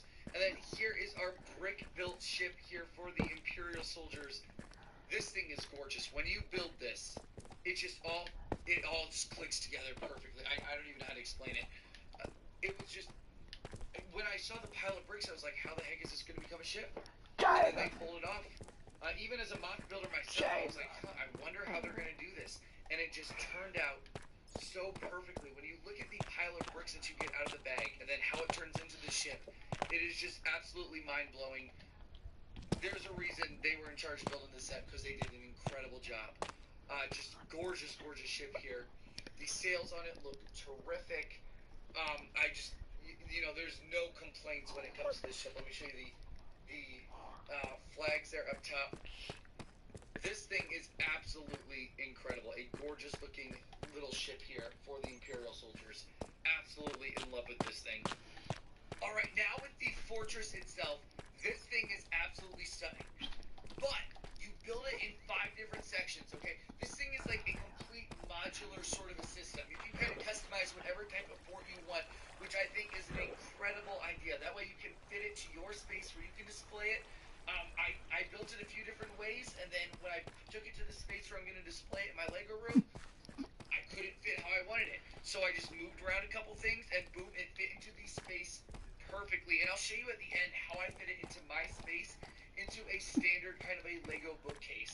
So I'll show you that at the end. But first I'm going to go through each of these little modules and show you all what they look like individually, and then I'll combine them into a few different shapes before I show you my own personal preference. Alright, I'm going to start with the smallest little bit here, and that is your dock. Now, I think this thing turned out really well.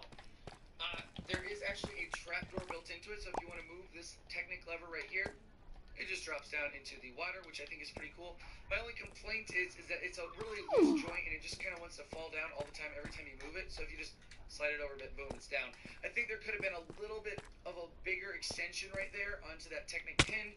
And I think that would have made it a little less annoying because, I mean, if you just move this thing at all, it's coming down. So, it's a small critique there, nothing too crazy. Another thing is, I don't know why we've got just like, I don't know, a table with I have been here, haha. On the end of the Look at that, oh my god. I'm confused with that. Obviously, if you want to move it in your own module, you can just take it off. But yeah, I was a little confused. We're gonna play some Far Cry 6 on YouTube. But it does make a sense in a way when I'll show you how they I'm gonna make a tour when I wake up. I get my set. I'm gonna try to find a way I can live stream it though. Oh. Really connects it and gives it that dock sort of a feel. And of course, you've got the stonework all the way across this, and you'll see it across the entire build. The beautiful stonework that goes into it. This is the next module up here, and this is just a tower here for the fort. And so around the front here, you've got a pretty large beach section here with 2 of these palm trees. Now, I do like the palm trees. They have an old vintage style feel to them for Lego, but they aren't my favorite. I feel like they could have done something a little bit bigger and more exciting here. Both of these palm trees consist of like 8 pieces apiece. Very simple.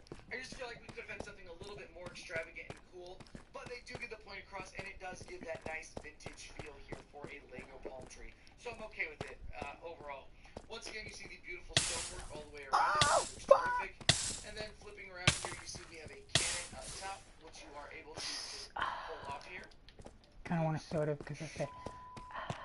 Alright, here we go, guys. I got it. Okay, I can do it.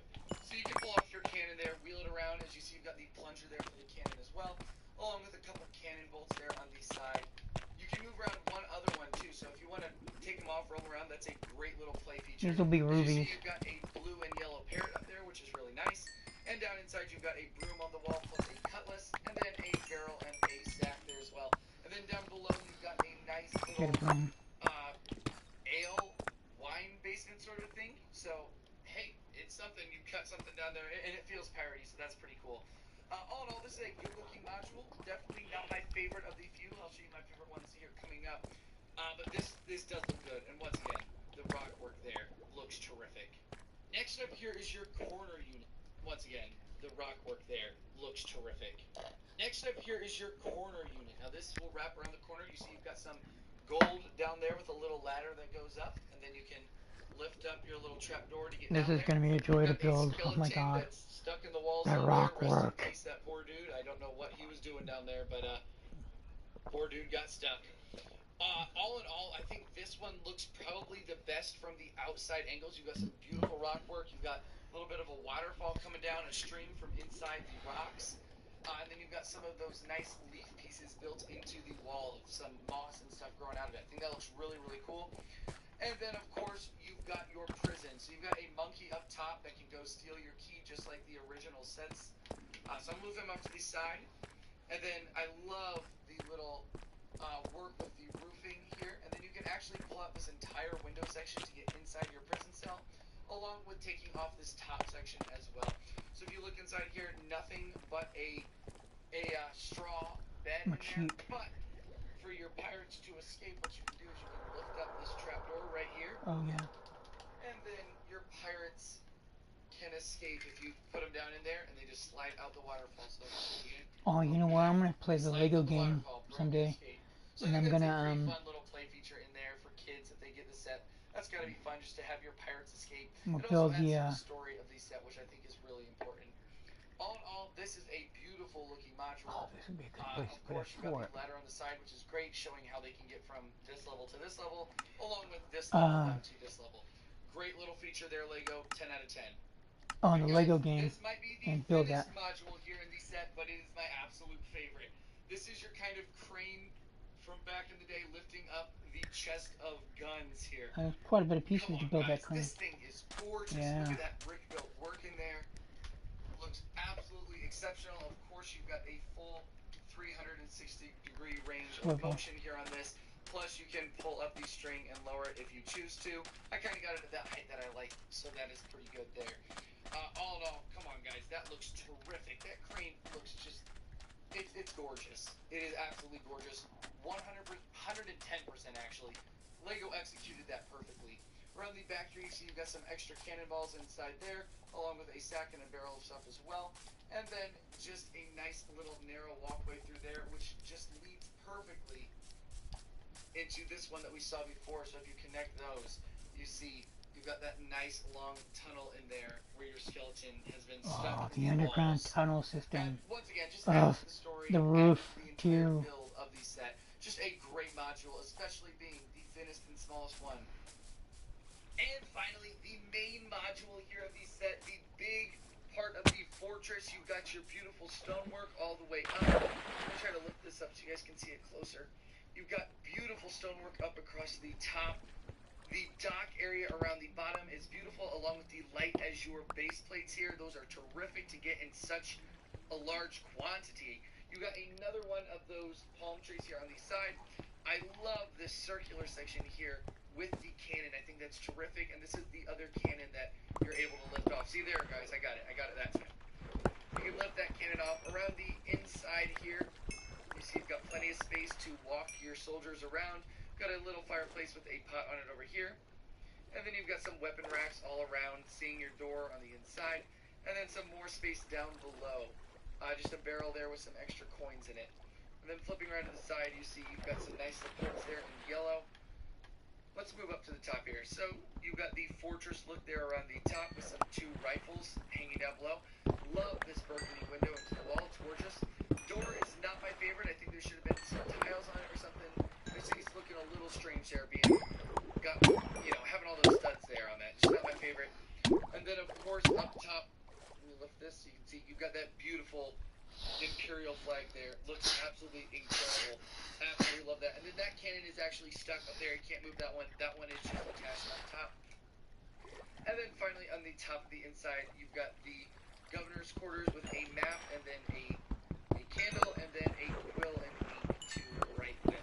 All in all, a beautiful looking module. This is that first section that you build, and it is absolutely gorgeous. Now let me kind of do some customization, move some stuff around, and then show you kind of what you see on the box. I guess I'll do that one first. What you see on the box and what you can get.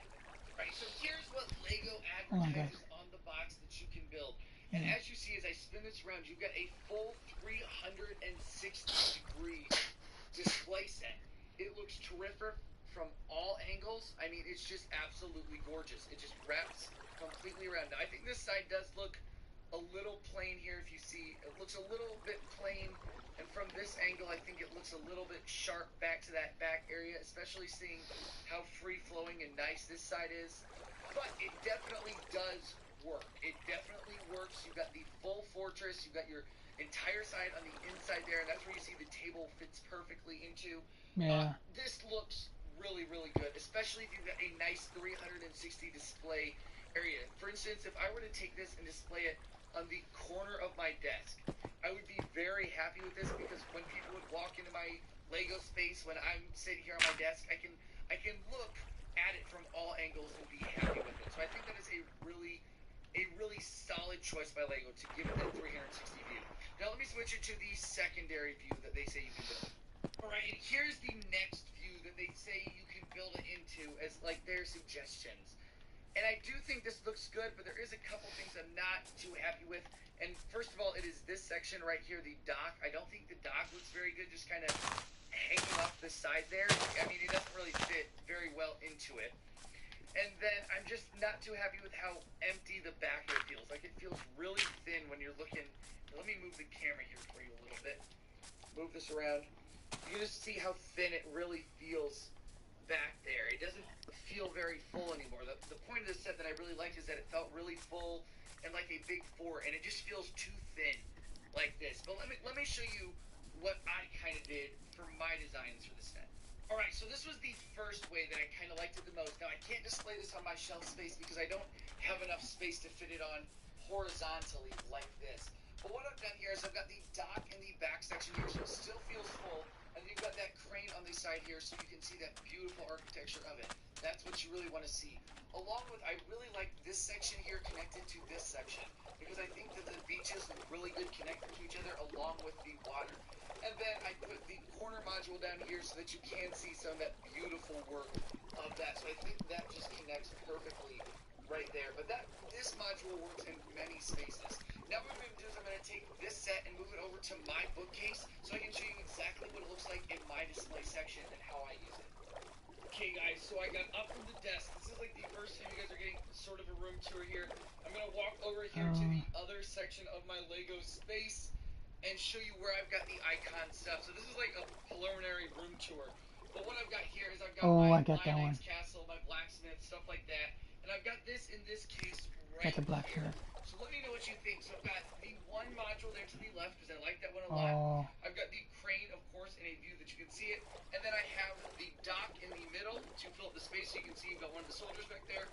And the corner unit kind of hidden back there, unfortunately. But that's what fit my space the best. And then, of course, I've got the ships up there with the minifigures as well.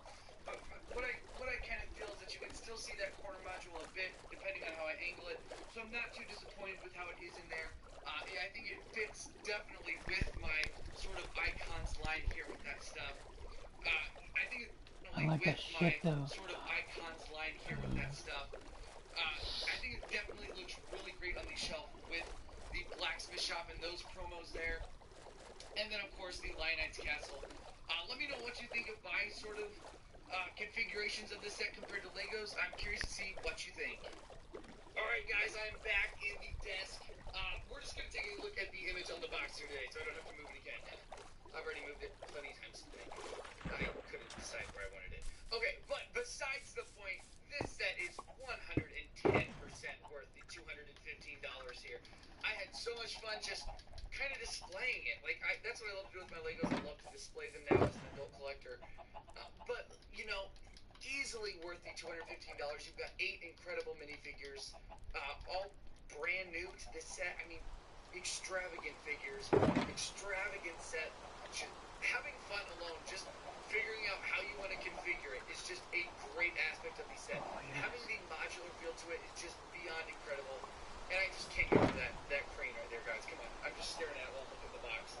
What a gorgeous set. It looks like fun to do. It's different than other stuff they released.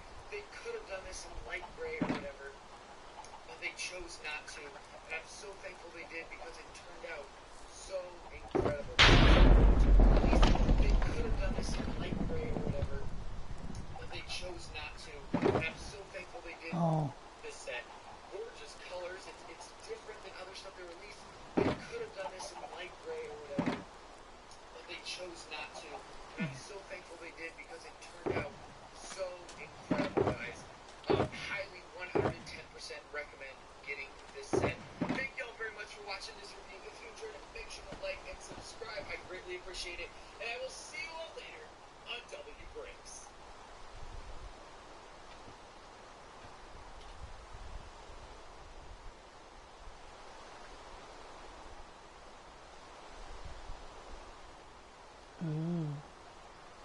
Hello and welcome to my channel.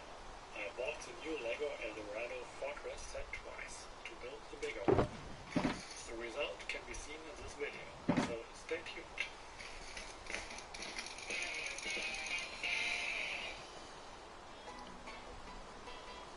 Admittedly, the set looks quite nice.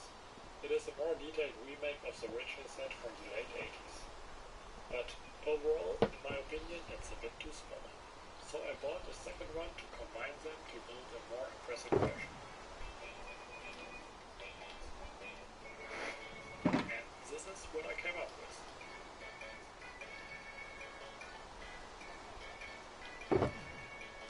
In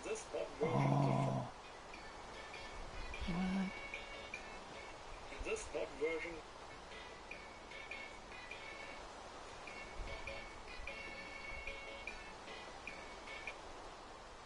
Oh, there's 2 of them. You know, I kind of want, when I can, I'm going to buy a bunch of those. In this mod version, the first fortress stayed like it is as a centerpiece and was expanded easily due to the modular design. I love that song. Thank you.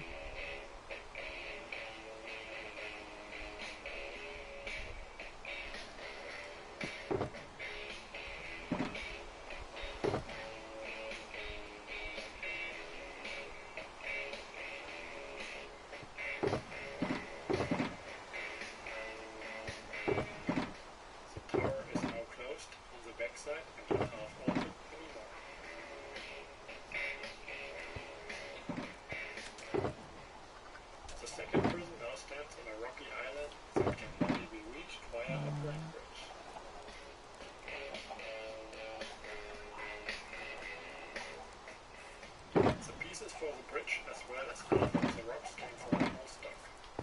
I also added about 10 white headlights for completing the walls. Apart from that, all other bricks came from the 2 sets.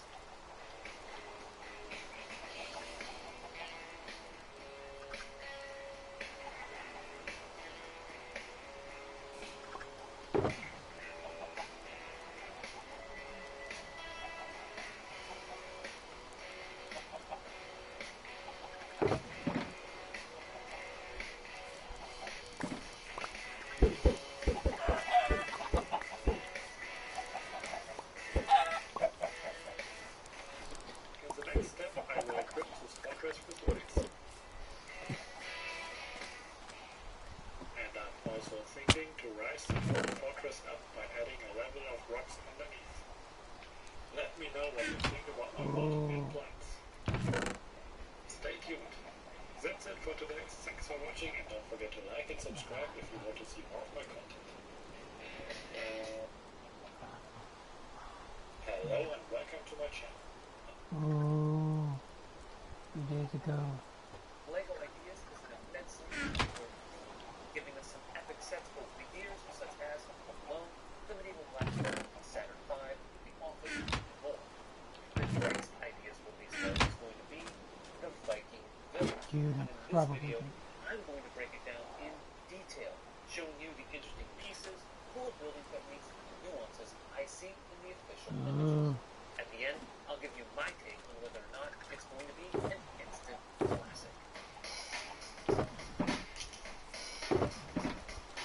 The Viking Village, its 2,103 pieces, will cost $130 and be released on October 1st. Here in the United States, it will be $130 and be released on October 1st. Here in the United States, it will be a Target exclusive, but should also be available at LEGO. 1,103 pieces will cost $130 and be released on October 1st. Here in the United States, it will be a Target exclusive, but should also be available at LEGO.com and LEGO Store. Now, if you're worried about getting LEGO Insider's points, fear not, because you still get those points when you make purchases at Target, just like you did under the VIP program. In the set description, LEGO points out that we are getting 3 buildable sections. A 4 This is similar in some ways to the new Eldorado Fortress, which is also separable and able to be reconfigured, although I'm not sure this one has the same reconfiguration possibilities. The first thing I noticed was that each of these sections is unique. Yes, they are all predominantly reddish brown and various shades of tan, Beautiful but colors. note they use different building techniques. The forge is much more of an open concept, understandably so, and uses slotted tile to fill the walls. The medium Nubic 1x6 tiles here look great next to the reddish brown round column. The longhouse is very striking in its use of bow slopes and tiles to add texture along the side walls. The brick-built door is very nicely constructed, and the snot work for the front wall is really done. Check it out. There's a mix of reddish brown and dark brown plates on their sides, capped off with 1x1 plates with bars. The doors are then fastened to them with clips, and the result is a pretty smooth operation. The watchtower might be my favorite building of the lot, though. You've got this incredible stunt staircase that is reminiscent of its castle, and all the different types of slopes that are used here makes the stairs look very irregular and interesting. Like the longhouse, the tower has a brick-built door, but there's a lot more dark tan mixed in with reddish brown on the facade of the building. Not only that, but it looks like we get a considerable concentration of dark brown pieces in this section, as there are, by my count, 36 dark brown circles. Now, while this piece isn't unique, as it comes in about 70 other sets, no other set comes with as many. Metal Beards and Sea Cow came with 8, which is the second highest of the set. Of course, the most eye-catching part of this set, to me, is the bridge. This set looks great and is far superior to when LEGO first came out with the single molded bridge piece for the Forbidden Island way back in 1989. Instead of the pre-molded piece, we get a much more complex build. Black arm pieces attached to 1x2 plates with a short bar, and on top of those are 1x2 four-rail pieces in dark tan, which slightly fill the gap between the wood planks. The bridge overall really sweet. Inside these buildings are some interior details. The tower is the most sparsely decorated of the 3, with just what looks like a pumpkin on the ground level and a ladder to climb up to the second level. The longhouse has a really cool seat for the Viking King that makes nice use of medium Nubic 1x3 jumper plates. Next to that are some banners and a table. In the middle of the floor is a central fire pit where our 4 minifigs can repair and eat their food. There's also a small cave in the set, which is now seemingly a common appearance in LEGO sets. There was one in Rivendell, the new Eldorado Fortress, the lighthouse, and of course the new sets. There was one in Rivendell, the new Eldorado Fortress, the lighthouse. Rivendell, I'm getting that one someday. Gringotts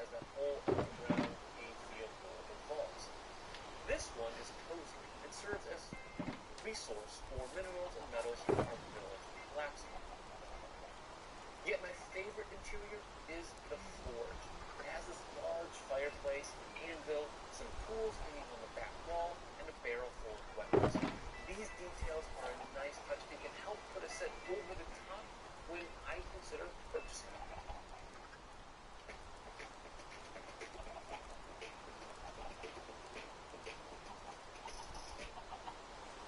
LEGO Ideas is an immensely full of weapons. These details are a nice touch and can help put a set over the top when I consider purchasing it. In fact, the details here remind me a bit of old Dwarves Mine from way back in 2007. The exterior of the set also has details, including some fish hanging by the tower, some barrels of ale on the bridge, and what looks to be a tombstone outside of the forge. White tiles, rounded slates, The dock. and modified plates. The dock is so cool, the barrels. And the same is true for the white pieces that are dotted along the roofs of the building. One commonality among the best LEGO sets of the last couple of years is the use of angles. If you watch my breakdown videos in the past, you know I'm a huge fan of how LEGO is introducing us all sorts of subtle angles in our builds. In this set, we see angles appear in a couple of ways. First, there are three distinct roof textures. The tower roof looks fantastic with the curved slopes on the side of the top. Now, I'm not sure how this is attached because the images don't show that very clearly, but I think it might be ripping into plates and then putting the plates on top of those. The roof for the forge is really interesting. It has the brown beams across at the top, which look great. The roof itself is just a hand spike-weld plate with some tiles on it. There's a dark tan 2x2 bow slopes that cross at the top. I'm not a huge fan of using the white flat stem right now with the smoke blue, but it is a creative use of the piece, and as I look at it more, maybe it looks a little bit better. Still, it's just the fourth set with this piece in white, so it's nice to see it more readily available. The star of the roof show, though, is the longhouse. LEGO brought back the 1x4 tiles with these printed Viking snakes, albeit with a slightly different print. This one is a bit wider in the middle, but given that it's been 15 years since we got the original print, this is clutch. The nice roof details don't stop there, though. There are some large tan plates on the longhouse with other plates and tiles on them, but note the double cheese slopes and cheese slopes along the bottom of the roof. These look incredible and add an excellent touch of detail for a facade thatched roof to the look of the set. Interestingly, the roofs for the forge and longhouse both appear to be freestanding, which makes for easy removal and thus better play access. Another use of angles is the shoreline. Note how the wooden walkway comes together in the middle at a 45-degree angle. This is an excellent touch and makes the set look really fresh. This angle allows for the longhouse to be at a different angle than that of the forge, which promises to make the build more varied and thus better overall. More interesting to do it that way. At one edge of the walkway is a very cool looking tree with an upside down bar with 3 prongs as the roots. There is a little gap between that piece and the rest of the tree, so it's not quite as seamless as I was hoping, but I think it still looks really good. The foliage Probably gonna buy also that shit. upside down, and the white plant stems at the top effectively portray freshly fallen snow. Now there are a number of interesting pieces, some of which I alluded to earlier. Beyond those, Look at Viking. Oh, we gotta look it up. Hold on, guys.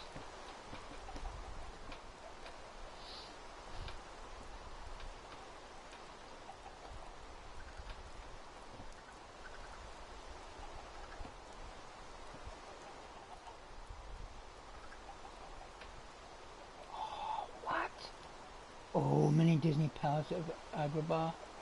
Oh, that is so cool. That is so cool. Dude, I want that. Oh, I might get that. Fuck. Gingerbread. Oh, I love that shit. That is so fucking cool. Where's the, Viking?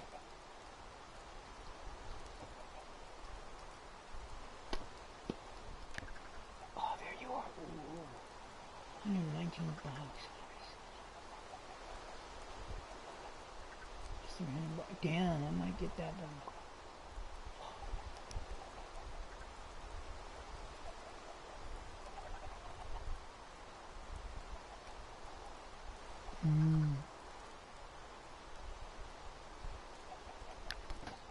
Hold on, y'all. That Viking ship. Whoa, 220, 300. That might.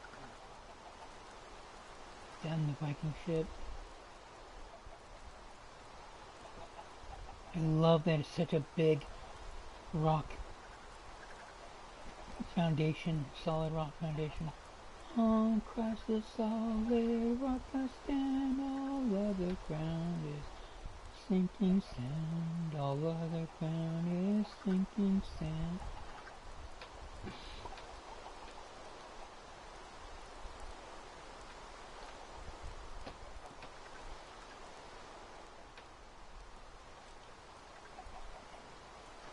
I'm probably a good chance I'm gonna fucking buy the shit out of this. The angle. You can re-angle that thing? Maybe? Is it modular?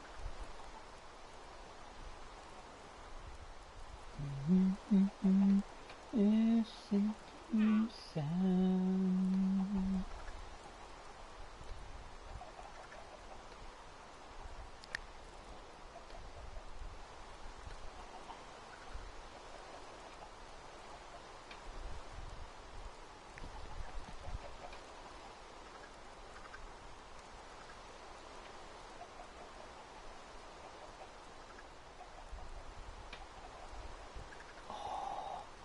I like the colors though, so it's good chances. Fuck that I'm gonna buy this. I like that shield. 2,100 pieces.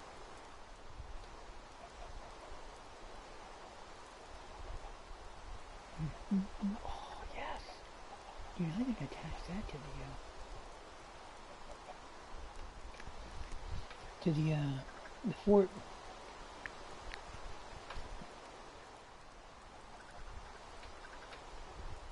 Get the fuck over there, little toad sucker. Oh.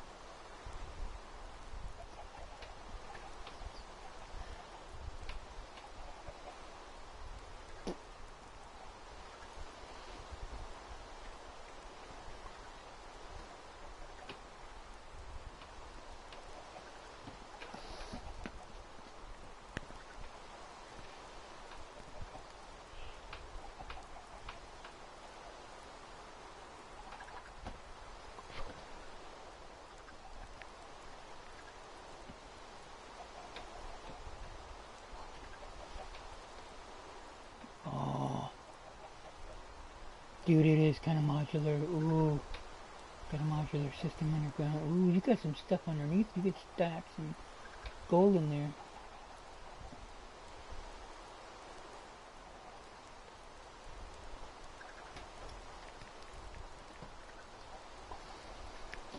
You're getting some great pieces in medium nougat, such as the 2x2 wedge studs, the 1x2 grill for the first time in this color. We also are getting the 1x2 roof brick for just the second time, and we're getting some round 1x2 jumper plates, which are still scarce.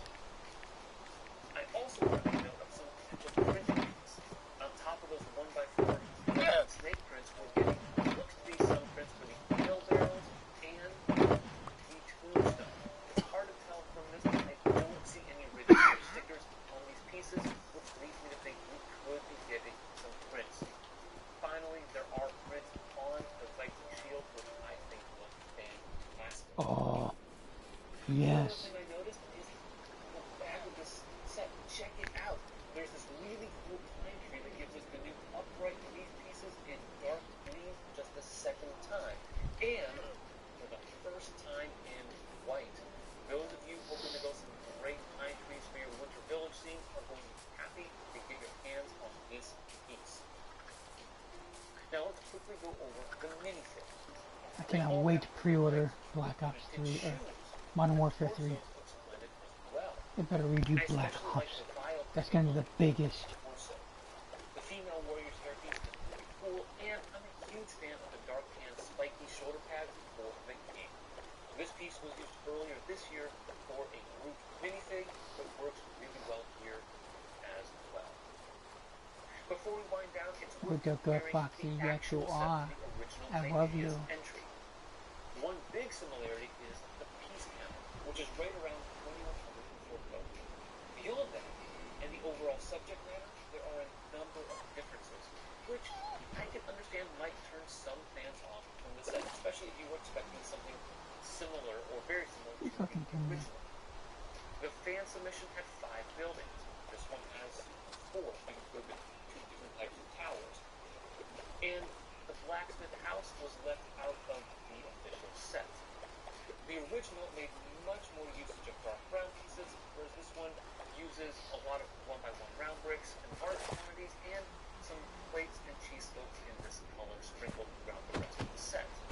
The rock work is also very different in its execution. In the original, you use much more of a traditional block stacking technique rather than the snot techniques in this official set. The brick-built bridge on the official version is definitely an upgrade from the single molded version of the original, and the different roofing styles on the official set is refreshing. Finally, the angle nature of the official version makes it significantly wider than the original, at least in appearance. This gives it a more imposing look and makes for a more impressive display piece. However, it also takes up a bit more space, so if you're limited in how much you can display, the set's 18-inch width might be a problem, although that's not much compared to a Rivendell or You know what? We're not going to play this bullshit. In the end, if you were hoping for an identical version of the idea's proposal, you might face some initial disappointment. However, I think this set looks great and captures the spirit of the original. There are a number of fun building techniques included, along with some pieces in new colors that make this set appealing to adult builders. The display presence is strong for the set, although it doesn't pack the same punch as the Office, the Medieval Blacksmith, or even the Fender Stratocaster sets, which come in at roughly the same price. The bottom line is that this set will appeal to a number of adult and teenage-like fans due to its excellent value and potential for family fun. Add to that the pent-up demand for Viking-themed sets, and you have the makings of a pocket commodity. This is definitely a set I'm adding to my wish list. Thanks for watching, subscribe, and always remember to keep building together. That was nice.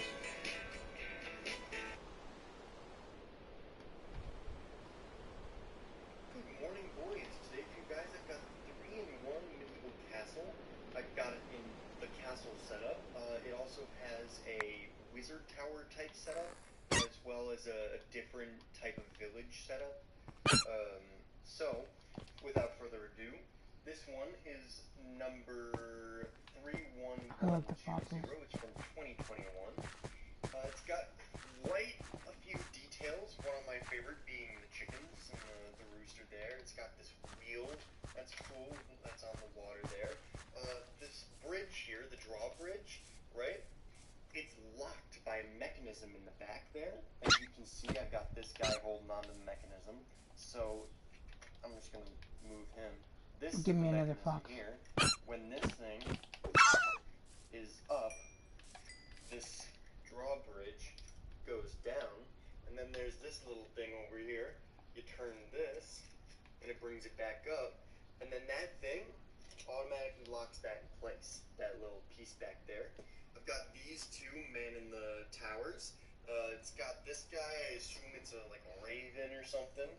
I really enjoy castle sets, and they just knocked it out of the park with this one. So with that, I gave it 10s all across the board. Minifigures, how fun it was to build, how fun it was to look at, my 3 categories that I go off of. And here, when this thing is up, this drawbridge goes down, and then there's this little thing over here. You turn this, and it brings it back up, and then that thing automatically locks that in place, that little piece back there. I've got these 2 men in the towers. It's got this guy, I assume it's like a raven or something. I knocked it out of the park with this one. So, Lego Ideas is an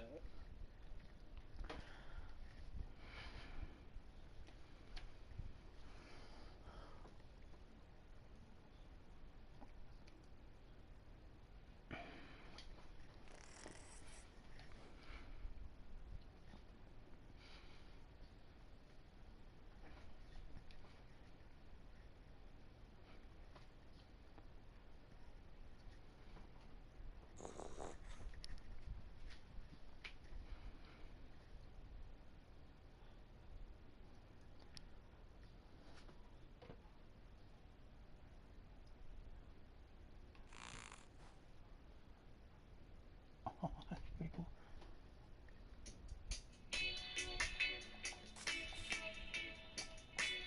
I gotta do that.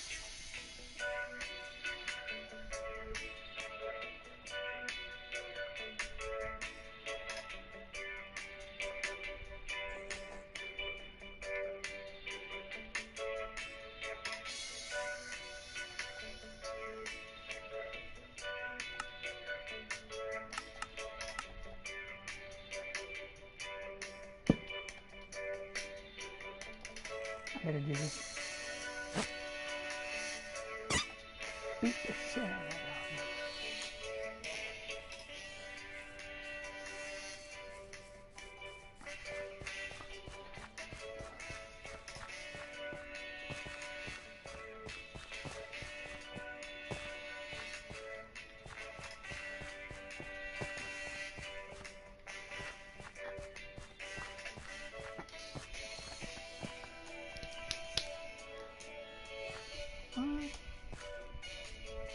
dog.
Oh, looking at you.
I'm going to buy so many of those because they're interlockable. Like you could make a big ass fort, or you could build your own system of fort. How's the Scented Angels? Oh wow! When was this? 6 years ago?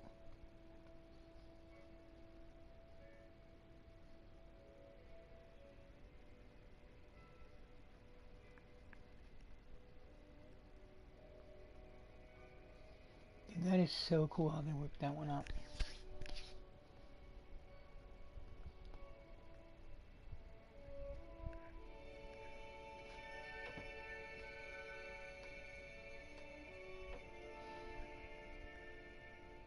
That's nice how they did that shit. Lego Mach 7, Eldorado Fortress, Lego County. Go check out their channel. Subscribe to them. They're cool.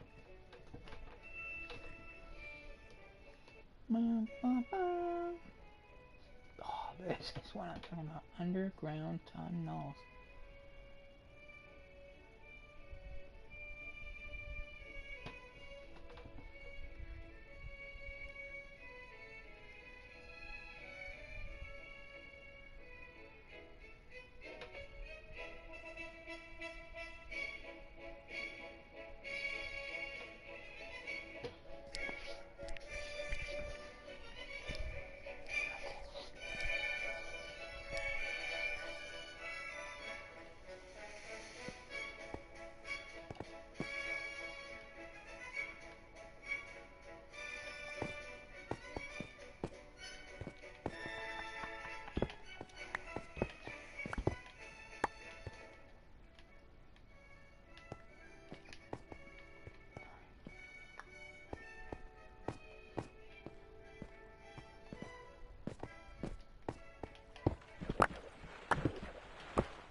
Little sleeping quarters.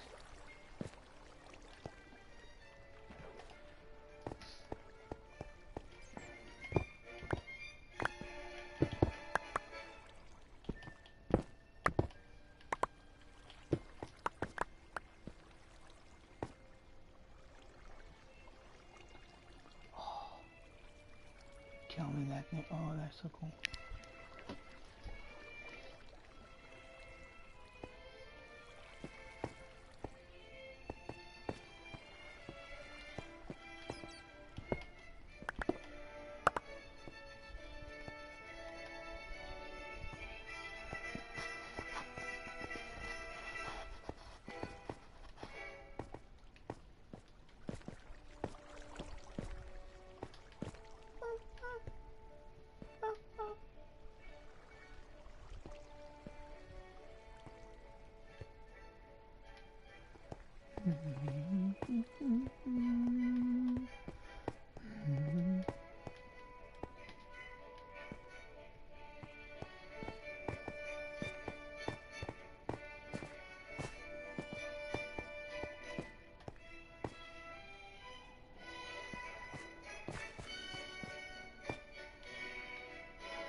That bitch to court and fight it, eh?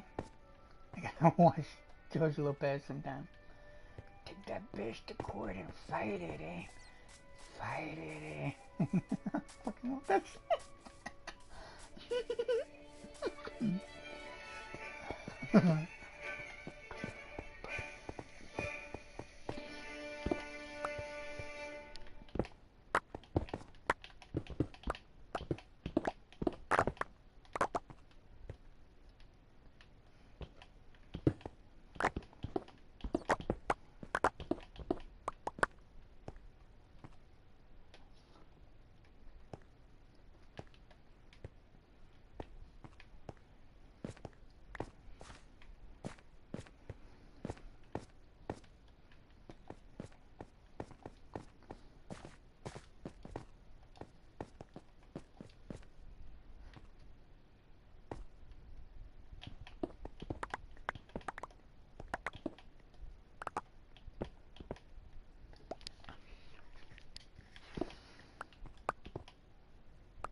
Dude, that is nice though.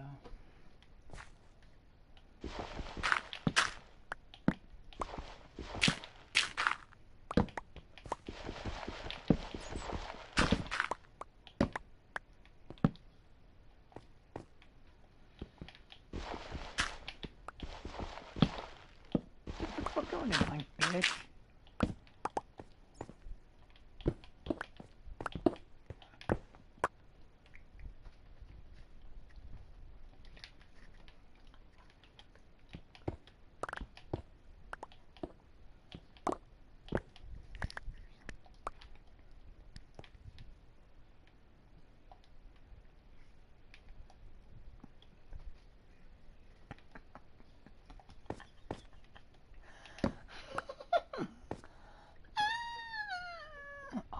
Ooh, Lagoon Lava. Get the fuck out of here.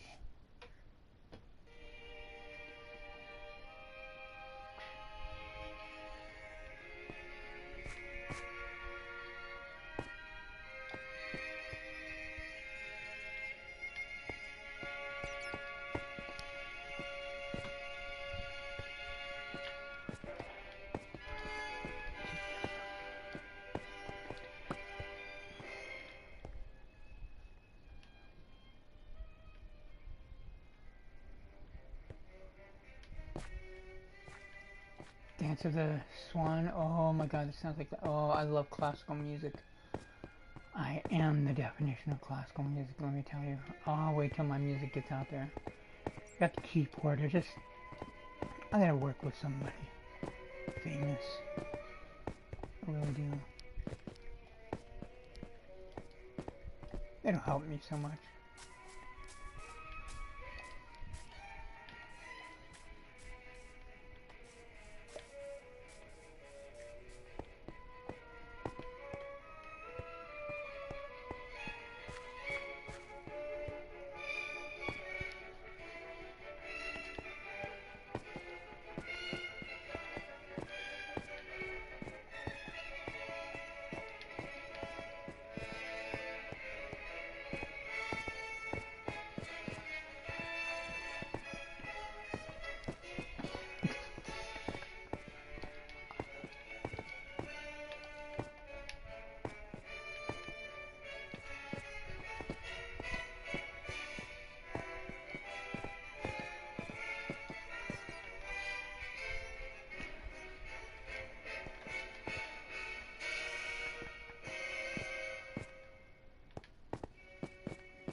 I thought it was that music.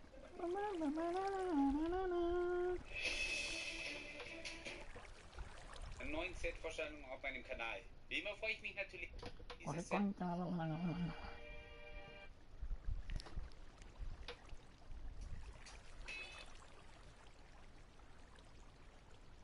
Hey everyone, Ryan here, and Is that Eminar? hey everyone, Ryan here, and welcome.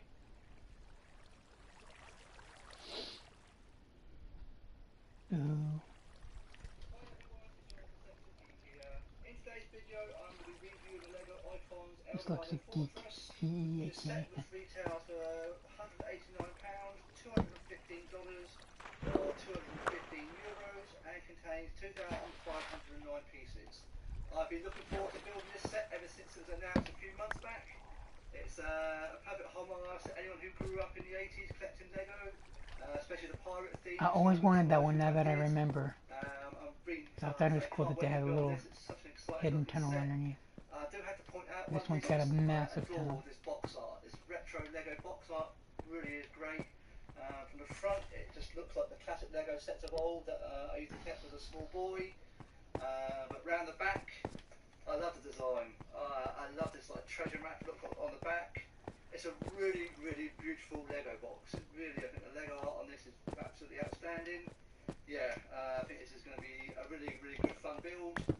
So let's get this one done, and I'll give you my thoughts and opinions on it. Get the fuck out. Hi everyone, it's Jonathan Set Oh, King damn it, here. bitch. I've been looking forward to building this set ever since it was announced a few months back. It's a perfect homage to anyone who grew up in the 80s collecting Lego, especially the pirate theme, which some of those which I did.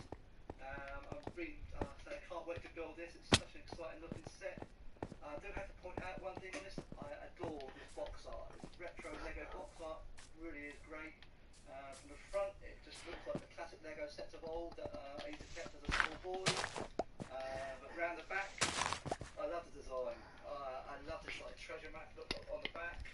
It's a really, really beautiful Lego box. It's really, I think the Lego art on this is absolutely outstanding. Yeah, I think this is going to be a really, really good fun build. So let's get this one done, and I'll give you my thoughts and opinions on it. Okay, so let's first take a look at the minifigures in this set, and we do get 8, although technically there is a 9th minifigure, but this one's hidden somewhere within the Eldorado Fortress itself, and I'll point them out to you as we get into the set. But for the most part, the minifigures here are really good, and the soldiers, Imperial soldiers, look absolutely splendid. Really love the striking, beautiful uniforms, starting off with the officers. I think these are marked out with their gold collar things here. They look really nice. Shoulder pads. Not a huge amount of detailing, but they do look really nice. I think the tunic just really stands out.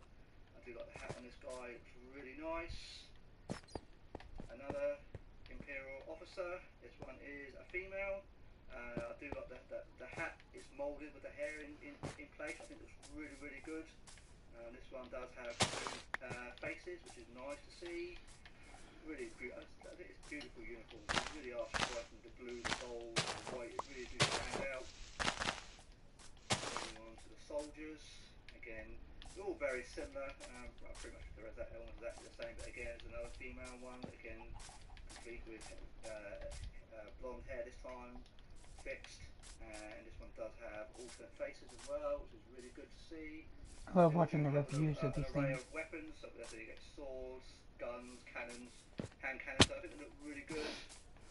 Now you get to the 3 of the Imperial soldiers, complete with their backpacks, which really do look really smart.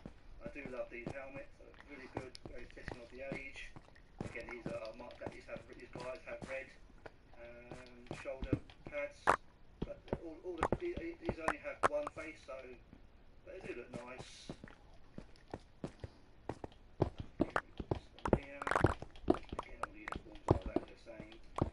One thing I have noticed, which I didn't really, only noticed as I was putting together and playing around with the set, is each of the individual faces, they're all different, especially when it comes to the soldiers. It would have been very easy for Lego to just do a carbon copy face, but each of the soldiers, they are all unique faces, which is a really nice touch. I really wasn't expecting that. That was a really nice surprise. A little bit of detail from Lego there. I think it could have easy. I mean, you remember that years and years ago, Lego from my Eldorado Fortress, my Barracuda pirate ship, and that's obviously 30 years ago, old now, but all the pirate faces are the same. But on here, they're all individuals, which I think is a really nice touch. Very well done. Now moving on to the pirates, we have this chap here. Again, it's very, very much a retro minifigure. Looks great. Do like this red cap and the eye patch, looks really good. And lastly, we do have a female pirate. Again, nicely detailed. Do like the use of the red and the white. The little skull necklace there. Looks really, really good. Absolutely brilliant, really. The minifigures do look fantastic. The only thing I would say, it would have been perhaps nice if maybe there had been another pirate maybe to even things out, because obviously it's 2 pirates against 6 Imperial soldiers. Yeah, I don't think that'll go down too well, but still, I think they look absolutely fantastic. Really, really pleased with the minifigures. Moving on to the little ship that comes with this set. For the most part, it's a little bit basic, but it does the job really well. It's a really nice inclusion that it's actually included in this set. It's actually very effective. I do love these sails. They are printed. Really nice textured sails. It's not hugely detailed, but it does the job. It is minifigure scale, as you can see. You can put quite a few minifigures in there, so that's quite good. I do like the use of the rigging. It does look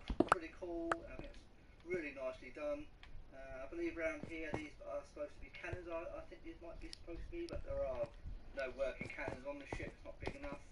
But you do have a working movable rudder down around the base of it. But it's a very nice colour scheme. It looks nice and vibrant. It's nice that it's included actually. It's a nice little bonus. Is that it's not fantastic, but it's not. It's hard to criticise it really in some ways, but it's the fact that it's included as well. The wheel does spin, which is nice. It's a very effective looking ship. Good use of the colours. I do like the whites and the yellows and the blacks and the reds. It really does blend incredibly well. And the sails do look really nice. I love the design on this one. It would be nice maybe if I could do another little one, a little something on here. I mean, quite contrast it, but that's a little minor thing. But you do also get, of course, a little pirate theme set, customary rowboat. So that's pretty cool, nice to see. But yeah, that's a really nice inclusion. That's not something I was expecting when this set was rumoured, so absolutely nice little bonus. Now on to the Eldorado Fortress itself, and the first thing you have to notice is it is absolutely stunning. It really is. It's huge. I saw it in the Lego store for myself a few weeks ago, but it looked big then, but when you have it in front of you and able to interact with it, it really is just fantastic. Lego have done such a good job with it. Some of the details in it are really, really nice. The use of the colours, it looks so vibrant. Yeah. Certainly, you can always change the colours if you've got the right pieces. Version, I think this one is vastly improved. The use of the colours, it looks so vibrant. It's certainly the perfect homage to the 1989 version. I think this one is vastly improved. Oh yes. That one's nearly 30 years ago, so it's not really, you can't really, it's hard to compare the two really. But so many details in this set, which just I fell in love with that set when I seen that freaking slope. The slope is so nice. The different colors. And all the little tile pieces, oh, they look so beautiful. And it's modular. And you get a little boat and a big boat, a ship. And you get 3 cannons. And you get some prison cell and a hidden tunnel system. You get so much for that. And you get 2 palm trees and some roofing tiles.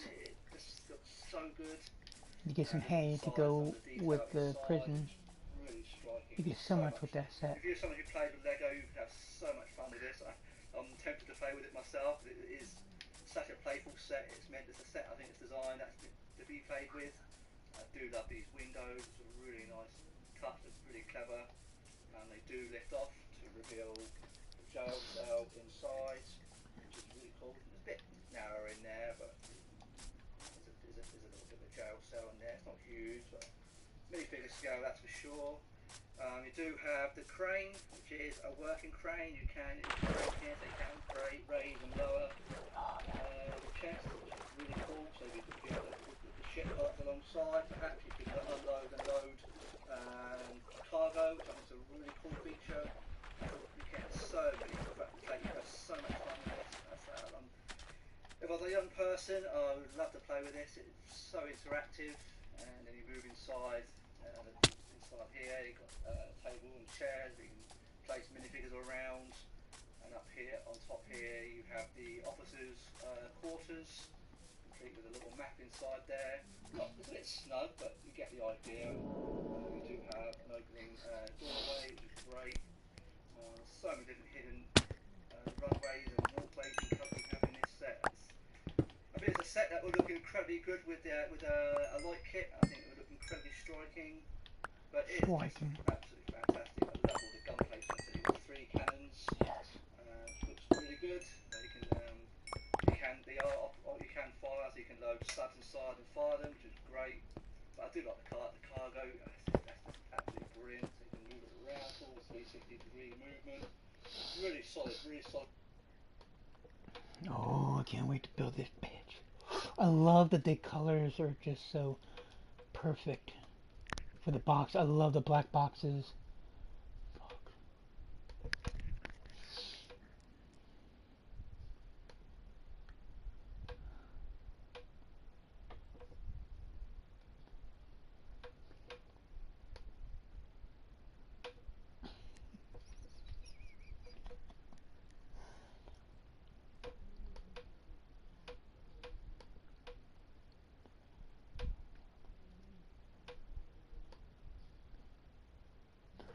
Hold on, guys. I'll be right back. Make a little bit more coffee. Coffee, s'il vous plaît.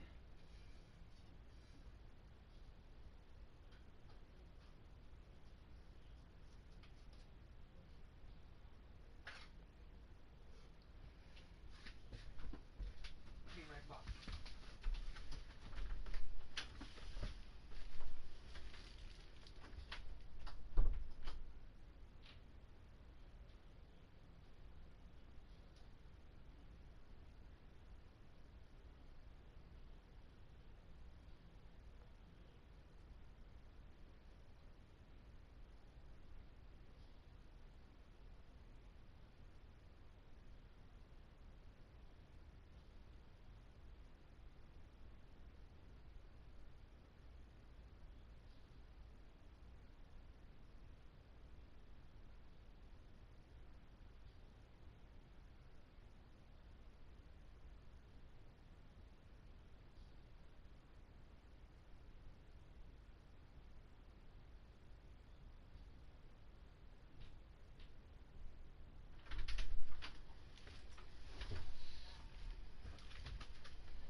Give me a second.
guys. Sorry for the wait.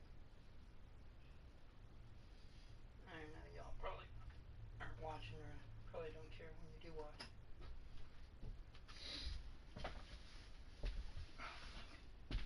Give me a minute though.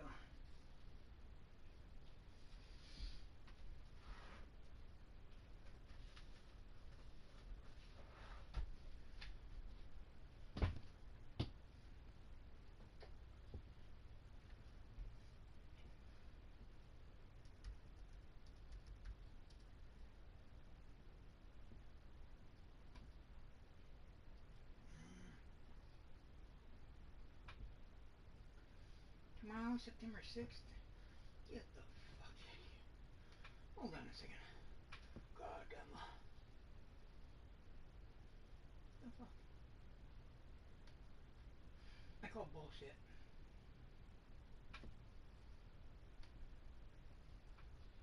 You know, where's my tracking number?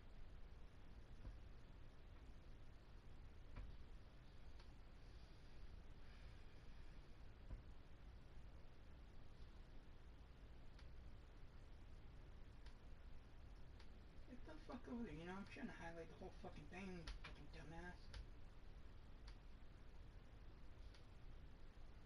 Idiot.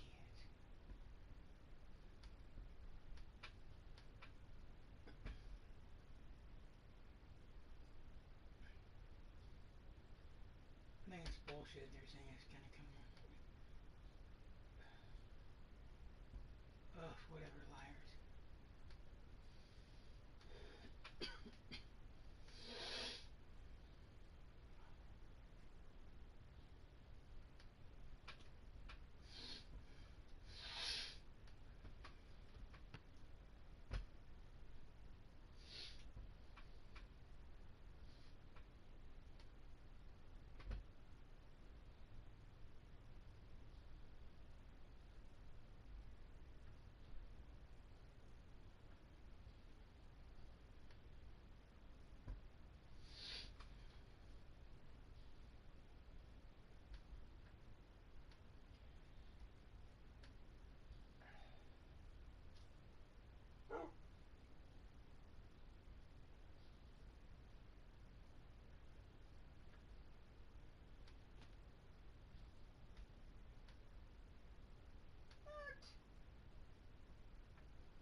Oh, man.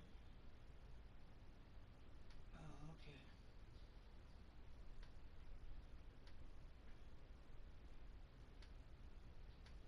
On the build, that's the colours. It's just absolutely beautiful.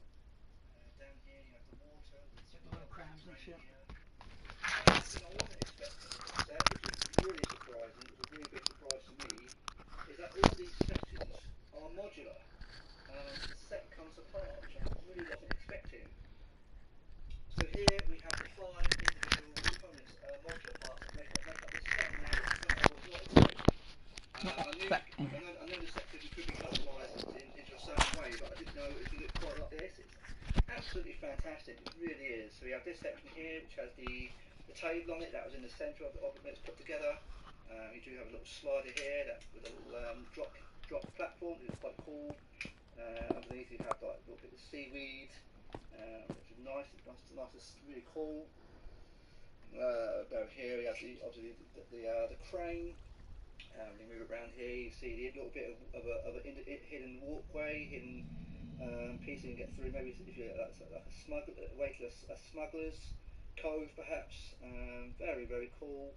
And here you have a little bit of treasure inside, or cargo, or things like that, which is great. And this one here is obviously up top. We have the prison cell in here. Down there we have hidden treasure with gold bars and various other blocks of loot. One really cool thing, I did say there was a 9th minifigure, and here he is. Now how this chap got down here, maybe obviously a failed escape attempt, so that's quite a rather chilling end to this minifigure, but it's quite clever. I like that idea. It tells a good story, I suppose, or a bad story for this chap.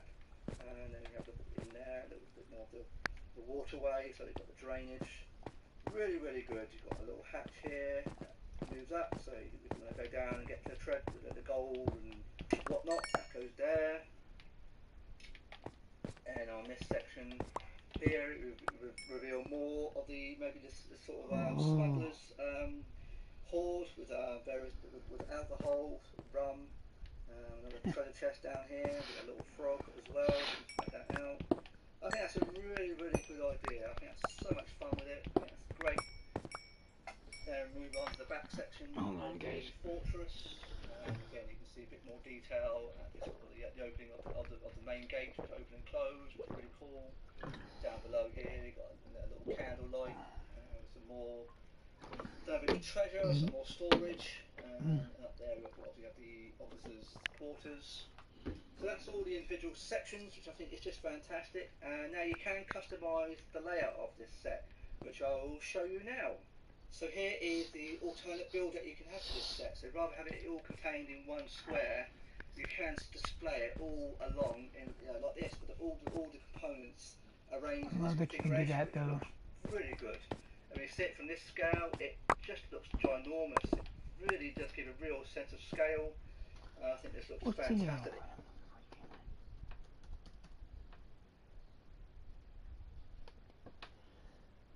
Able to adapt or be adapted to many different functions or activities. Versatile then. You can do this. Gives you a really good degree of options of how you want to display it. I said the fact that it's all modular really works. I think it's absolutely. That freaking thing. So that's really, really ingenious. Very clever idea from Lego. Although it's hard to fit on my little table, but it just about makes out. But it just looks really good. It really does. That's the only word you can really sort of see it. You know. So we can turn the table around so you can see what it looks like from behind. So here's what it looks like from behind when it's turned around, all laid out like this. You really do see a lot more of the interior details found in this configuration. There's a lot more playful features really when it's all looks like the tunnel goes all the way throughout the whole thing. A lot more easily. But it looks really good. It really shows off the interior in lots more details, more accessible. I think it looks just fantastic. It really does. Whichever way you want to display it, I just love the idea of being able to do that. Personally, I think it looks best combined as maybe as a combined fortress, but the fact you can do this, I think it's just have that level of customizability to it. I think it's just ingenious. It really is it's a very, very well thought out Lego set. Yeah. Okay, so overall, I think Lego have done an outstanding job with this set. It really is quite perfect, really. That's pretty big, though. My expectations. I've been really looking forward to getting my hands on building this. I didn't have the fortress from the late 80s. I had obviously the Red Sea Barracuda or the Black Sea Barracuda. So it really is going to be the perfect complement to it. I think what they've done with it is splendid. It really is. The fact that it's modular, that's a really nice surprise. So you can customise how you want to display it. I do like that. The colour scheme. It really is a very, very beautiful set. It tells some great stories, a lot of little hidden features. Some you're only going to see when you're building it. They're just absolutely, they've done a fantastic job, really. The minifigures are great. The fact that you get 8 minifigures, well 9 with the skeleton with it. I think that's a good number. So you can, if someone who wants to play with Lego, you can tell some good stories with this. Have some good fun with it. The ship, yeah, so it's not brilliant, but it's not bad. If you know what I mean. It's the fact it comes with the set. Pretty big ship too. Can't really complain about it too much. So I do like the printed sail. The fact it's really big scale. It's a nice little bonus. That's the way I look at it. That's a little bonus. Working crane. I mean, that's really, really cool. That's great. You have so much fun with this set. It really is a great set. I think it's incredibly well priced. Still, yeah, it's not cheap. Don't get me wrong, but I think you certainly get your money's worth in this. I believe. I certainly feel as though I have. The fact what you can do. The fact I adore it. I really do. As someone who grew up in the 80s and 90s, early 90s, collecting and playing with Lego. It really does take me back. It really does. It's fantastic, and I do highly recommend it to anybody. Really, if someone like me at my sort of age or younger, it really is. It's ingenious. I think it's fantastic. I really do hope Lego do more piracy set going forward. I think it's a theme that's been long missed, and it is one of the original classic Lego themes of all. So really, really good. Highly recommend it. Consider buying this. Yeah. really do recommend it. I want to rob some Let of me these know in the people. comments, Fuck. is this a set that you have? Is it one you're looking forward to getting? Can I please ask you to leave a like, and if you've enjoyed today's video, I'm very grateful if you consider subscribing today, and look forward to seeing you on my next video. Thanks very much for watching today. Moin moin Leute und herzlich willkommen hier bei Brickle Bennys Klemmbaustein Entertainment. Am vergangenen Sonntag haben wir uns ja die neue Lego Eldorado Fortress angeschaut und in dem Review habe ich es schon angekündigt, heute starten wir mal den Vergleich zwischen der neuen Lego Eldorado Fortress und der alten Lego Eldorado Fortress. Also Leute, seid gespannt. Wir machen das erstmal so wie in meinen normalen Reviews. Ich gebe euch einmal die Rahmendaten zu beiden Sets, aber jetzt nicht einmal die Rahmendaten zu komplett einem. Nein, ich werde das gleich schon einmal vergleichen.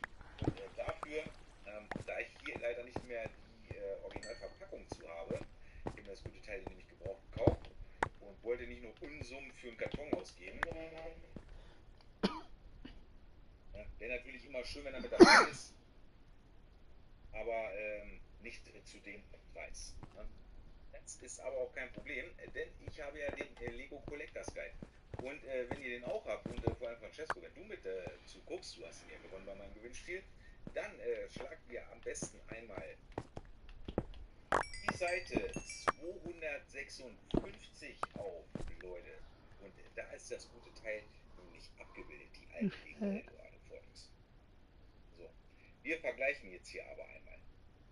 Aus der Lego Icons Reihe, hier ist es ganz normal Legoland damals gewesen, haben wir die Eldorado Fortress. Hier die Set Nummer 10320.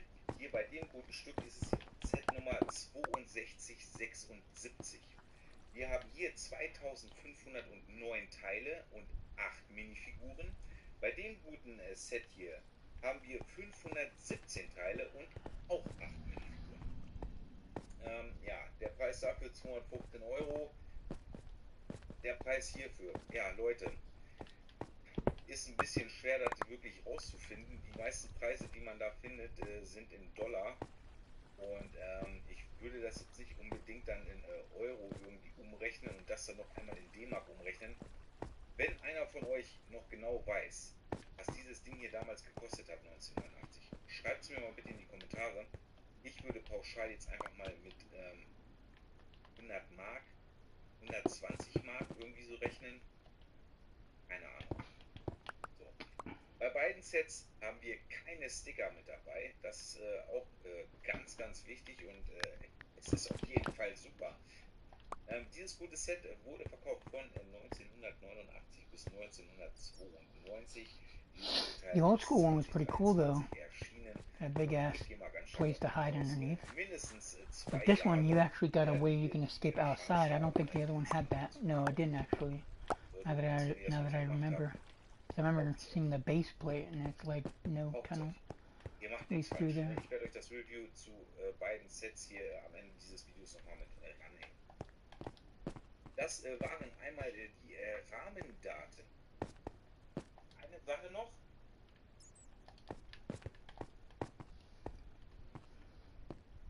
Dieses gute Teil hier gehört eigentlich nicht mit zur Eldorado Fortress. Und jetzt sagt ja, du hast das Ding da. Ja, das stimmt. Dieses gute Teil hier gehört normalerweise zur 6277, den imperialen Freihafen der Rotröcke. Das gute Ding habe ich nämlich nur vom Dachboden. Habe mir das auch gebraucht gekauft. Ich entschuldige mich schon mal vorab dafür, dass das Ding hier noch echt staubig ist und ein Teil fehlt. Aber ich bin noch nicht dazu gekommen, es sauber zu machen und die Teile nachzubestellen. Aber für meine Vintage-Wochen wird das passieren und es wird auch nicht mehr lange dauern, Leute. Dann kommen natürlich gleich mal wieder was. Und bevor wir jetzt hier die Eldorado Fortress mit der Eldorado Fortress vergleichen, würde ich sagen, arbeiten wir erstmal hier die beiden Bötchen ab. Es wackelt und schwingt hier alles einfach hin und her. So Leute. Alt, neu. Und dann schauen wir doch mal. Also Ernst, oder? Oh, one on the left, yeah. Very similar, a little bit longer, I think. Also machen, ja, ich muss gerade auf den Kontrollmonitor, dass die auch beide noch im Bild sind. Also ist doch nicht schlecht, ne? Ja, hier ist das Ruder eingeklappt. Bei dem hier, das ist das Teil, was mir fehlt. Es hat kein Ruder. Ich zeige es euch noch einmal von unten.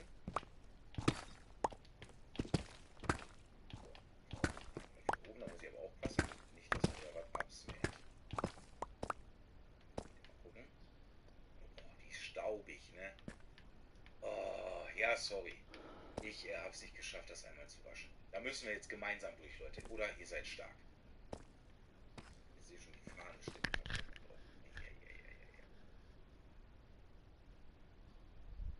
Das ist das gute Bötchen bzw. Schiff aus dem imperialen Freihafen der Rotröcke. I love that they put the space underneath the ramp that goes up the stone, cobblestone ramp. Ist es 1:1 dasselbe Schiff? Klar, am And you Design got like a barrel underneath. nichts geändert, aber designtechnisch Tunnel all the way under, bautechnisch hat sich da really through. einiges getan. Dieses Ding hier ist zum Beispiel auch wesentlich breiter als das andere. Ich weiß nicht, ob man das sieht. Hold on. Wir haben hier, sage ich mal, eine Gesamtbreite von 2, 4, 6, 8 Noppen. Hier haben wir 2, 4, 6, 8, 10 Noppen. Also das Ding hier ist auf jeden Fall schon mal 2 Noppen breiter. Vorne seht ihr das auch gut. Hat auch andere Bautechniken. Das hier ist halt noch mit diesen kleinen Schiffsteilen gebaut und dann hier ganz normal mit Bricks. Und hier, was seht ihr denn hier auch so unten? I love that bottom. Das ist noch Bautechnik. Da haben sie schon gut überholt. Hier vorne, habt ihr ja gesehen, ist ein Platz für eine Schatztruhe. Hier drin ist, und hier Leute, hier ist so, hier ist noch der geile Shit drin, ich sag's euch. Oh, Goldmünzen, ja, mega. Hätte ich hart gefeiert, wenn die hier auch wieder mit zurückgekommen wären, ne? Den Platz für die Truhe haben sie hier vorne auch wieder hingemacht. Die ist hier zwar nicht drin, wird in der Bauanleitung, glaube ich, auch nicht gezeigt, wenn ich das jetzt hier in Ordnung habe, aber ihr könnt hier vorne eine Truhe positionieren. Es ist angemacht. Ne? Könnt ihr auch weiter nach oben machen, so. Passt auf jeden Fall. Ich stelle mal eine Seite. Dann haben wir natürlich hier noch einen großen Unterschied. Die Bewaffnung. Ihr habt es wahrscheinlich hier schon gesehen. 2 Musketen und 2 Säbel sind hier mit am Start. Die haben wir hier bei denen nicht. Da haben wir einen einzigen Säbel und da liegt dann noch ein Sack.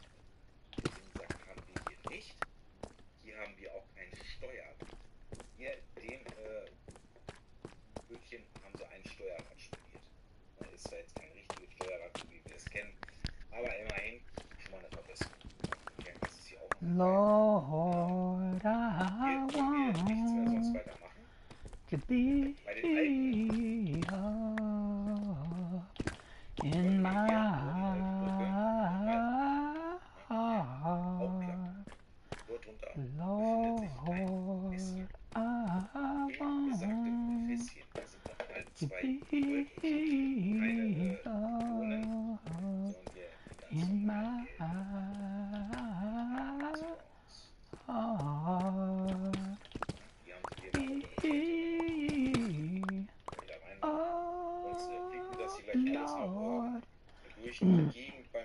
Yeah, me just gets in the way.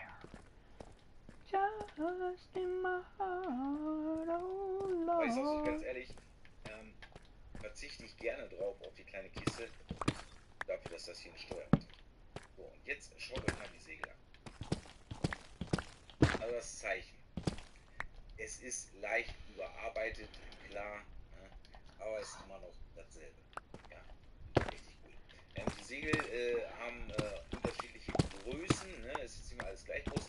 Hier der Braunton, der ist auch anders. Ihr seht es, das sieht schon fast so ein bisschen, ja, olivrein, würde ich schon fast sagen. Ne? Und das hier sieht wirklich noch so nach richtig nach Leinen, nach einem Leinensegel aus. Ne? Also das ist schon, ist echt cool, aber die hier sind auch nicht schlecht. Ne? Also die neuen haben sie wirklich gut gemacht. Der Mast ist ein bisschen anders gebaut. Ihr seht's. Ne? Haben sie auf jeden Fall cool rübergeholt. Wie gesagt, den Waffenhalter hier, Den hätte ich mir aber auf jeden Fall noch gewünscht. Und damit ihr einmal kurz sehen könnt, aus welchem Set sie das geholt haben. Das hier ist die 6277.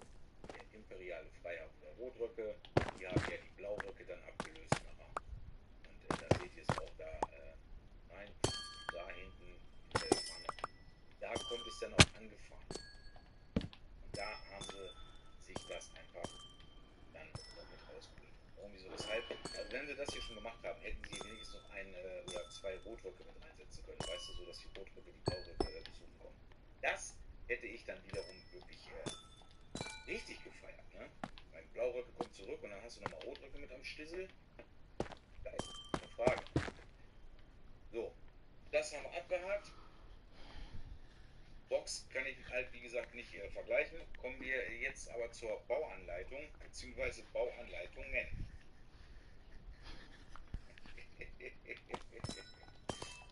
Ja, gut. Bisschen mehr als 500 Teile, bisschen mehr als 2500 Teile, ne? Ist klar, aber ich sag's euch auch so wie es ist. Hätten wir hier damals schon 2500 Teile gehabt, wäre die Anleitung trotzdem immer noch so flach. Und nur mal so als Vergleich. Das kriegt ihr hier bei der neuen Eldorado-Fotos mit 4 Bauanleitungen. Ne?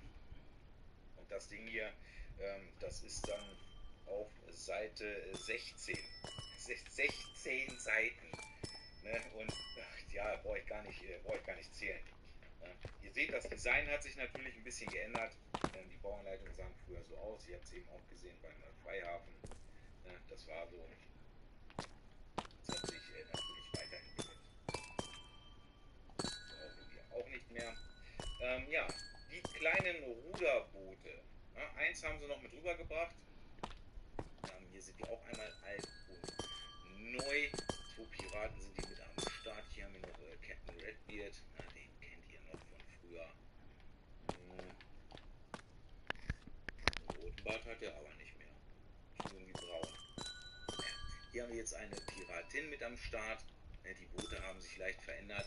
Ihr habt hier früher noch oben so 2 da konnte man die Ruder noch mit reinstecken, habt ihr hier bei den neuen Ruderbooten nicht. Ansonsten sind die gleich. Wenn ich mal so gucke. Da ist keine Ausfall. Hier hinten, das sind die kleinen Fahnenstangen gewesen. Wo die Fahne ran ist, ist hier jetzt nicht mehr. Das ist hier einfach nur die normale Stange. Und ihr seht es auch, der Totenkopf, der hat sich auch leicht verändert. Oh, wow. Lord, ja, bei der alten Eldorado-Fotos haben wir dann auch von den Blauröcken ein Ruderboot mit am Start gehabt. Die haben dann ja immer gehabt. Das haben sie natürlich weggelassen bei der neuen Eldorado-Fotos. Und haben dafür halt das Segelschiff aus der 6277 mit dazu gelegt. Boote alle abgehakt. Und bevor wir jetzt hier mit den beiden Festungen loslegen, schauen wir uns noch einmal die Minifiguren an. Was sich dort so mit. Mal gucken, da ist die Platte. Ja, ich würde sagen, wir nehmen einen, ja, machen wir mal lieber so. Zack.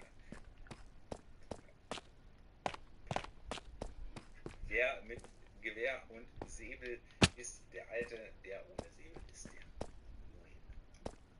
Wenn man genau hinguckt, sieht man die Unterschiede. Es wurde ein bisschen verfeinert. Wie gesagt, die Schlaufe, die ist komplett neu mit dazugekommen. Ansonsten von der Optik gleich. Rote Schulterstücke, Rucksack mit am Start bei den neuen Figur. Die neue Figur ist von euch aus gesehen rechts. Das ist diesmal eine Dame, aber auch der Hut immer noch gleich. Und von hinten sind die natürlich auch gleich geblieben. Also den Rucksack da gehabt.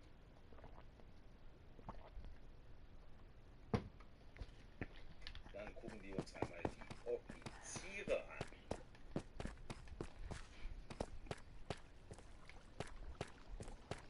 Die haben ja alle den gleichen Torso gehabt. Bei ihm ist jetzt hier noch der große Unterschied, das werdet ihr gleich sehen von hinten, dass er einen weißen Torso hat oben. Die neuen sind halt von hinten auch noch mit geprintet. Bei den Dreispitz, bloß bei ihr ist es jetzt so, dass sie noch ein Haarteil hinten dual-molded damit eingefertigt hat. Und hier seht ihr auch den Rücken. Was da früher weiß war bei den alten Blauröcken, ist hinten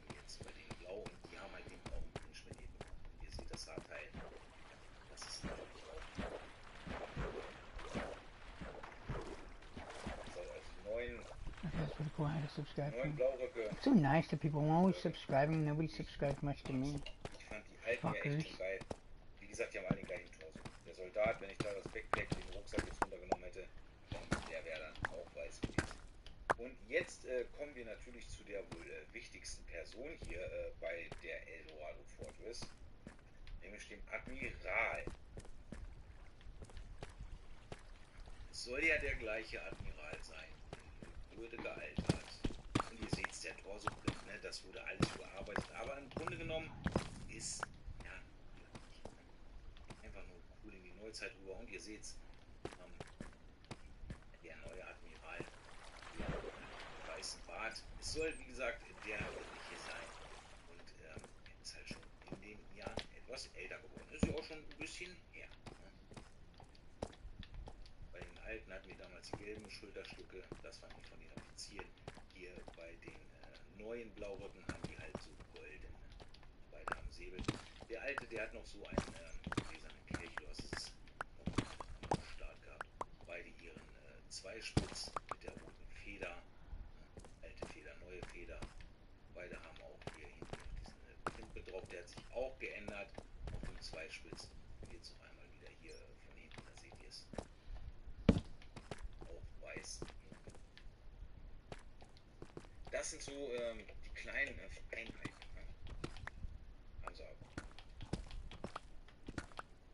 muss ich ehrlich zugeben, ich stehe auf alte Lego-Sets, aber die neuen Blauröcke hier, die haben es mir wirklich angetan. Und jetzt kommen wir endlich zur Eldorado Fortress.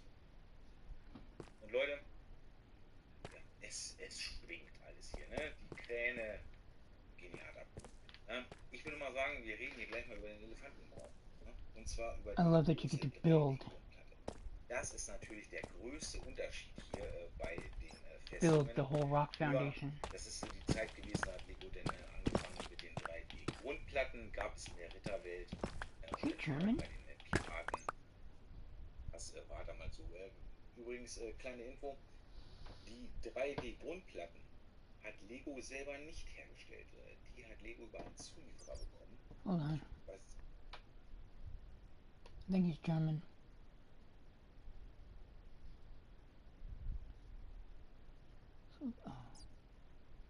Moin moin Leute und herzlich von früher kennen, hier schon mit Fliesen und diesen weißen Goldbarren nochmal abgedeckt. Richtig. Das gleiche haben wir hier auch. Hier zack, zack, zack. Seht ihr die Treppe, gehst du hoch, hier kannst du rum noch reingehen. Wie gesagt, hier musst du erst in den Turm, hier kannst du direkt It's a beautiful set though. It's probably gonna be worth a lot. Keine Ahnung. But I'm not trying to sell it because I love it. Dass sie sich da nochmal irgendwie was einfallen lassen hätten oder so. Weil das war immer so. Aber du musstest immer hier diese Stelle, die muss man ja immer bewachen, sonst kann er ja nach rein. Aber da seht ihr auch, es gleich. Ne? Nur, dass es sich gleich geändert hat. Hier ist die Treppe in gelb, hier ist in schwarz. Ne? Schwarz ist You pissed me off. That set doesn't come out tomorrow. Kranturm. Und hier haben wir dann nochmal einen kleinen That Unterschied. really is Oh, bullshit. wir haben hier ein Gewehr. Oh, guck mal eben näher. Damit ihr das mal seht. Seht ihr das kleine Gewehr da? Das kleine, wackere Gewehr. Wacker? Ja, es ist. Wir haben hier bei dieser Festung zwei Klemmen. Wir von oben. He's German. I thought he was Italiano. Non parlo italiano, puttana bastardo. Ja, und das ist dann halt. Fuckers. Ugh. Ja, von vorne, ich hab's vergessen. Kommen wir aber gleich auch nochmal zu. Ne, da macht man das Gewehr dann halt. Fuck. Hier wieder die großen Schießscharten. Da drüben natürlich alles kleiner. Hier haben wir dann den Gefängnisturm. Ja, mit einem sehr großen Fenster, möchte ich mal sagen. Das haben wir hier bei ihm hier drüben nicht. Da ist es ein geschlossenes Fenster. Hier ist Senkend. Ja, hier ist es offen. Ich würde mal behaupten, da passt die Minifigur. Ja. Und hier sieht es auch alles sehr noppig. Mit diesen großen Paneelen hier natürlich alles gebaut. Ne, bis auf hier, das sind Bricks. Wie hier alles Brickbuild, Leute. Und vor allem cool und richtig schön. Ihr seht es schon, hier an den Dachziegeln hier sind. Und hier an der Seite auch haben wir hier natürlich. Dann kommen wir jetzt einmal hier zur Rückseite. hier seht ihr es auch. Hier ist die einzige Palme, die damals da war. Haben wir hier jetzt auch, nur das sind mittlerweile 2 Palmen geworden. Wie gesagt, es sind ein paar Jahre ins Land gezogen, doch mein Fokus ist so runter und da kann dann auch schon mal noch eine weitere Palme wachsen. Es ist cool, dass sie halt diese Geschichte so erzählen. Es ist immer die gleiche Eldorado Fortress, nur ein paar Jahre später. Sie wurde verbessert, erneuert, es ist einiges I still have Minecraft. was hat sich denn hier noch geändert? Wir haben hier hinten jetzt noch eine zusätzliche Kanone. Da nicht. Wir haben hier auch richtig viel Interieur. Das sieht man jetzt leider nicht wegen der Kanone. Ich nehme die mal weg. Gucken. Ihr seht dort einen kleinen Tisch, eine Kerze, ein Tintenfässchen und eine Schatzkarte ist auch noch da. Jetzt schaut hier mal rein. Da. Wie ihr seht ihr nichts. Da ist gar nichts drin. Dingsleer. Und nicht mal irgendwie so ein kleines Tischchen aus 2 x 2 Bricks und einer 2 x 4 Plate. Ne? Noch nicht mal das war da damals. Hier ist aber gut, es ist halt so. Übrigens, ja, hier haben wir natürlich auch noch diesen kleinen Wasserfall. Ja, schon etwas vergessen. Haben wir hier nicht gehabt, ist die Baseplate. Wurde aber hier an der Baseplate jetzt auch zum Beispiel nicht rangedruckt. Ne?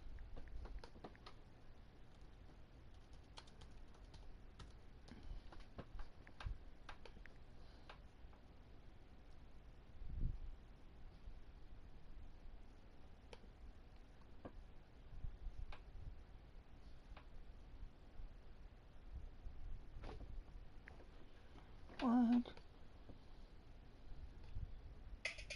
Core power. Shut up. Reese's Cups. Shut up.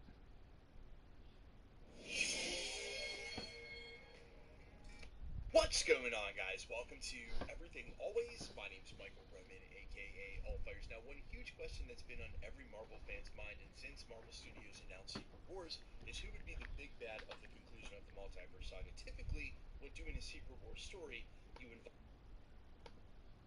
Dass ihr denkt, ey, bei dem Ding war da vielleicht damals so ein Modul mit angedruckt. Nein, hier auf der Baseplate sind nur Felsen und Wassertropfen.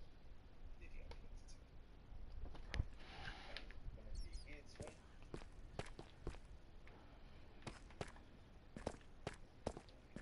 Aufmachen. So. Und hier seht ihr, was ich will. Ich komme hier schon voll durcheinander. Dieses große Panel ist geprintet. Hier seht ihr, dass er kurz abgeblättert und hier sieht man dann die Backsteine. Das haben sie hier drüben.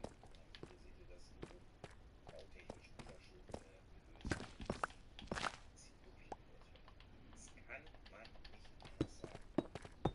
Also, es ist halt mega gut. Wir haben hier kleine Fackeln, aber auch sind hier auch was drin. Ich will mal gucken, der Aufgang.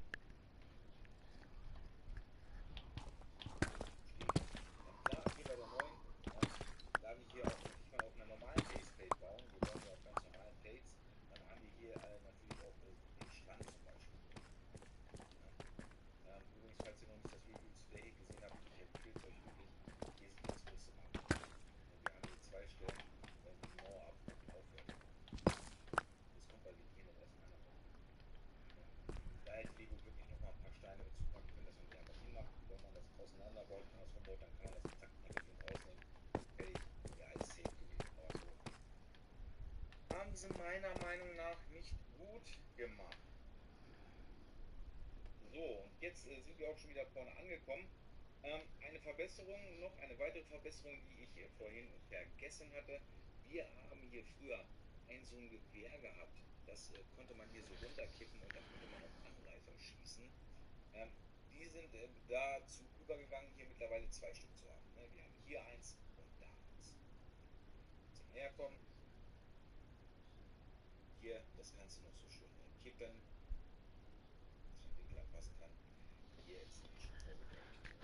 One has one, the other has two. Um, um auf das Bett zu sprechen zu kommen. Hier hast du natürlich immer den Nachteil gehabt, du konntest hier keine Minifiguren raussetzen. Ne? Also die sind immer umgekippt oder runtergerutscht. Du hast hier keine noch. Ja.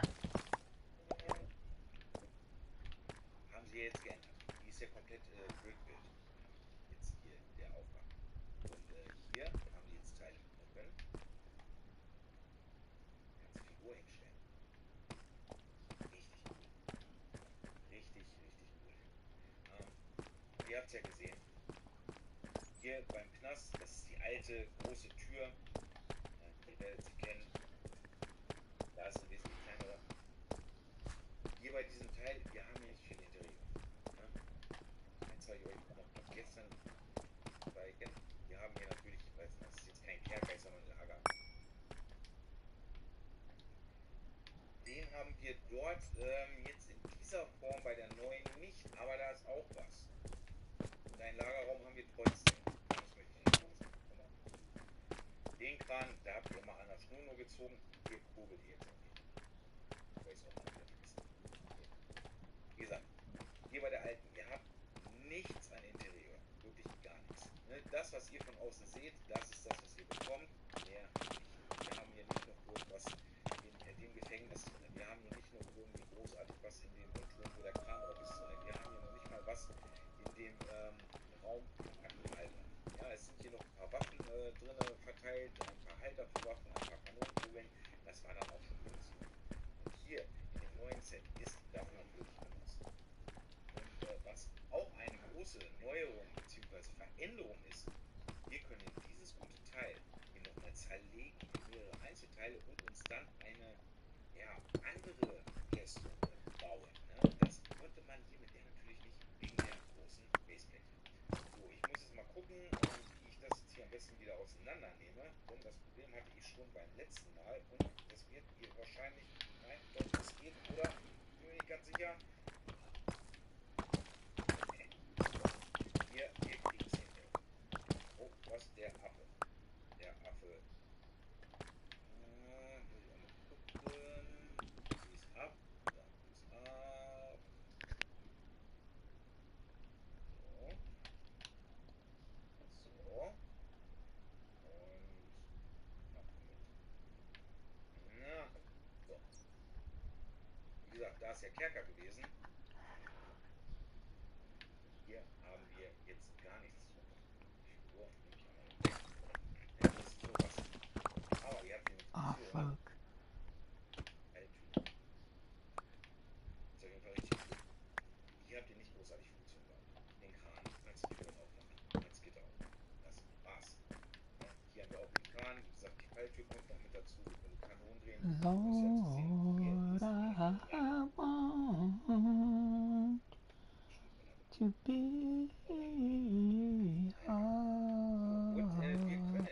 in my heart. That's what I love about this one. You can change it up a bit. That is so cool, though. Ja, es wird groß, Leute. Es wird groß.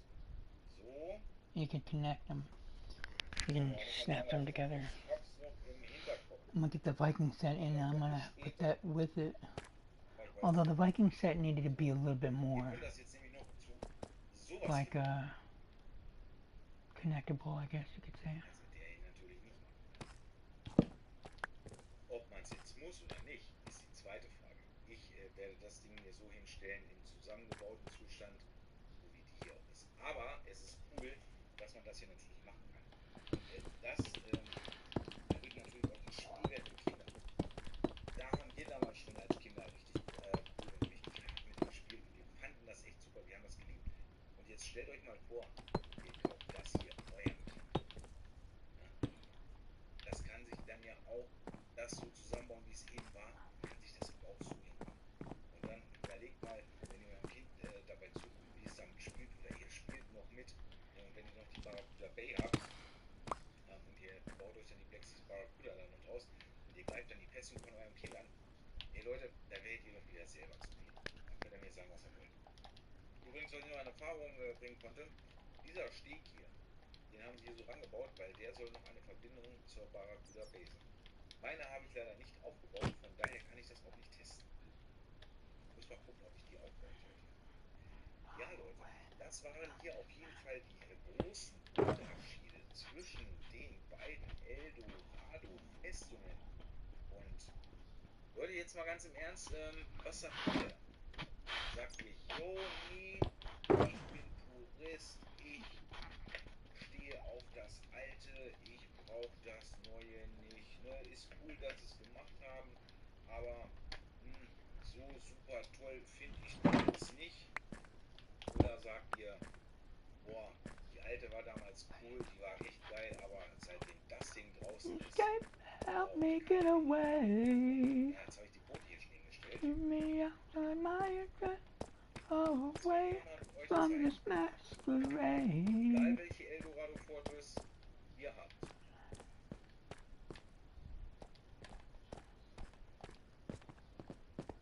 Oh, that one big one I want to... Oh. Dieses gute Ding hier. Caribbean Clipper.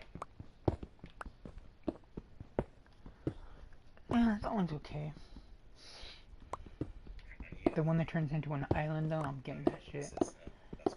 I might have to wait till December, depending. It's like $300. And I don't mind buying that shit. Wenn ihr ein Review zur Caribbean Clipper gucken wollt, schaut bei mir auf dem Kanal bei Videos rein. Leute, ich will euch nicht weiter aufhalten. Das war's hier für heute. Ich wünsche euch noch einen schönen Tag. Go with that for it. Ooh, wait.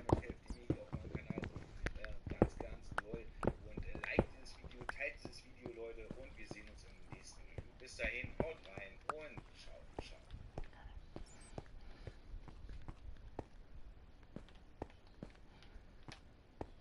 Oh, you fucker. Oh, get the fuck out of here with that bullshit. Hello everyone. As promised, Fucking I hate wanted to ads. take a little time to look at the new and old Eldorado Fortress sets. This one came out in 1989 over here with 506 pieces. This one came out in 2023 with 2,509 pieces. This one originally cost $66 US, but you convert that with cumulative inflation, it comes to $162 in 2023. This one over here is $215 US with the same number of figures, but it also adds this pretty sizable boat in place of just a rowboat that the other one had. So ultimately, before I hit dominoes down here, ultimately the prices are pretty similar for the stuff that you get. You just happen to get a little bit more with the one on the left, even not taking into consideration the vastly increased number of pieces over here. I'm going to move the figures out of the way and the extra stuff as well and focus just on the main builds for a while. Outwardly, at a high level, from a distance, wow, these two have remarkably similar looks. It's very, very clear that this was not an attempt to give homage to a classic set. It truly is a rebuild, a modern retake on the exact original source material. That said, ignoring the difference in part count and construction, as well as parts that are available today versus before, the new build does have a bit more bulk to it, obviously. The crane is more substantial, but also this major section right here is a little bit taller and has a little bit more to it.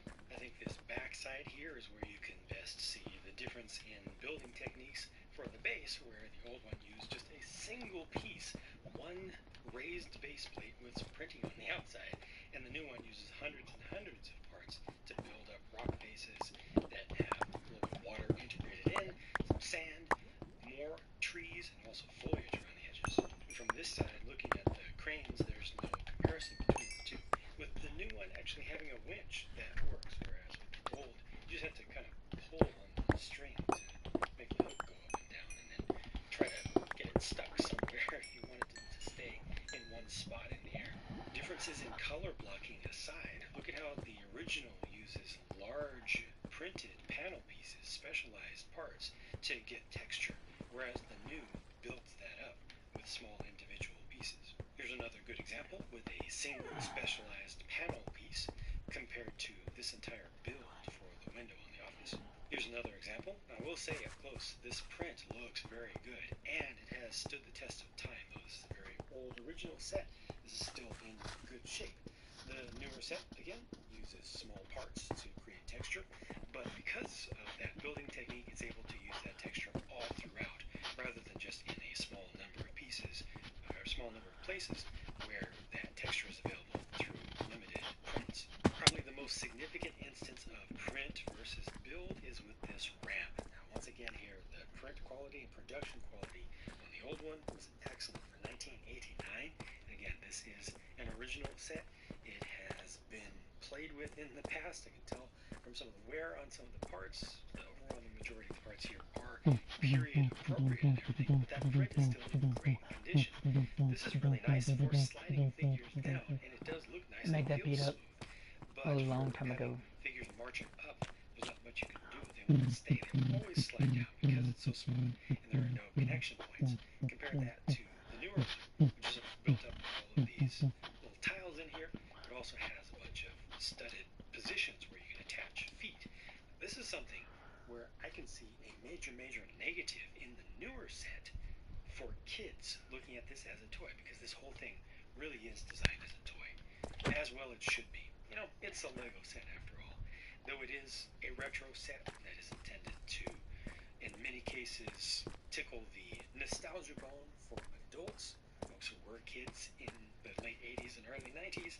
This really is built for play, and as such, requiring this many pieces to be assembled to get such a simple thing as just a ramp compared to, well, it's already there on this one. I think that a lot of kids, especially more impatient ones, will appreciate being able to play much more quickly with this. Also, with generally simpler pieces used over here for a similar level of bulk for much of it, it's much easier to take this and customize it, especially again with a younger mind, someone who's not entirely an expert at doing custom creations. It's much easier to take this apart and, let's say, take half of the buildings apart and then turn them into a small hovel or home of some sort. Maybe put them on another island. If you don't have an island, just place it down on the floor. Compared to with this new one, I mean, there are hundreds and hundreds of pieces used, even like just right here, and there's a lot of structure down below, because this isn't just sitting on top of, again, a specialized baseplate. Here, your floor starts here, there's a dip in the middle, but you're building from this point right out of the box. Here, you spend a long time before you get up to this level, and that makes it a lot more difficult for folks who are not, again, Lego masters, essentially, to make anything substantially different from this. So many of the parts are small. So many of the parts are not designed to simply be stacked upon one another.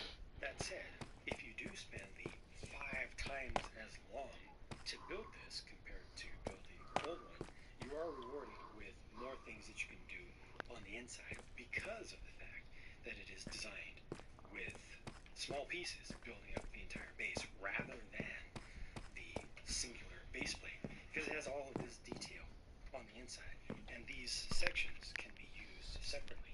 This can be rearranged in different ways. You can put minifigures down there. You can have little stories going on. You can interact. You can use this in its open form and have figures go on 3 levels rather than just 2, and actually doing things in these spaces down here. 2023 Fortress lets you completely reconfigure in just a couple of steps like this, which allows you to play in a different space or display in a different space, while the old one gives you a suggestion on the manual and on the box of how you could potentially custom rebuild it yourself. Again, definite points in favor of the original here for simplicity of rebuilding. It's a lot easier to work with this, but this one instead makes you work harder to put it together in the first place, and then gives you more options without having custom building skills. Looking at minifigures, again, it's the exact same number between the two if you don't count the hidden skeleton figure that's inside of the build here. Also, the newer one has a monkey, and though I've understandably heard folks complain that the newer monkey is not as good as the old, well, this 1989 Eldorado Fortress did not come with a monkey either. What it did come with, though, was a Captain Redbeard. Now, here's where I'm going to have to admonish some LEGO fans who, in no uncertain terms and non-sarcastically, come straight out and said that the newer set is a complete and utter failure. The entire set, because there is no Captain Redbeard here. First of all, no 2,500 piece set should be thrown in the garbage just because of one minifigure choice. Exactly. Secondly, Captain Redbeard has been made in recent years. He was included in the set that he belonged in. His ship, Barracuda Bay, the transformation over to literally, again, his ship. I have to admonish LEGO itself, though, for the downgrade in print quality. Though the newer print has more resolution and more detail in it, the white here ain't white. Now, you can say that that's because the old one was printed on white, so it was easier to do. Sure, but this is 2023. LEGO is a company that focuses on making plastic products, and they've shown us many times that just like knockoff manufacturers, just like independent printers, they are perfectly capable of printing white on blue.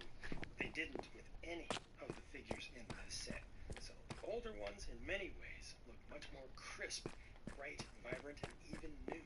There's also a discrepancy of 4 versus 3 just regular mainline soldiers. This one substitutes one for an officer, and a lot of folks like to have just a bunch of regular, kind of cannon fodder type of folks who would not have any particular names or specific roles that can be just going around doing all kinds of things, especially in a conflict-focused theme where you might have large battles. And finally, there's the difference in boats. The original set had 2 rowboats. The new one has 1 rowboat and this much larger boat, which is actually directly inspired by the one from a different set. 1992's Imperial. I love that you can build both the boats, though. It's not like LEGO is giving this to you for free, though. Again, the price of the new one, even with adjustments for inflation, is higher. So you pay for this, but you do get it, and it is bundled here, and it is something that you can compare if you're not looking at prices.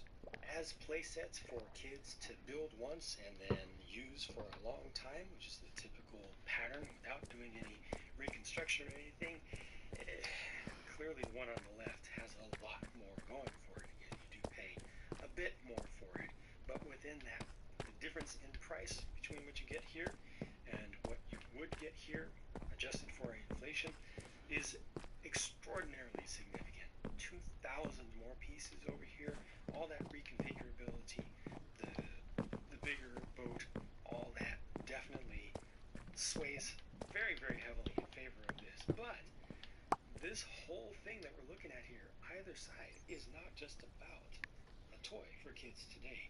A great deal of this is purely nostalgia based. Folks' love for this is mostly based on love for the time of the late 80s and the early 90s when they were kids. Folks who are old enough now to have been kids then who had this set. When you look at this set from that perspective, if you had this, you played with this years and years and years ago, you don't see this set. You don't see that single piece here and the limited number of pieces above, the limited number of places you can put minifigures, the limited number of things. Damn, it's been a while because I didn't remember wanting that set. It's been so long ago. It's been so long ago, dang it. Much of which is gone now as you've gotten older and life has become more complex. A new set can never touch that. It doesn't matter. They could have put this on the market for $5 with 5,000 pieces. It's not going to be able to match that true original nostalgia. Nothing is going to bring back childhood for folks who were in their 30s, 40s, 50s today. But I think the LEGO designers of this set did a fantastic job of doing their very best to capture the goodness that was this set. Capture the entire time. Capture the good points of this, to make it, to capture the memories of it, the shape and the feel, and then to render all of that goodness with genuine intent in a new form that uses modern building techniques, that is much more modular, that's more configurable. It has more features, that can do more things, and that ultimately could be torn down and turned into a lot more things than the old one could, because it's using more genuine building techniques instead of relying so heavily on that one single part over there. If both of these were on the market right now in sort of an A/B test, and let's say this boat was not included whatsoever, and these two here were put at the same price, the original set would sell in the dozens, strictly to folks who had that maximum nostalgia of El Dorado Fortress being their very first Lego set and such. But apples to apples, it's not a fair fight. At least, that's how I see it. Let me know your thoughts down in the comments. Thank you very much for watching. I hope that this was of some value to you, even if you disagree with my personal opinions. I'll talk to you again soon. Oh, fuck. Ooh. Hello everyone. As promised, I wanted to take a little bit of time to look at the new and old. The first battle of Geonosis was the Clone Wars' explosive beginning. But it exploded as they went inside. Both were presumed dead, and though they weren't, the Republic wouldn't learn this. Member of her own team. Dr. Vondar shot. Magito came to host war plants that built. Hello everyone. Moin moin Leute und Moin, moin, moin, moin, moin, moin, moin.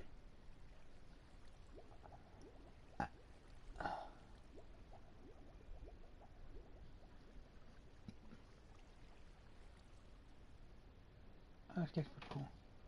Josh builds stuff.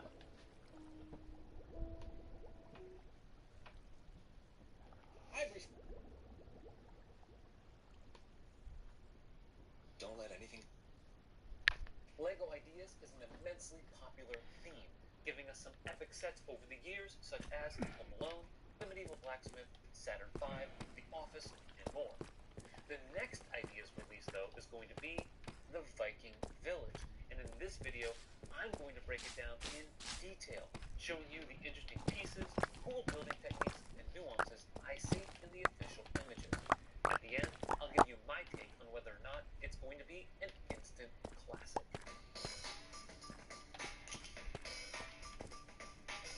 The Viking Village, with its 2,103 pieces, will cost $130 and be released on October 1st. Here in the United States, it will be a Target exclusive, but should also be available at Lego.com and Lego stores.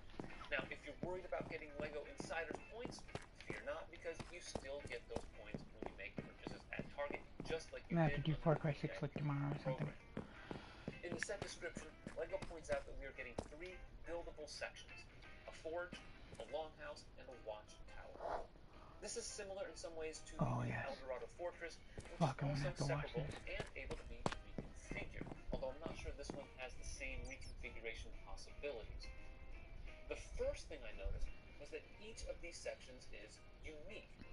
Yes, they are all predominantly reddish brown and various shades of tan, but note they use different building techniques. The forge is much more of an open concept, understandably so, and uses snotted tiles to form the walls. The medium nougat 1x6 tiles here look great next to the reddish brown round column. The longhouse is very striking in its use of faux slip and tiles to add texture along the side walls. The brick-built door is very nicely constructed, and the snot work for the front wall is really well done. Check it out. There's a mix of reddish brown and dark brown plates on their sides, capped off by 1x2 plates with bars. The doors are then fastened to them with clips, and the result is a pretty smooth operation. The watchtower might be my favorite building of the lot, though. You've got this incredible snot staircase that is reminiscent of Rivendell and even the Lion Knight's castle. And note the different types of slopes being used here. It makes the stairs look very irregular and interesting. Like the longhouse, the tower has a brick-built door, but there's a lot more dark and mixed in with the reddish brown on the facade of the building. Not only that, it looks like we get a considerable concentration of dark brown pieces in this section, as there are, by my count, 36 dark brown circles. Now, while this piece isn't clean, as it comes in about 70 other sets, no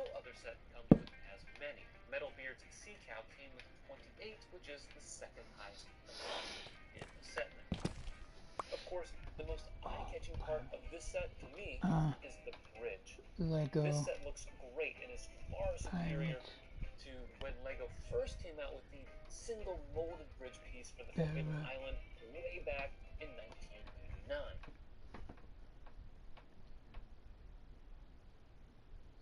1989. Ahoy mateys, today we're going to be taking a look at the LEGO Ideas Pirates of Barracuda Bay. And that's a terrible accent, I shouldn't do accents on this channel, but here we are anyway. This is set number 2322, it includes 2,545 pieces, and it is a nostalgic trip for a lot of people older than me. It is not quite a nostalgic trip for me, but it does have a lot of nods and interesting things going on that are going to remind you of some older LEGO Pirate set, namely a little set from 1989 that you may recognize. The LEGO Ideas Pirates of Barracuda Bay is LEGO Ideas set number 30, as noted down here on the box. It has the classic Legoland feel for its box art, which is definitely a very interesting factor of this set. And I bought this on Lego.com for $200. That is the retail price for the set in the United States. And in today's video, I'm going to help you find out whether or not this set is worth that $200. I'm going to take that metaphorical bullet for you and help you come to a decision on whether or not to purchase this set if you're wondering. Otherwise, just enjoy the ride. Here for the entertainment. Let's get to the unboxing experience of this set. The box of the set has a absolutely beautiful presentation. First off, you'll notice that the set has a yellow outline as well as a yellow stripe with blue text. The blue text on the original version of this set are not quite the same. It was just a pirate ship, but you get the point. It said Legoland, and in this case it says Pirates of Barracuda Bay, which is the name of the set, which notably they have omitted from the left side of the box. The box also shows off the pirate ship in its shipwrecked form, which is really neat. And then you kind of have a little sunset going on in the background with some beautiful blue water, or it could be a sunrise, but I take it to be a sunset for me. But that is what the front of the box looks like. The top of the box is I'm not passing up on those games though. Fuck that. really full. It's very heavy. Like there's not a lot of empty space in this box. You'll definitely see that when we open it up here in a moment. On the bottom of the box, it shows you how you're going to be able to pull the ship out of the shipwreck and turn it into an actual pirate ship with an island, which is really neat. Bunch of features of the set, as well as the dimensions of the actual ship with some neat little pirate treasure map, box art type stuff going on the back of the box. So let's open this puppy up and let me show you just how much stuff comes in this box, because it feels really full. Looks like they had to use 3 tape seals to keep this one down, because like I said, it's a hefty boy. It definitely will be putting a lot of stress on the box like that. So we'll open this up, and looks like we have some fancy little side flap box art there. Little cannon, little rocks, anchor, bottles, barrels. Very, very neat. And opening it up to the inside here, it looks like we're going to be presented with a white box, and I presume under that is going to be just more random part bags and not another box. That's typically how they've done it on these LEGO Ideas sets. You can see a large part of the hole for the pirate ship there, and then we're going to have a ton of number bags contained within, and then also in the box you're going to have a ton of number bags as well. Inside of the first box here, you get more stuff for your boat, panels and stuff, but you also get these sails for the ship, which are these nice cloth pieces, and they come with a nice paper backing to make sure that they don't bend, or at least try to ensure that as much as possible. If you do have an issue with that, definitely contact LEGO customer service. They will definitely straighten that out for you. Get it? And then you're also getting the instructions here, which come in a plastic bag, which is nice. Make sure they don't get bent or Thank you, Jack. all the pieces in there. And it's very much like an Ultimate Collector Series manual for LEGO Star Wars, in the way that there's a lot of information about the set and the history and the love put into the set. They go through a lot of that stuff. But that is definitely really cool to get in a set like this, and then it obviously goes into the actual instructions. So I'm going to build this up, and then we'll take a look at the actual set. In the middle of building the set, I'm actually on the 7th bag here, and usually I won't pop in during a review and show off something, but I thought this was an interesting enough building technique to show the lengths they've gone to get a window to be on a slant there, so you can see what we built up to. Then you're taking this window piece, adding a clip on top, and then putting a piece onto that, which is going to allow you to connect on top of there, and just like that, you have a slanted window. If that doesn't show you how much attention to detail, like something that you could have just made a vertical normal window, the type of thing that went into the set, it is so good. Do remember that this is not a typical review. This is more of like a should you buy this set video, or is it worth this $200 price tag? And I will say this is the set in its broken down form, not just the pirate ship, obviously. So this actually turned out surprisingly definitely good in my opinion. I was really I shocked love at that how it can much be I 2 like sets in the one. way this looks. And, you know, at first I didn't think I would. I really didn't. We get the It's gonna pirate go good flag with on that top, which El is just Dorado a really portrait. nice symbol up there. We get a little smaller one here on the front end for the forward mast of the ship, which is pretty great. Another big one on the back end of the ship there. So you get 3 flags in total. They are printed, not stickers, which is awesome. So you're only getting printed pieces on the set, by the way, no stickers. So that is always great to see. You have this beautiful display piece somehow. And I think what really makes this beautiful to me is the light blue water. I think that really lightens up the mood for a set like this. A Where lot of otherwise coal. be pretty dark and dreary. They've added in this very nice light blue water, this bright tan sand, and it really livens up the build a lot. So what you'll see with this, and we'll get to it in a moment, that you can actually transform this into the boat, but there's a lot of foliage and things everywhere because this boat has been crashed here for quite some time at this point. So you're getting some overgrowth and stuff, which is very interesting to see intertwined throughout the build. And this is the way that you build it when you do build the set originally, and then you have to transform it into the boat if you want it to be the boat. But it's kind of neat to see some of the plant growth on a build like this. By the way, here are all the pieces that you'll need, or that are included in the set that you're going to need to swap it over to the boat. But I just kind of put them in a cup out of the way. The little boat and the shark included in the set just kind of go off to the side. You can play with them as you will. There's some floating planks of wood out in the ocean. There are some crabs, an orange one, a red one, another orange one over there.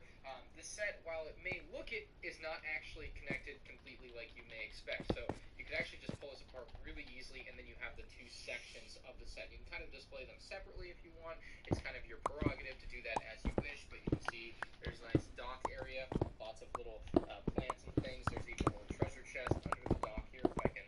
So the set has Oh, some my nice tree's gonna go features good. like this, and Tree there's house. some gold bars in there, which Can is go great. good They're with actually that they're a real Lego golden color. freaking thing. So that's actually really nice to see, nice and reflective. So definitely cool to get some gold bars in a set like this. You can find those back up underneath the dock as you please. Just a little tough to get out, as you saw me having some trouble there. So like I said, the pirate ship is on like the docks and everything. Some of it is at like really cool angles, which is awesome to see. You have different little quarters on the pirate ship here where you can kind of open the doors and get the interior of the ship. There's like a little bed, little passage, room on a pirate ship like this. Little cannon up top here. Unfortunately, no ammo loaded in there right now, but it does work like the typical Lego cannons. You can have your figures strewn about on the set. Nice ladders here, basically, that allow figures, or allow the idea that figures can climb up to different sections of the ship. There's another below deck shot, nice little kitchen area, tons of different food items in there, even food cooking on the stove as we speak, which is great to see. And then there's even some plant life up underneath the ship, as well as a skeleton. I'm gonna make Because this, why not have a skeleton up underneath the ship? The front end of the ship here looks beautiful as well. You have kind of like a mermaid or statue here on the bow of the ship, and that looks pretty damn good. Pig eating some food down there, and then we have another interior Oh, you section get a there, which is pig. going to be tough to get at. You can't really get at everything when it's in this orientation if you haven't been able to figure that out already. Here's the side of the pirate ship over here. You can open up these, and you'll actually be treated to some windows. There's some cannonballs here, or at least Lego cannonballs. Another thing you may have noticed, there's kind of lamps all throughout the set, which is nice. So you have some lighting, or the effect of having some lighting. You have Counting Josie's the palm in. trees. I assume she is Josie, and you can open up this door. Palm leaves too. And you can actually see the interior there a little bit. And again, it's a little bit tough to get at everything on a set like this for me personally. What I really like about the dock work though is they have like these beams and everything. They tend to be very continuous, so they go from the water up and through the wood, which is really great to see. Another lamp here, another lamp up higher, stairs leading up to the ship there. Another parrot here with some flowers, and then we actually have a skeleton inside of a steel cage there. You can actually open the door to release the skeleton if that's what you want to do, but I think we're going to keep him in there. And we also have like little things just hanging on string, which is kind of neat. So that is pretty much everything that the ship has when it's in its like broken down state like this. There's just little Easter eggs and hidden things. I'm not going to be able to cover everything. That is pretty much everything that the ship has when it's in its like broken down state like this. There's just little Easter eggs and hidden things. I'm not going to be able to cover everything because that's not really the point of this video, but it's just to give you an idea of whether or not this is something for you, and you probably know already whether or not this is something for you based on what this is. The set includes 8 Lego minifigures, one of which is one of the younger styled minifigures, like a child, and then you also have a shark figure in You this get set. Redbeard. Pretty menacing. He's got the single print for the eye, and that's going to be it. The head on the shark can actually open up, so you can actually open up the mouth there and space in there, so you could potentially fill him up. I also like that they put the gills on the side there. It's just nice little molding. But yeah, that's the shark. The child character up first has some nice tattered clothing. He's got like a satchel. He's got a nice expression on his face with one raised eyebrow. I think that's pretty cool. Then he's got a little periscope in his hand so he can check out what's on the horizon. That's pretty nice. Next up, we have an older pirate with a mustache, which we have two pirates with a mustache, just with different color schemes here, kind of opposing torso colors. Basically complete opposites of each other. One here has a little bit of a speckle for a beard. The other guy does not have quite the same thing going on, although you can see a little bit underneath there, just not as much as the guy that's wearing predominantly blue. We have a female pirate here looking pretty gnarly with, again, another raised eyebrow, got the black hairpiece, flintlock pistol, and a sword. Another sword here on this pirate guy with a much nicer pirate-style hat than the other guys have had. I really like that style of pirate hat. And then he's got a map with some treasure on it, so you can try to find some treasure potentially in the set or something. Next up, Captain Redbeard looks absolutely epic. This is an aged Captain Redbeard compared to the versions you may own from previous years. He's got a hook for a hand and one regular hand. He's also got a peg leg, which is incredible to see. So, gotta love what they've got going on for Captain Redbeard. These two characters on the end here are pretty nice as well. I really like the tattooed up character, but both these characters on the end here are going to have double-sided faces, so I'll show you those in a minute. We have another map with the treasure, which I believe is the same as the other map. So, finding the same treasure, basically, both people have maps. That's kind of neat. Gotta love his tattoos and his face print. I love the mustache and the goatee-looking thing, so that's pretty epic. Let's take a look at their second faces real quick. This is their second look. Also, the back of the tattoo guy has a pirate ship tattoo that is incredible. It's the same pirate ship that we see actually in the set, so that is great to see. And here's the back print for the rest of the other characters. Some actually really detailed back prints on these guys, so I must say, overall, the figure selection is damn good, and I don't think a lot of people will be disappointed with it. We're going to transform this into a pirate ship. I'm going to time-lapse it so that you guys can see exactly how the process goes for me. This will be the first time I ever change it from this to the pirate ship, and it's about 30 steps that it takes to do it. So it's really got to be something that... What? ...ship, and it's about 30 steps that it takes to do it. So it's really got to be something that you either choose one or the other on, and you do not change your mind on. It's definitely going to be tough to switch them back and forth between this version and the actual completed pirate ship version. So like I said, I don't recommend switching back and forth a lot, but let's take a look at what that's going to be like. Oh.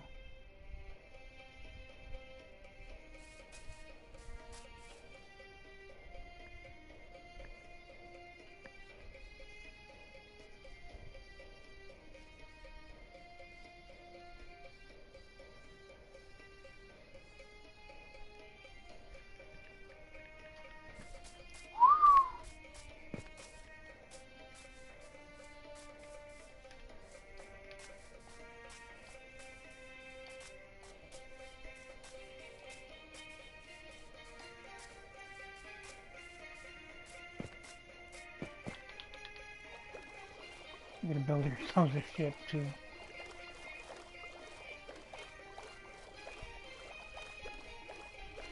Three-step process? Wow.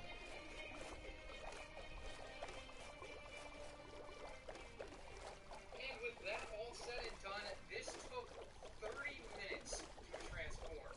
That is not ideal. I think if you want something that's transformative and you can switch easily between things, this is not the set for you. And I think that has been made very clear and obvious. Oh, that's the set for by me. taking me 30 minutes to actually transform the dang thing. That being said, maybe you could make some refinements. I gotta look.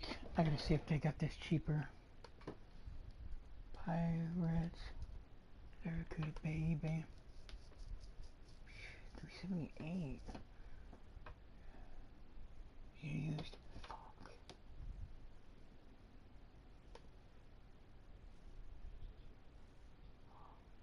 Oh, Mold King. Holy shit, though. Mold King's got some nice shit, though. Fuck, how many pieces? Damn. It's almost like they're competition for Lego, though. Oh, fuck, how many pieces? 3,653. Holy shite.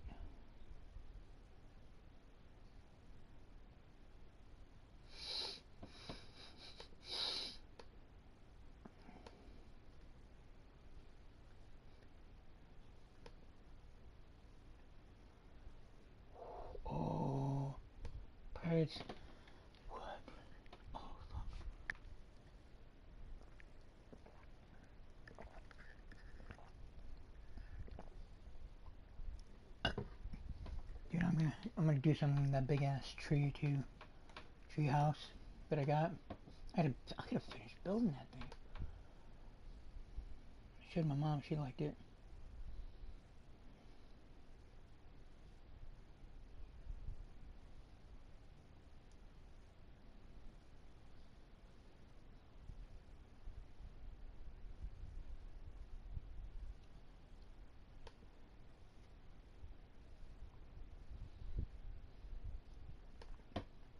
Curry?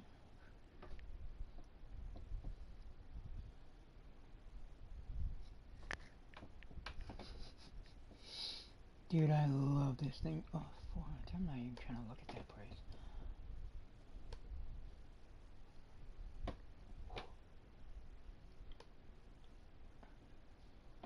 Get the fuck out of here.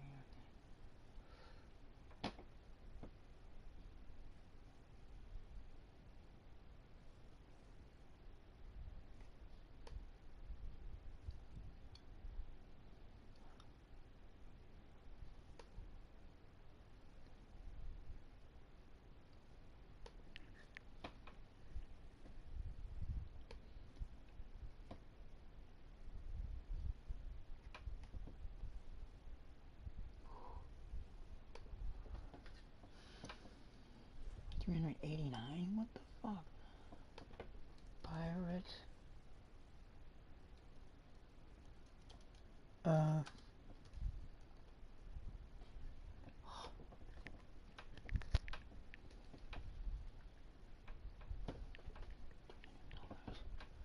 Fuck, pre-owned, fuck you. 3D, fuck you.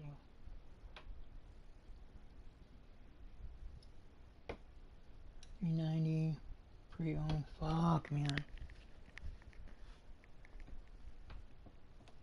$350, fuck. Fuck. Dude, I'm gonna get one of those.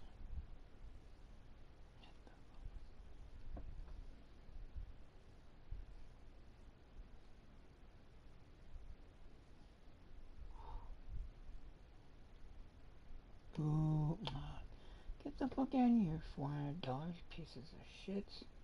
Nobody normal's gonna do that shit. Fuck you, bitches. Ugh, I hate these cocks.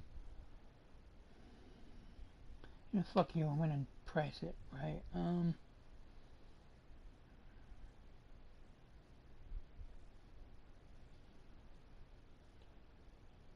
300 to 350. Okay. Fuck you. Ooh, 323. Plus that, you guys are cocksuckers. Faggots. I don't even give a shit. 345. Oh, fuck you, it's pre-owned. Fuck you. New bitches. Oh, 12. Oh, fuck you. 23. Nope. Fuck you. 350. 400. United Arab Emirates. Fuck. 100. You guys are stupid. Toad suckers.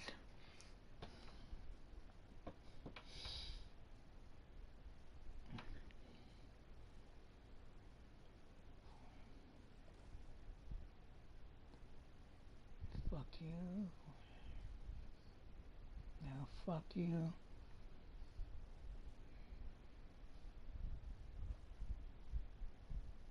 Fuck you.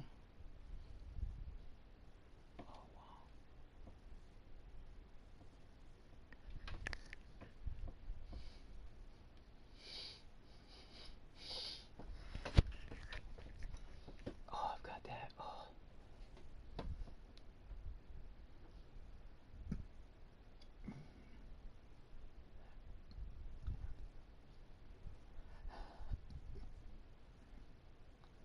What? Oh. Hold on a second, guys. Woo! Is it Lego? What's the brand name? Brand for Lego. Fuck that. It's not Lego. It's compatible for.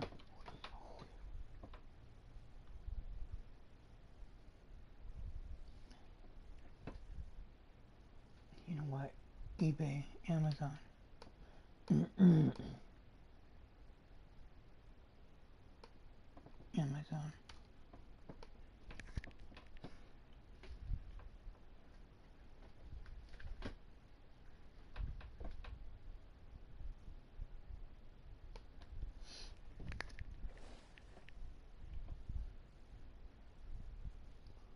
How much are you worth, bitches?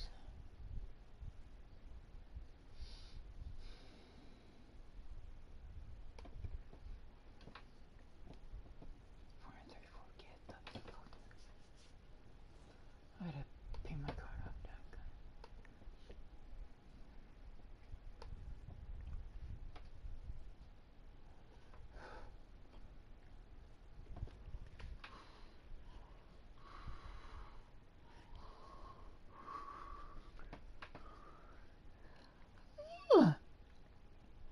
Shipping $90?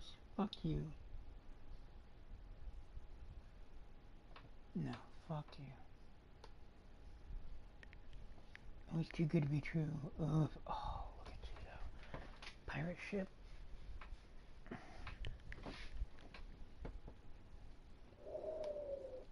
I love that one. You. Oh shit.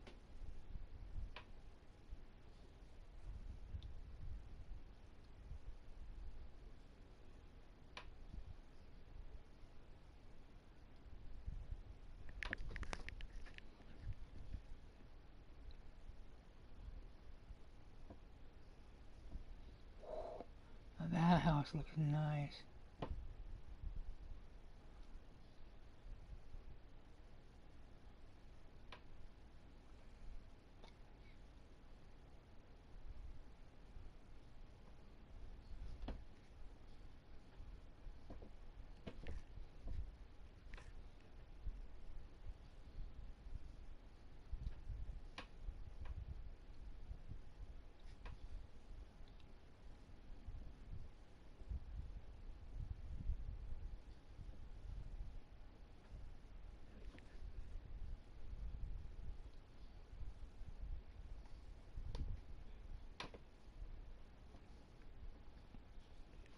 Hold on, guys.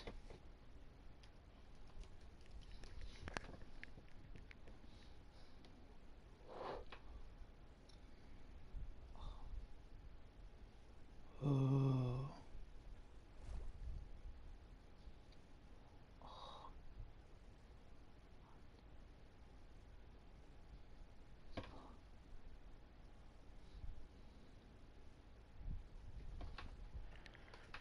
That's such a cool set though, but shit, man.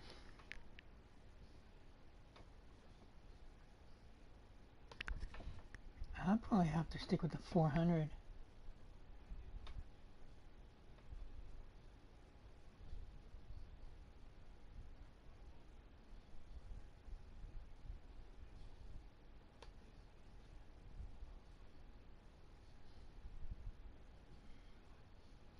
$390.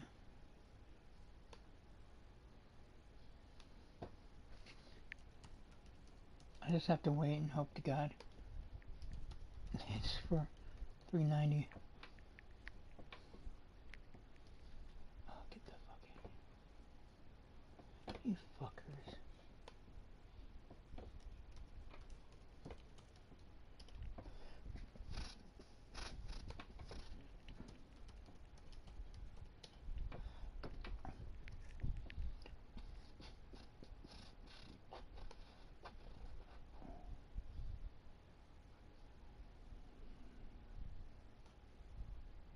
Isn't there some in Walmart?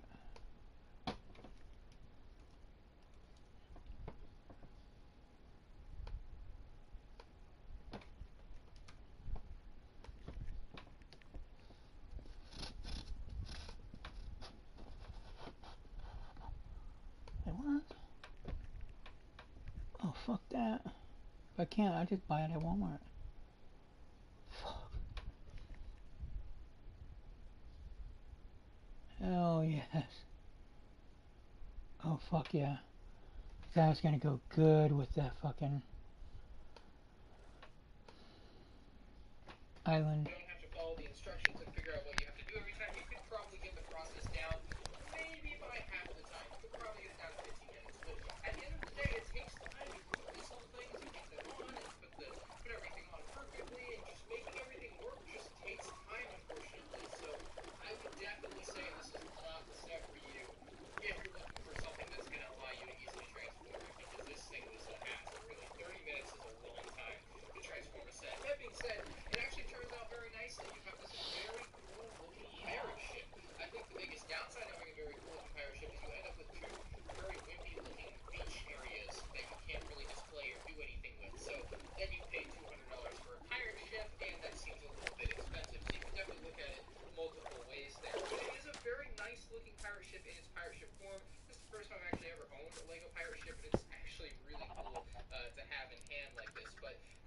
features on it, which I'll bring you in close to show you here real quick before we wrap the video and give you my final thoughts. She blows. The pirate ship is beautiful. I must say, I actually like the color scheme on it better than I thought I would. I did not think I would like that black and yellow. I really didn't from the original pictures, but in person it looks a little bit better. The sails are ginormous. They have this very nice red and white pattern. They're made out of a thick material, so you shouldn't have to worry about them tearing or anything unless you repeatedly abuse them. Then you might have a problem. You actually pretty nicely intertwine some rope here on this sail. It's very cool the way that works. You basically have these little cutouts that you're able to stick the stud through and eventually can end up here. So that's actually really neat. There's a little statue thing on the front. Very nice design and techniques used for a lot of the build here, which I really appreciate. Beautiful pirate flags on the top and the back of the ship there. You can see they use a very large boat hull piece at the front and actually along the entire bottom of the ship as well. They use large boat hull pieces, which is really nice. It fucking sound like you're throwing up. Obviously, these flaps here leading to the windows that we showed a little bit earlier. We have these nice little ladder type things leading up to the top of the boat here where you can have people stand if you want, which is obviously can't really see much with the sails up, but it still works quite nicely. Moving towards the back of the boat here, we have where the captain can stand. We actually have a wheel here that can spin left and right, which is quite nice. You can actually lift up this section to get to the interior space here, the captain's quarters. You have a nice chair, a little head bust statue, some candles, a little trophy and a chest, different little things that are really nice, and even a little compass down there. And I'm sure it actually points north, unlike Captain Jack Sparrow's. You can actually see how well this plate lines up with the curves they put on the back end of this ship. It's not a perfectly straight build there, so that's actually really nice to see them kind of curve that in towards the back. Very nicely designed on the back here as well, with even some lamps moving down. You can see the windows that will actually allow you to see inside the captain's quarters there, and then down to the bottom here you have a couple more flaps on the back, which are just going to show you more of those window pieces like we saw on the side of the ship. And then you have a little rudder here at the bottom. Turn it to allow the ship to turn as you're sailing through the water. Will this float? Not really. It would probably float because it's made out of plastic, and plastic like this just inherently floats as it is. However, the ship will sink because there are holes at the hull of the ship. So I would not expect to be playing with this one in the ocean or in a river or in your pool or in the tub or whatever with very much luck. It may stay afloat for some period of time, but inevitably will be listing heavily to a side probably, and would not be that fun. Another feature on this set is right here at the front of the ship. You actually have the anchor for the ship, which is really neat and it looks cool, but it actually is roped into the front mast of the ship, and you can actually spin the mast. One time. If you spin it to the right, it will actually lower the anchor. Unfortunately, the anchor can't really lower any further, but you can see it can pull out quite far. And so now you have the anchor out, you can have it anchor up wherever you want, and then when you want the anchor back in, you can just spin this, and it will come right back up to the ship and kind of lock into place there, up and out of the way. So that's a really neat feature on the set as well. This is the beach section you're left with. Like I said, you can't really display this. It's not very good looking at this point. It really only works with the pirate ship placed into it, unfortunately. And here's the cup of extra parts now that you have for when you want to change the pirate ship back to its island form. So it's a bit of a rough one, and that's going to be tough to figure out where all that stuff goes. Like, you have to go back through the instructions and work your way back through it. It just doesn't seem like that fun of an experience. And if you're looking for something that, again, is a smooth transformation, this ain't it. You're going to have to really pick one or the other. You're not going to be able to change this out every other day or anything. You'd be wasting a lot of time doing that. So at the end of the day, should you spend your hard-earned $200 on this set? I find it really hard to justify if you just want it to be a pirate ship. Unless you're fine with paying $200 for a pirate ship, I just don't see how this could cost $200, right? And it clearly doesn't, because they have so much more included for your money that you're not using if you turn it into a pirate ship. And to me, it seems like it's a waste of money if you just want the pirate ship. And that's a hard thing to come to terms with for me, because I really like it as a pirate ship, but it's like, here you have all this wasted stuff at that point. Unless you want to use these parts, maybe mock it up, turn it into something else that's cool, that could work for you if you're a very good builder, but otherwise I just see a lot of this going to waste for a lot of people that just want it as a pirate ship. That being said, if you want to display it as the actual Pirates Bay, I think you couldn't go wrong with spending $200 on it. I think it's very worth it at that price when you get that. As far as the minifigs go, you're getting an excellent selection. It's the best pirate minifigs you can buy right now from LEGO, so I don't think you should shy away from this set if you're really into the minifigs. That being said, it just leaves me at the point where it's like, well, if you really just want a pirate ship with pirate figures, you really don't have any options, and this is really your only set, so at that point, it's probably worth spending the $200 on. Future me here, and I actually thought it was wrong that I hadn't mentioned final section. This is a remake of a 1989 pirate set, and that is another thing that may factor into some people's purchasing decision. If you have a lot of nostalgia for that set, this is an amazing upgrade to that original version. It's not a one-to-one copy. They've added in a lot of the newer pieces that they have, which I think make it look a lot better than that original version in a lot of ways, unless you just are absolutely blinded by nostalgia and you want that older version. Go buy the older version. You might have to spend more money than you would on this. You don't get as much, but this is a really neat upgrade. It really pays homage well to that original set. So if you're someone in that category where you maybe own that original set or always wanted to own it, this is a great opportunity to get something that's an upgrade to that, but still stays true to its predecessor. I'm going to rate this set an 8.5 out of 10. Obviously, it has a few faults. It takes way too long to transform from pirate ship to pirate bay and vice versa. It just is unfortunate. That's the way it is. There's no real way around that. Amazing set overall, though. On the whole, I would recommend it. I would just be wary of wasting your money if you aren't going to end up using this section. You may feel a little bit slighted. I would recommend trying to go on eBay and just buy the pirate ship, but I can imagine that this would be very expensive to just buy this pirate ship because not many people want to sell it without the full things. If you're interested in buying this set, I think you should buy it. I really think it's an amazing set. I actually liked it a lot more than I thought I would. I came into this set thinking I would not like it. I don't even know why I bought it, to be honest. I was like, I don't want that set. The colors on the pirate ship are ugly. It doesn't look as good as I thought the Ideas Project originally looked. And at some point, it just clicked in my brain. I'm like, I'm going to buy this, and I'm going to try it out because I think it would be fun to try it out because I'm a fan of Lego. I tried it out, and it turns out I love it. And I think if you're on the edge, you would probably end up in the same boat as me. Hopefully I helped you come to some sort of informed decision today if you're looking into buying this set. Thank you all for watching. I'll see you in the next one. Peace out.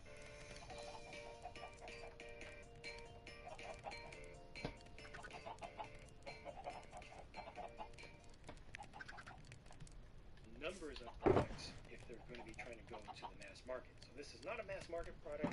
It's a high-end product. It's high-priced, but yet it's not overpriced. Surprisingly, he easily could have put this at $250. And still plenty of people would have bought it. So I'm happy with that. But it all just worked out for this project as is. And this is not at all like your typical Lego Ideas.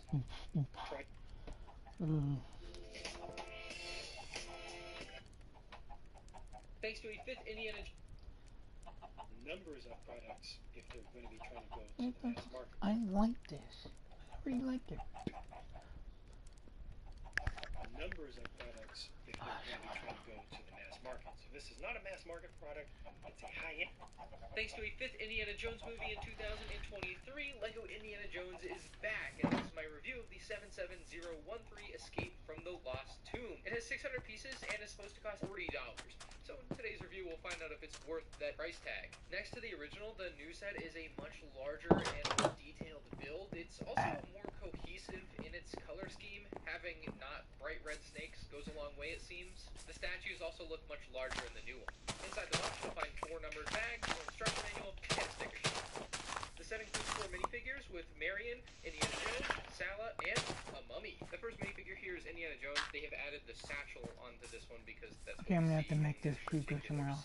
I think it looks really good with the satchel. It hangs just low enough so that you still get good articulation in the arm. You don't get the full articulation in the arm. You can't put it all the way down. That's about where it stops there. I need to dig. But it still has the articulation, which is nice, and we still are getting that dual molded hair and hat piece, which looks awesome. I might do And just in case you didn't watch that big Fireplane Chase cube. review, there's the second face. Where it's a little island on the side. Her accessory is a and it goes straight down over she there. has dual molded legs, so we have white on the top and tan on the bottom, and then there's a little bit of tan printed above I need to make a freaking make it look a little bit spyglass. less rigid thing there. But as we turn the figure to the side, you'll see that sharp cut for where the white and the tan end. But yeah, she looks fantastic. She's got a nice flowing hairpiece, and I know I don't have my minifigure spinner, so I have to use my hands, but there's the back of the character. And with the hairpiece removed, you'll see a very scared expression representing her when she runs into the mummies. Speaking of, you get 1 mummy in this set, and I think it does a good job at representing what it's supposed to represent. Sala is our final character here, and I think they did a really good job with him outside of maybe wanting a leg print. I don't think there's much else I would want to see from this figure. It just feels a little under-detailed without a leg print. 4 minifigs is fair for I would like to do a whole, like the tube thing, but like a, kind of like a submarine, the build for this is really, but on, really good looking. Now, it could make a good display set, all these but trees. there's a few things about this that make it We'll scream make a play set first, and that the display aspect of it big, is nice, but like walkway it over could have been here nicer. and spread all these trees. The first thing that I would have done if I was trying to Like make it more a display Ewok friendly is village. I wouldn't have used gray But there's a clips bridge. for the snakes. I think it Long, makes it look a long lot ass less bridge connected. sandy and just weird. Like they use gray clips, why not use tan clips? That's my complaint there. You know, not a big thing. Obviously not something that would matter for kids, but for adult collectors that might be watching this video, it might matter to you. So keep that in mind there. But yeah, the snakes on the ground do look really good. It's a dense enough population of snakes, although certainly in the movie it was much denser. You can add your own snakes if you want to do that. I do like the dwindling flames at the feet of the archway there. That does look pretty cool with just a little bit of light remaining before it's about to get dark for the characters. We need to talk about these statues because they make this a really good potential display set for Indiana Jones fans, but they also have one of the things that I hate about the set so much, but also it doesn't really matter if you're going to display a set because you won't be touching it anyway. It's a give and take. The face of the statues, first off, looks fantastic. It looks really menacing. You can see the red tongue and the nose. It's just a really good look. The necklace has a sticker detail, which if connected properly can look really good, or can have a small gap like mine does and look not as really good. As we look down to the waist, we have another sticker for detail that I think looks much better because it's not two separate stickers that you have to try to line up perfectly. And then at the bottom, you'll see that this is able to rotate 360 degrees, so you can get them at different angles if you want. But that swivel piece makes a lot more sense because of the function on the second statue here, and I'll flip him around to show you what the back of the statues look like. Not as pretty as the front, so we're going to keep those stuck around this way. But the reason it's on a swivel is because you have this lever down here, and this is the thing that I do wish they would do away with, but I can understand why it's here still, but I still don't want it there, you know what I mean? So this lever, when you push it up, is what is going to knock down the statue. In the movie, Indy scales the statue and then knocks it down. Quick side note, these are almost perfectly scaled to the minifigure, maybe just slightly too small, but much better certainly than the original set. Also way more detailed, so big props there from the designers. But anyway, as he knocks it down, it's supposed to fall and hit the wall and knock the wall over, but when it does knock the wall over, instead of still being at this 45-degree angle, it's There's a pit for the pigs.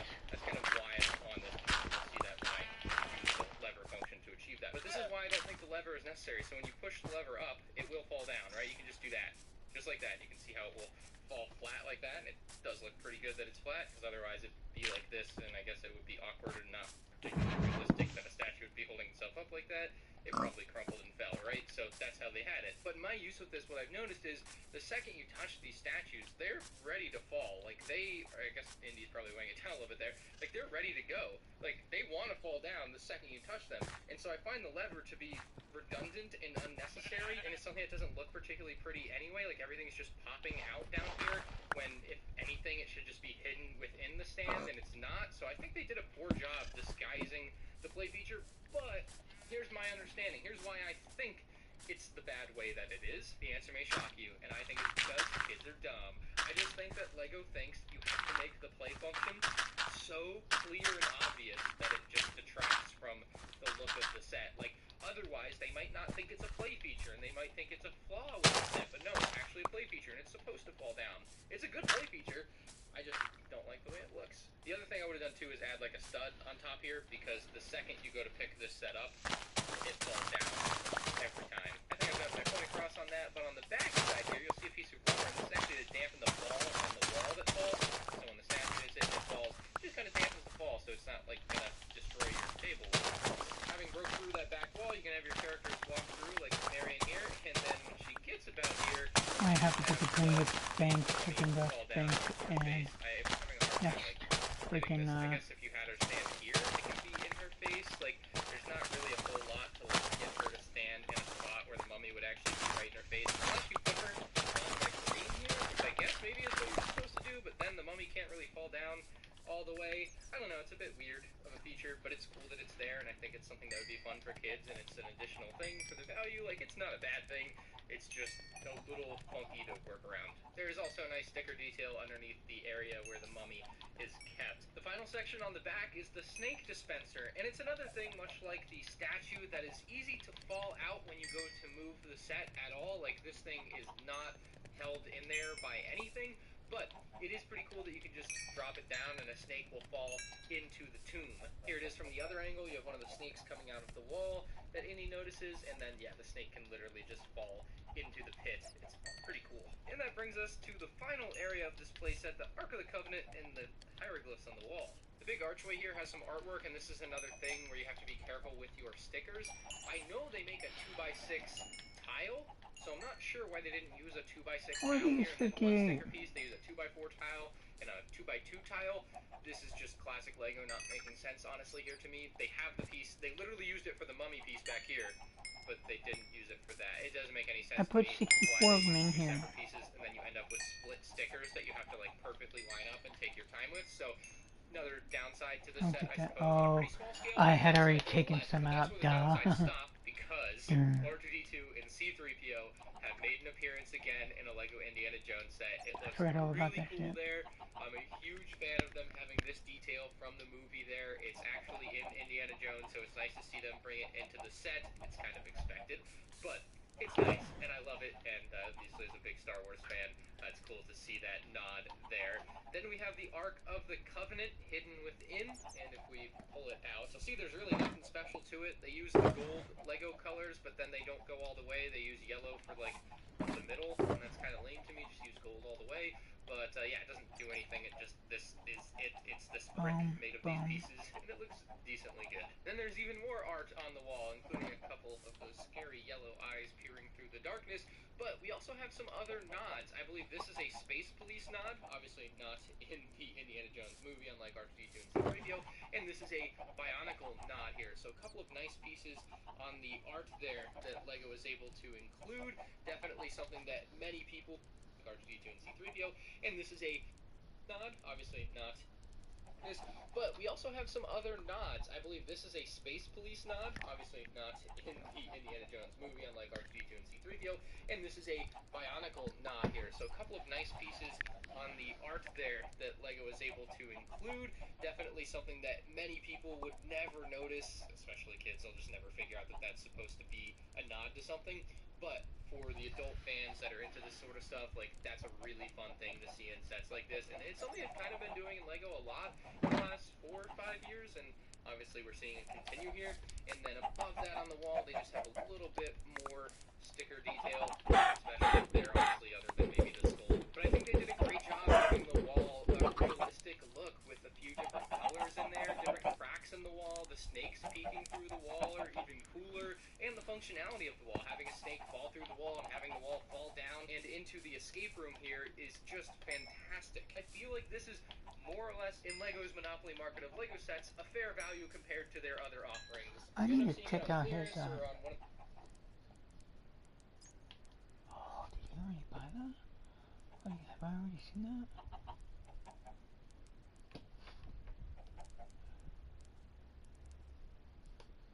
Does he have live?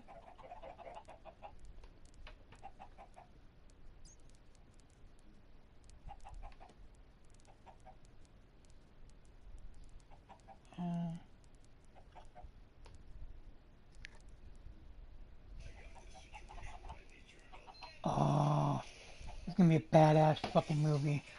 September 22nd. I was wondering when they were gonna do another Expendables. My nigga 50.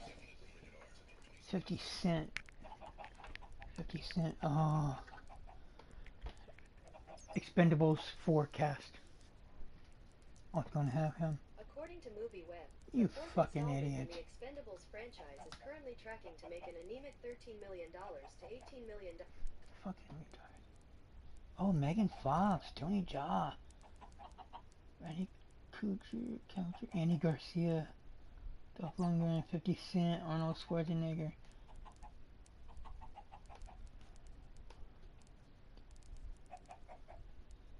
Harrison Ford.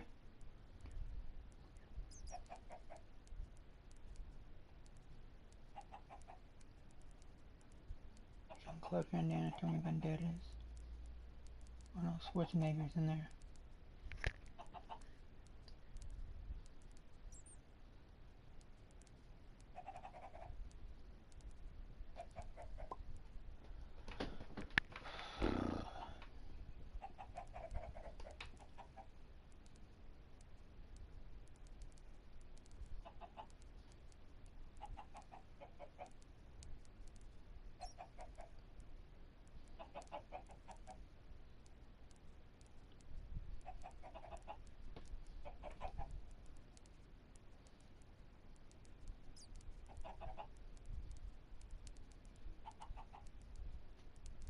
Why the fuck?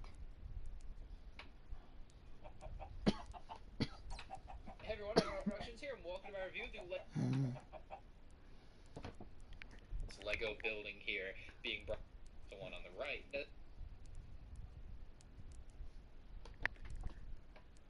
Lego.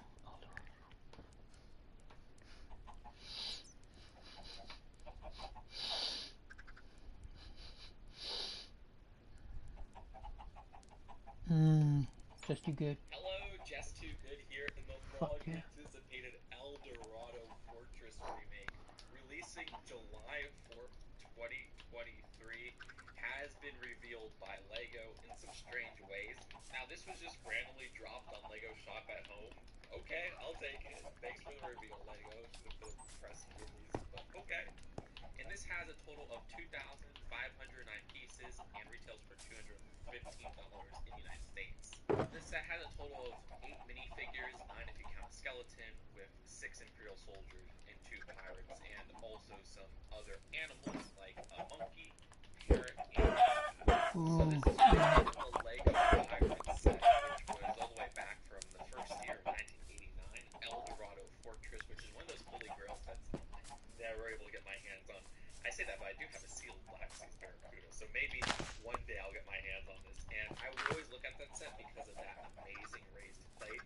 And this is recreated in the new set, which is crazy, but without like a raised plate piece, instead all brick built.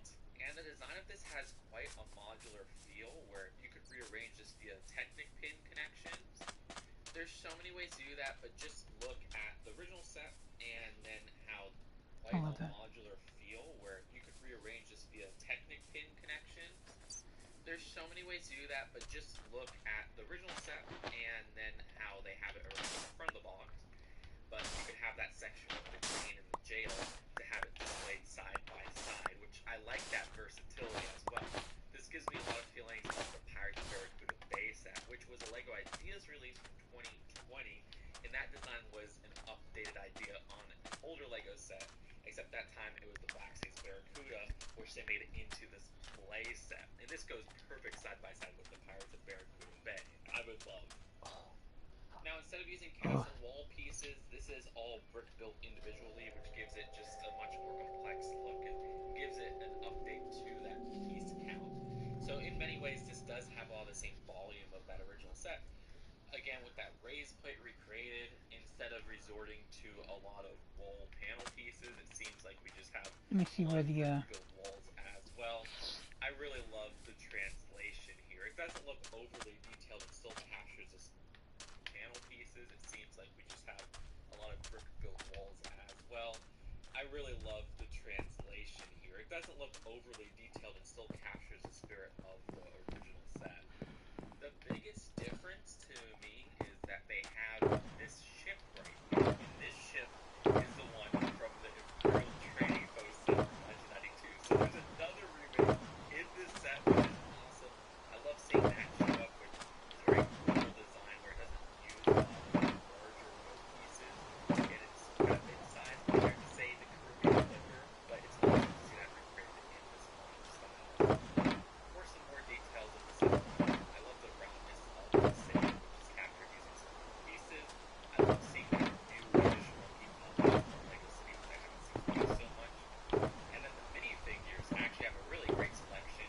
The blue coats use different torso prints than, say, the 2015 LEGO Pirates line. I love seeing those pop up, and I think people will want to pick a brick and put those torsos, including one having a recreation of was more uncommon torso that was used in like 2 1989 LEGO Pirate sets. No, not the one from 2015 either, so that's kind of cool to see that remade as well. Also, the hair piece from the Peter Pan storybook pops up, which is the retail tricorn hat, and that reddish brown color on top. So if you miss out on that set, you get the benefit again. But even better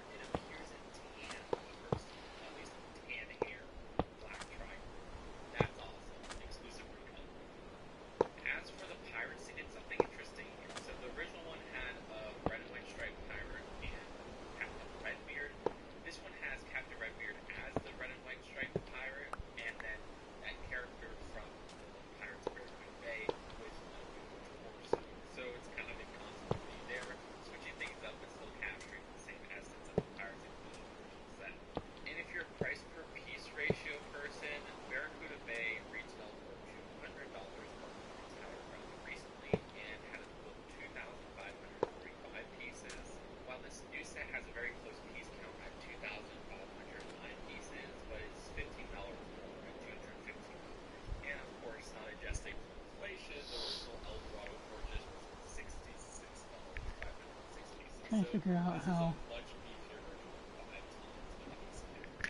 Yeah. Regardless, leave me your thoughts for this set in the comments below. If you're as excited for this remake as I am, I mean, I am a huge Lego Pirates fan. This is kind of up my alley. Sub here for more Lego reveal thoughts. I'm gonna add this to the most wanted sub. This all glory. Oh. 7, 8, 9. Just to get here, the log could disappear. If you were a fan of 1980s and 1990s Lego, you know all about the pirate. 6, 7, 8, 9. 4 more days, guys. I'm trying to think of how am I gonna do the dwarves. Castle, Galaxy Explorer, and even the Pirates Fair in the Bay, Lego is re-upping the price of the set. Coming in at over 4,500 pieces, $215 US, the new Eldorado Fortress will be released on July 4th. Now, I loved the original set. In fact, I distinctly remember going to Toys R Us at North Randall Mall to buy it 30 years ago. I built that set so many times, and it's been so long that many of the pieces are yellow considerably. So, is this remake a worthy upgrade? Is it worth $250? Well, it's time for a detailed breakdown.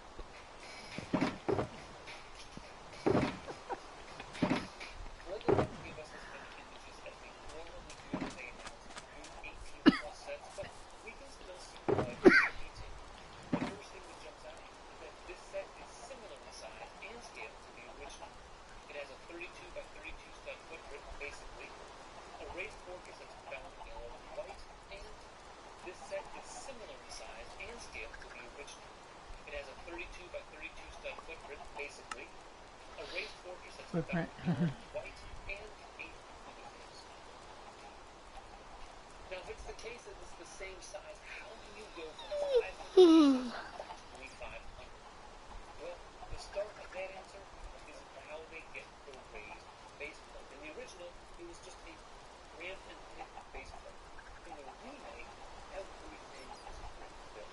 Check out the ramp. It's a lot of tiles and jumper plates alternating into dark glaze. This, by the way, allows for much better minifig usability than the original. They also use a lot of slopes along the other sides of the fortress to achieve the rocky base. The brick-built rocks are the only place in which we see a heavy investment in pieces. This fortress, unlike the original, comes with a ship. And if you think you've seen the ship before, that's because you have. It's a modern replica of the one found in the Imperial Trading Post. The Eldorado Fortress is the successor that was released in 1992. Check out just how close the sails are to one another, as they might even be identical. And it's nice to see these sails in Lego form again. If you were to buy all three of the original brick ones today, it would set you back around $80.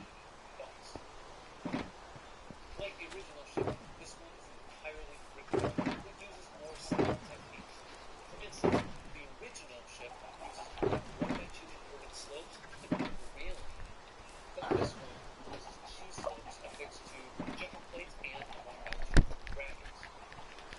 Another way in which we see a heavier piece count is in the details of the yellow plaster base and the white walls to the fortress. Check out the original. Got a lot of 1x2 slopes, a 1x2 brick in yellow, capped by the white 1x4 arch. Pretty simple. Now, check out the replica. You've got a 1x4 tile modified with studs on the edges. Ah, Brackets get the with fuck 2 over there. studs and an ingot piece all in yellow. Then instead of a 1x4 white arch to cap it off, there's a series of white plates modeled with red.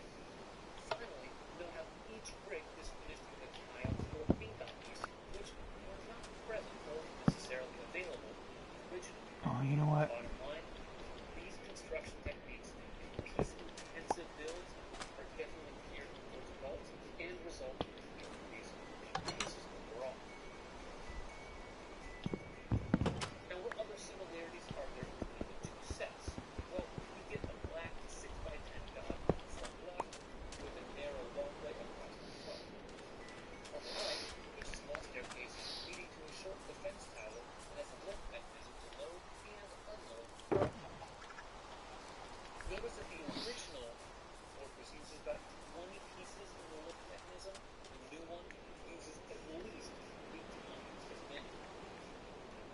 The similarities don't stop there. You have the cannon by the front left next to the entrance ramp, which leads to an arched door, above which are some battle-tested rifles and the governor's quarters.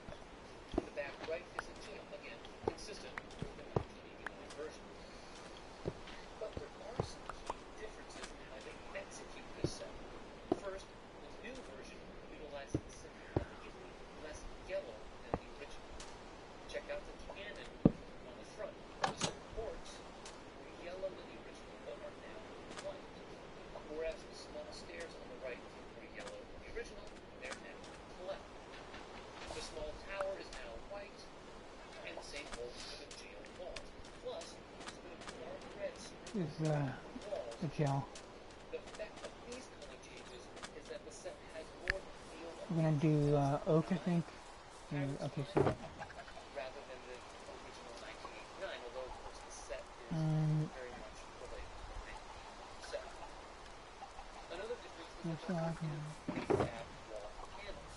1980s and 90s they used 1x5x6 panels frequently, which I liked 30 years ago. Now though, they build the windows from scratch, which is far superior. You can particularly see this on the left side above the yellow colors. The original has a prefab window with brick printing. The new one has bricks and plates to achieve the same effect. Also, note the window in the governor's quarters. You've got some nice snot work with the white 1x2 brackets, followed up with 1x2 rounded Technic plates and 1x2 tiles of red. The dark red 1x2x2 window is pretty rare, only appearing twice in prior sets. The 1x4 bow slope is nice and arched and looks good from both the front and back.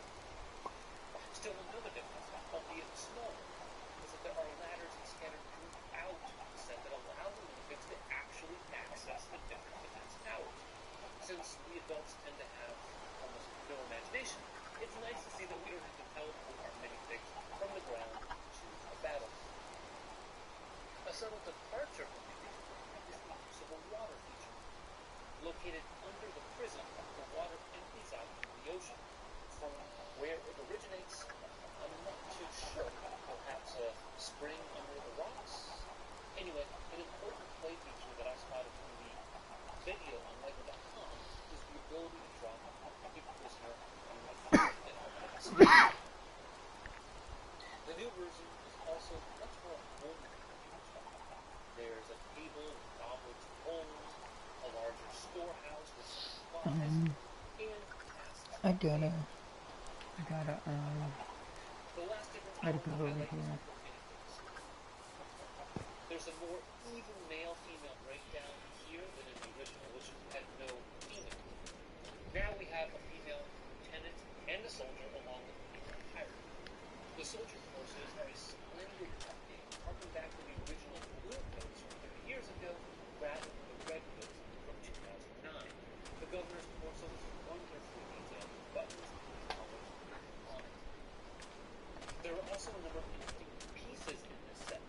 We get reddish-brown gates for the first time, well, I guess maybe second time, since there are some in the Hocus Pocus set that came out July 1st. The monkey, I think, looks like the one from the 2021 City lineup, but it's still a solid addition to the set. And the Ingot piece is finally arriving in yellow, well over a dozen in the set. That's on top of the sails Ooh, we're in gonna use that as gold like a I mentioned motherfucker. previously that are relatively rare. There's one final thing to talk about before determining if I'm going to buy this set, and that is its modularity. LEGO highlights how you can arrange and rearrange different parts of the set, taking it from a square fortress to a sprawling linear outpost. Well, I think the modularity is useful in splitting the build, and perhaps they allow for multiple instruction manuals for a better family building experience. I don't Need a shovel. care for the look of the linear version. Perhaps I'm too connected to the original fortress, but the square setup is far more appealing to me and is honestly a more defensible position for when the Black Sea's Barracuda attacks.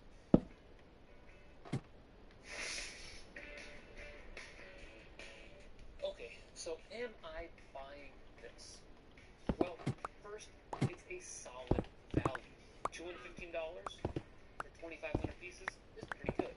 Now, it's a little bit of an odd price point for a Lego set, which leads me to think that maybe they were thinking of offering it at $200, but jacked up the price to $215. It's also possible they were thinking of like $230. I don't think that's really Lego MO at this point in time. Second, I've been critical of Lego in the past for including unnecessary add-ons that significantly raise the price of the set, such as the hands of the Black Panther bust or the tracks from Conflict Express. In this set, the inclusion of the ship is honestly a bit similar to those. Now, I like the I kind of wanted to do that it's a shout out to the Imperial Trading Post out here actually. and if anything, the nostalgia makes me want this set even more, but I can also understand why some may prefer the standard boat 50. for the soldiers, as you thought it was cheaper than building a full ship out of bricks. Third, as I noted at the top of the video, this is one of my favorite sets going through. That matters a lot to me. Lego is definitely on something with their re-releases of old themes, whether it be direct replicas like the Galaxy Explorer, or if they go big like the Lion Knight's Castle or even the Pirates of the Caribbean Bay. So in the end, that kind of trumps some of my other concerns with the set. Now, I may not be able to buy this on day one, but I'm definitely looking to pick up this as I need. Hey, real quick before you go, check out our most recent video down here. I think you'll like it. Thanks for watching, and always remember to keep building together.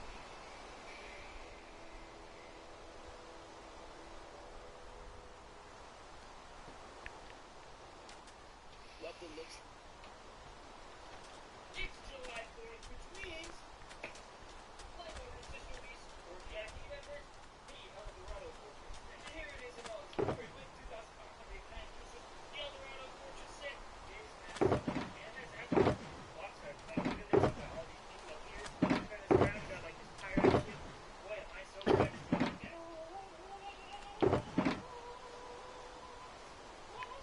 That's a lot of bags. Okay, so here's the Eldorado Fortress in all of its glory, and this is crazy awesome. So there are 10 bags, 4 instruction manuals, 1 large, and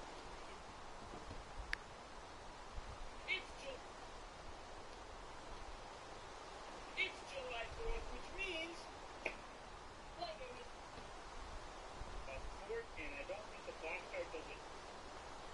Here are the leftover parts. There's actually a lot of parts, including these like extra shoulder things, which I'm like unfortunate, which I made, which is pretty awesome. It's actually parts.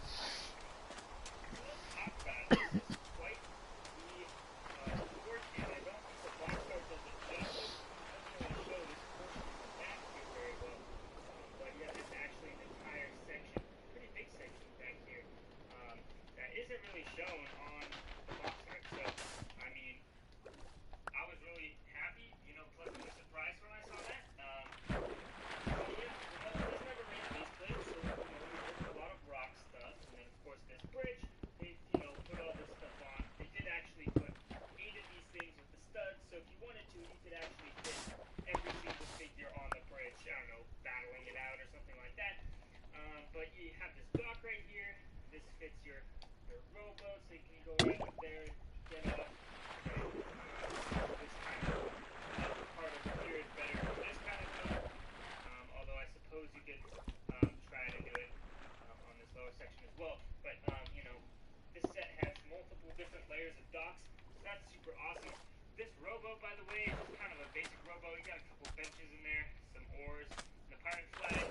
Oh, hold on, I'm gonna go This boat, on the other hand, a little cooler. 398, All of this, 57. everything is printed in this set, which is pretty 398, cool. But 57. you've got these really nice cloth pieces, and then you've got this raised area for the boat. You've got a little sack down here, a sword, a little wheel.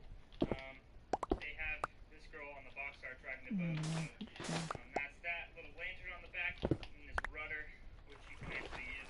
This actually might be floatable. It says boat does not float, but 98, 57. it looks pretty solid. I don't know. We'll have to test that sometime later. But yeah, super cool looking boat. We'll go next to this crane feature. So you can move the crane like this, and then lower the cargo like this. So it's got these new chests which are stackable, and they're super awesome. So if you wanted, you could bring the ship in and, you know, lower this all the way down into the ship, take off the chest, and then roll it back up. But it does take a super long time to do that. So, I mean, if you're into that and you're having fun, then good for you. But yeah, this is super playable stuff. I love it. The dock continues all the way back over here. So that's, you know, if you could dock multiple ships if you wanted. That's pretty awesome. This is up to the gate, obviously. It's open, so I'm not going to do it right now. But it's defended well by these different cannons. We'll start with this front one right here. You can move it around, and it's really awesome, this little outlook. And you can kind of just move it like this. You can also pop it off. It has some wheels just in case you want to, I don't know, drive it along here or whatever. But I don't know if you know how Lego cannons work. You simply just grab one of these cannonballs, you know, it goes in the cannon, use this thing, like, yep, get it in there, and then boom, and it shoots out and comes back. So, pretty awesome, pretty playable. And there's 3 of these cannons, and they all do that. Just typical Lego cannons, but yeah, this one's awesome, super low to the ground, nice, you know, range of motion there, which is super great. I hated building those palm trees. They were really hard builds for me, and my brother. So yeah, I'm not a big fan of those, but I can't say they don't look good. I mean, they look fine. That's that. Going in here, these are different palm trees.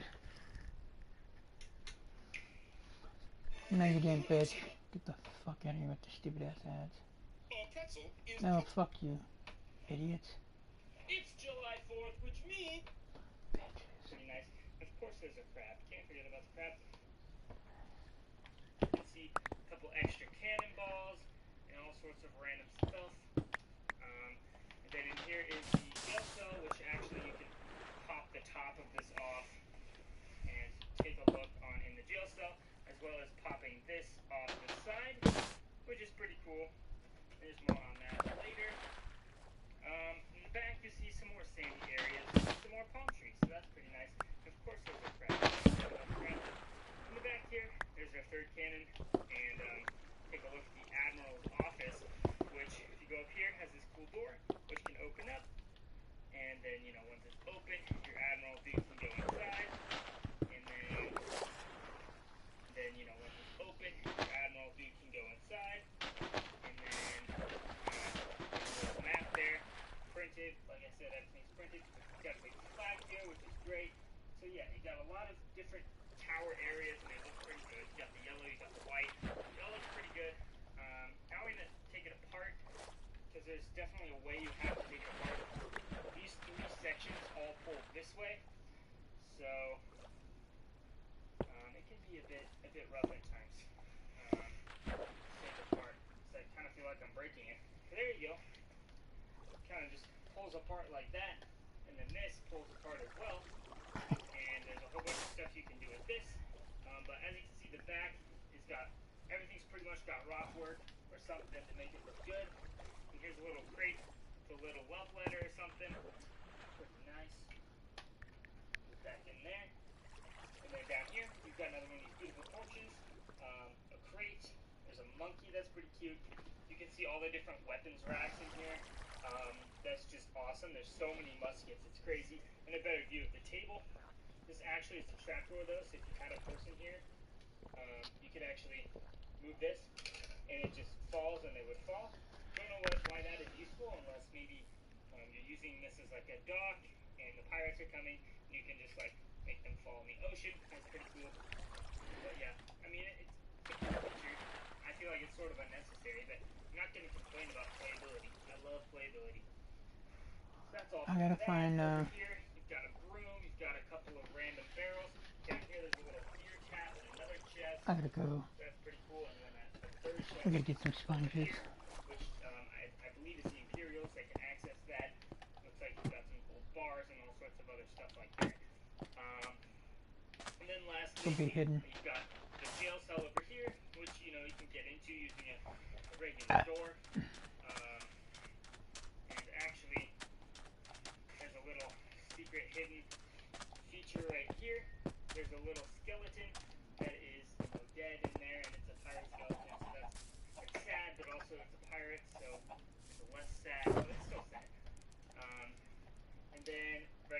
breakaway, say you had a pirate and he was in jail, you know, he's just chilling in here, right? Well, he wants to get out, so what we're gonna do, is simply pull up on this right here. Of course, now it's hard, but now you can always get something to leverage it with. Open it on up.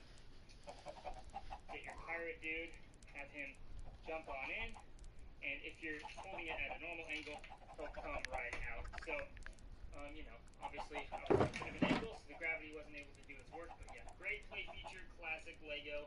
The bad guys have to escape from the prison, so, you know, you gotta appreciate that.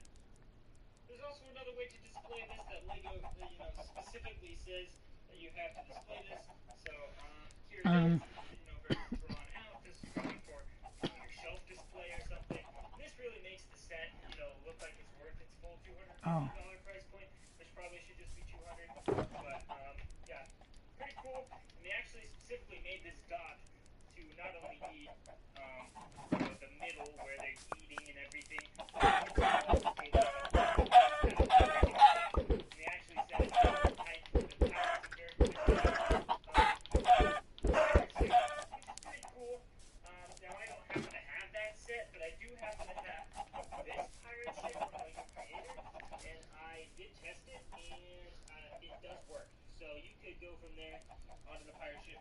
It's tempting though. It fits just perfectly, so you know that you could have some fun with that. You know, they have the dock, the pirates pull up, they've got their little rowboat, they've got the big boat, they're full on attacking, and then the Imperials got to defend it. So, yeah, this is pretty awesome. So the last question, of course, is, you know, can it rated out of 10, and is it worth the price of $250? Yeah, I think so. I'd say definitely worth it.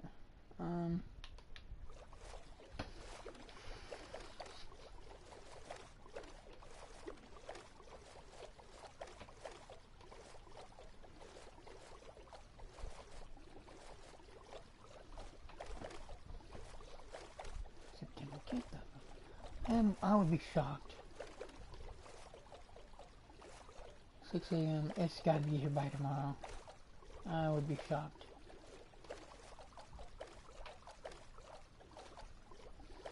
I'm gonna try to find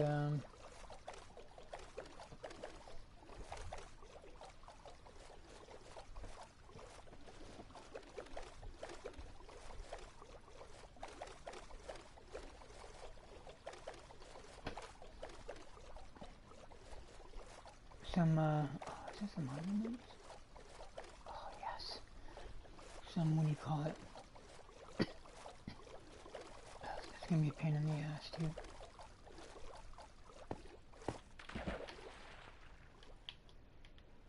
Because I need some sponges. Oh shit.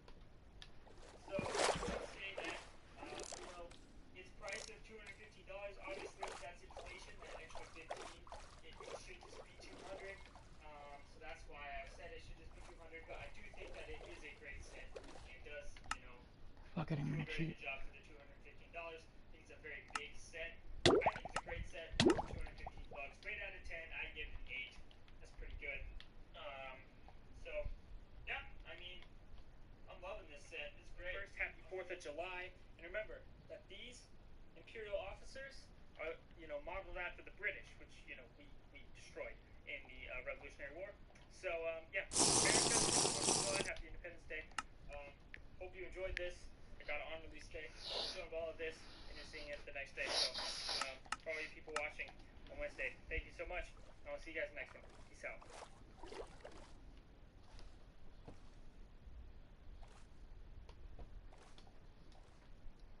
On this clip system for different styles. Oh, this dude is so cool. Which I think That is a flips. step in the right direction because it's a lot easier to attach, and I think that this is just overall a really nicely designed model for play. Now here's the thing. Not everything about it is fully perfect. I definitely do feel that, at least compared to the original, and we'll get more into this later on when we actually do our video on comparing the OG versus the new one, I feel like this feels a little bit more cluttered, and it's a little bit hard to explain why, but it feels just not quite as focused as the original. While the original basically just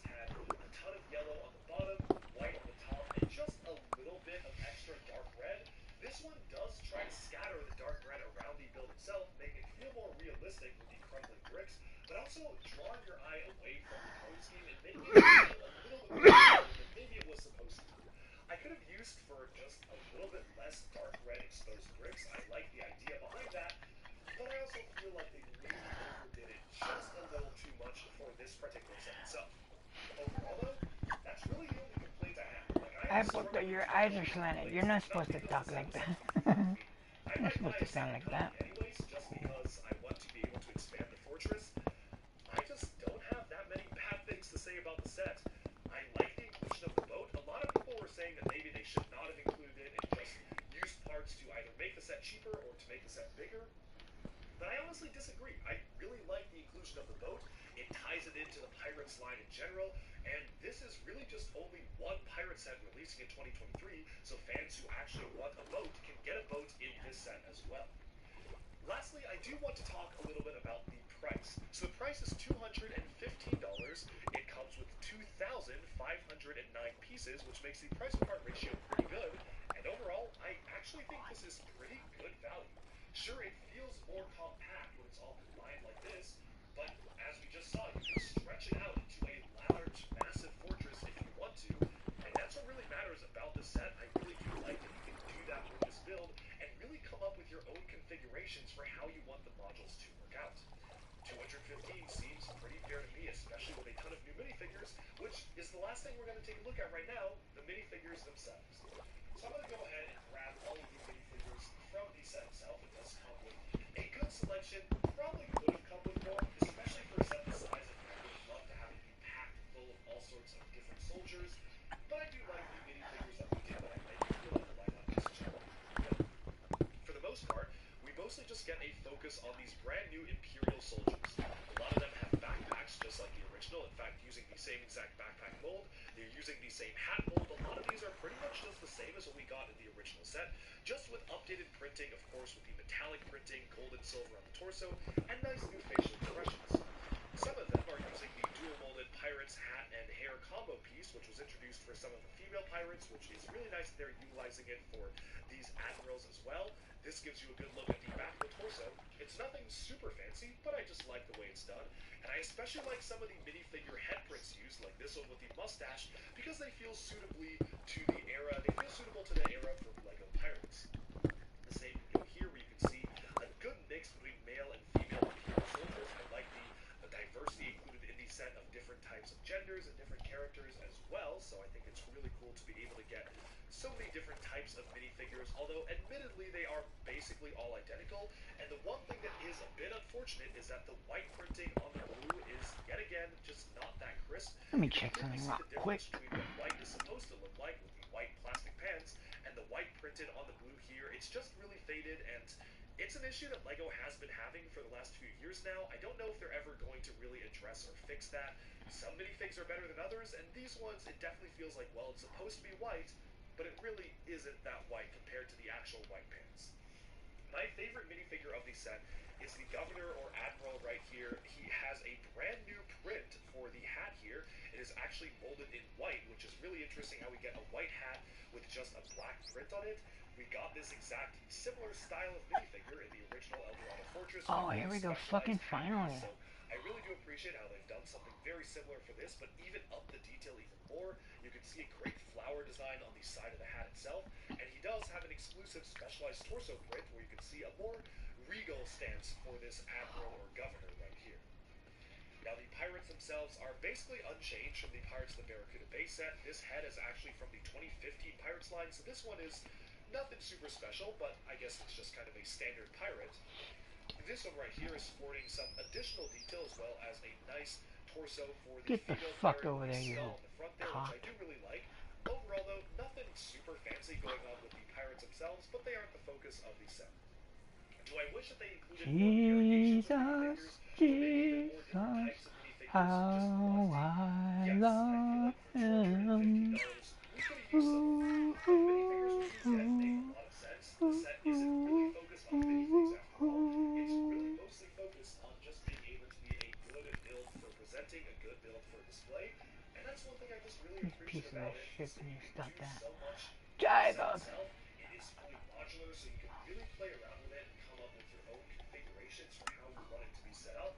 The cannons all rotate and fire. There's nice printed sail detail. It just feels really good and wholesome as a Lego pirate set reimagining. And there's not much else that I can even say about the build other than saying it is one of my favorite sets of the year. It is looking to be that this is going to be one of the best years in terms of sets. And this is off to a very strong start. Oh yeah. Green Up Gank is so cool. The brand new 2023 Eldorado Fortress, and I can't wait to hear what you think of the set in the comments below. And stay tuned because very soon I'll be publishing a direct comparison between this and the OG 1989 model. Alright, and with that we have summed up our look at the Eldorado Fortress. It is so cool how they were able to go back and remake one of the most classic LEGO pirate sets from the 1980s. I think it's so cool that LEGO is continuing to do stuff like this. That underground tunnel system is just so cool. I hope they continue to do this and reimagine all their sets in this newer style. But thank you all so much for watching this video. Definitely stay tuned for even more videos coming your way very soon, including, again, a direct comparison between this and the original. I love that dude. He's so cool. No weirdness. Tiger. You'll notice that. Hey there, thanks for tuning into Duck Breaks.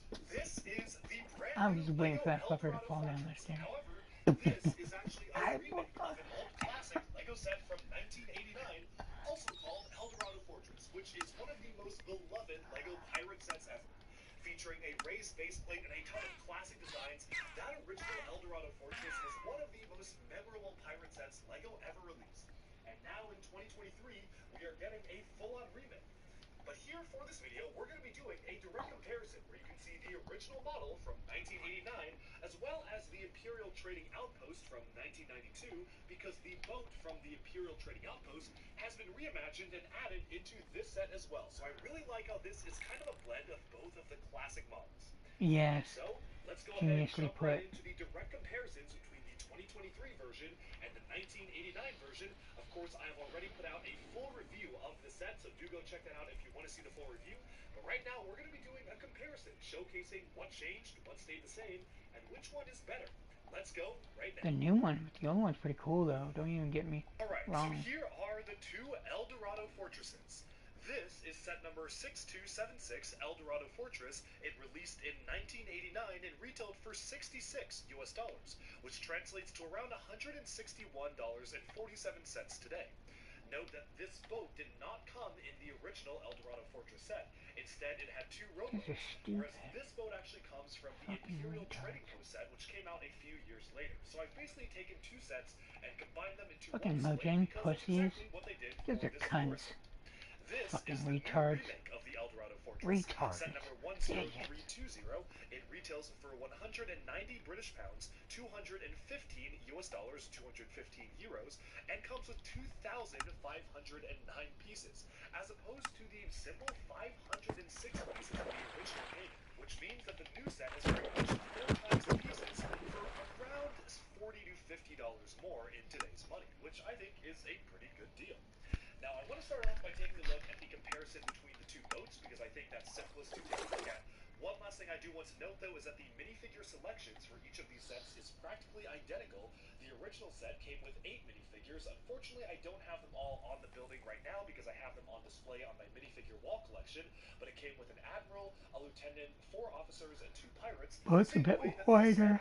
Basically similar minifigure lineup with the admiral, lieutenant, 4 officers, and 2 pirates. So I think it's actually pretty cool how they were pretty consistent in keeping the minifigures literally just modern refreshes, with the only exception being that the original set came with the main pirate Captain Redbeard here. I'm gonna do an outline on these. The main pirate himself, the one that you would see in the largest sets, whereas the newer one came with a couple of different figures, mostly because we already got a remake of Captain Redbeard in the Black Seas Barracuda remake, which was the Pirates of Barracuda Bay.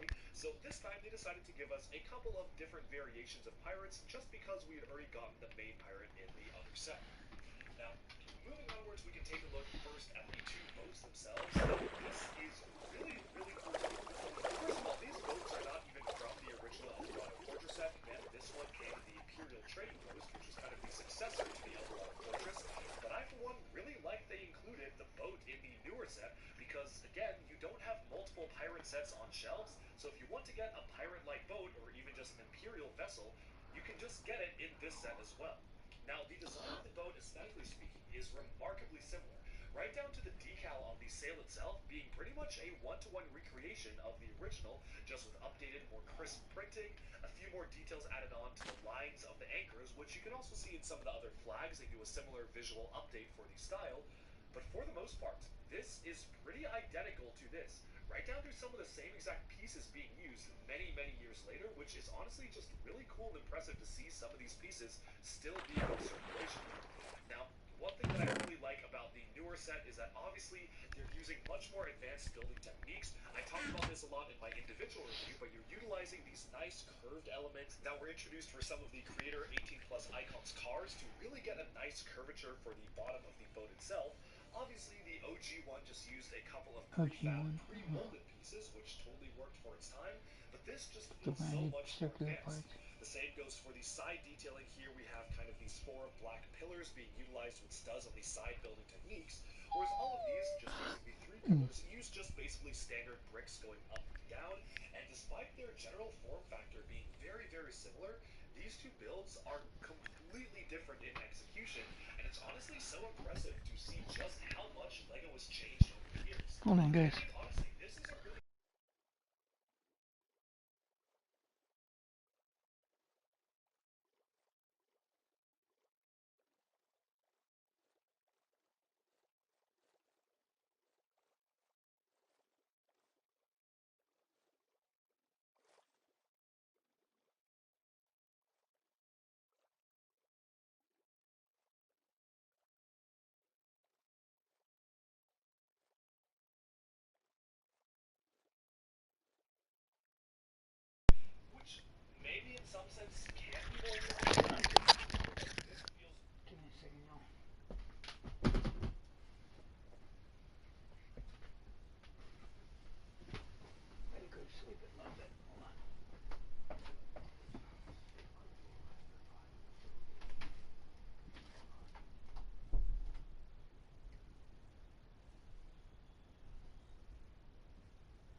seeing comparisons one-to-one of older sets being reimagined as newer models is my bread and butter. I love it when LEGO does that, and I just think it is so cool that they have actually managed to reinvent the original concept for this model in terms of a modern building style.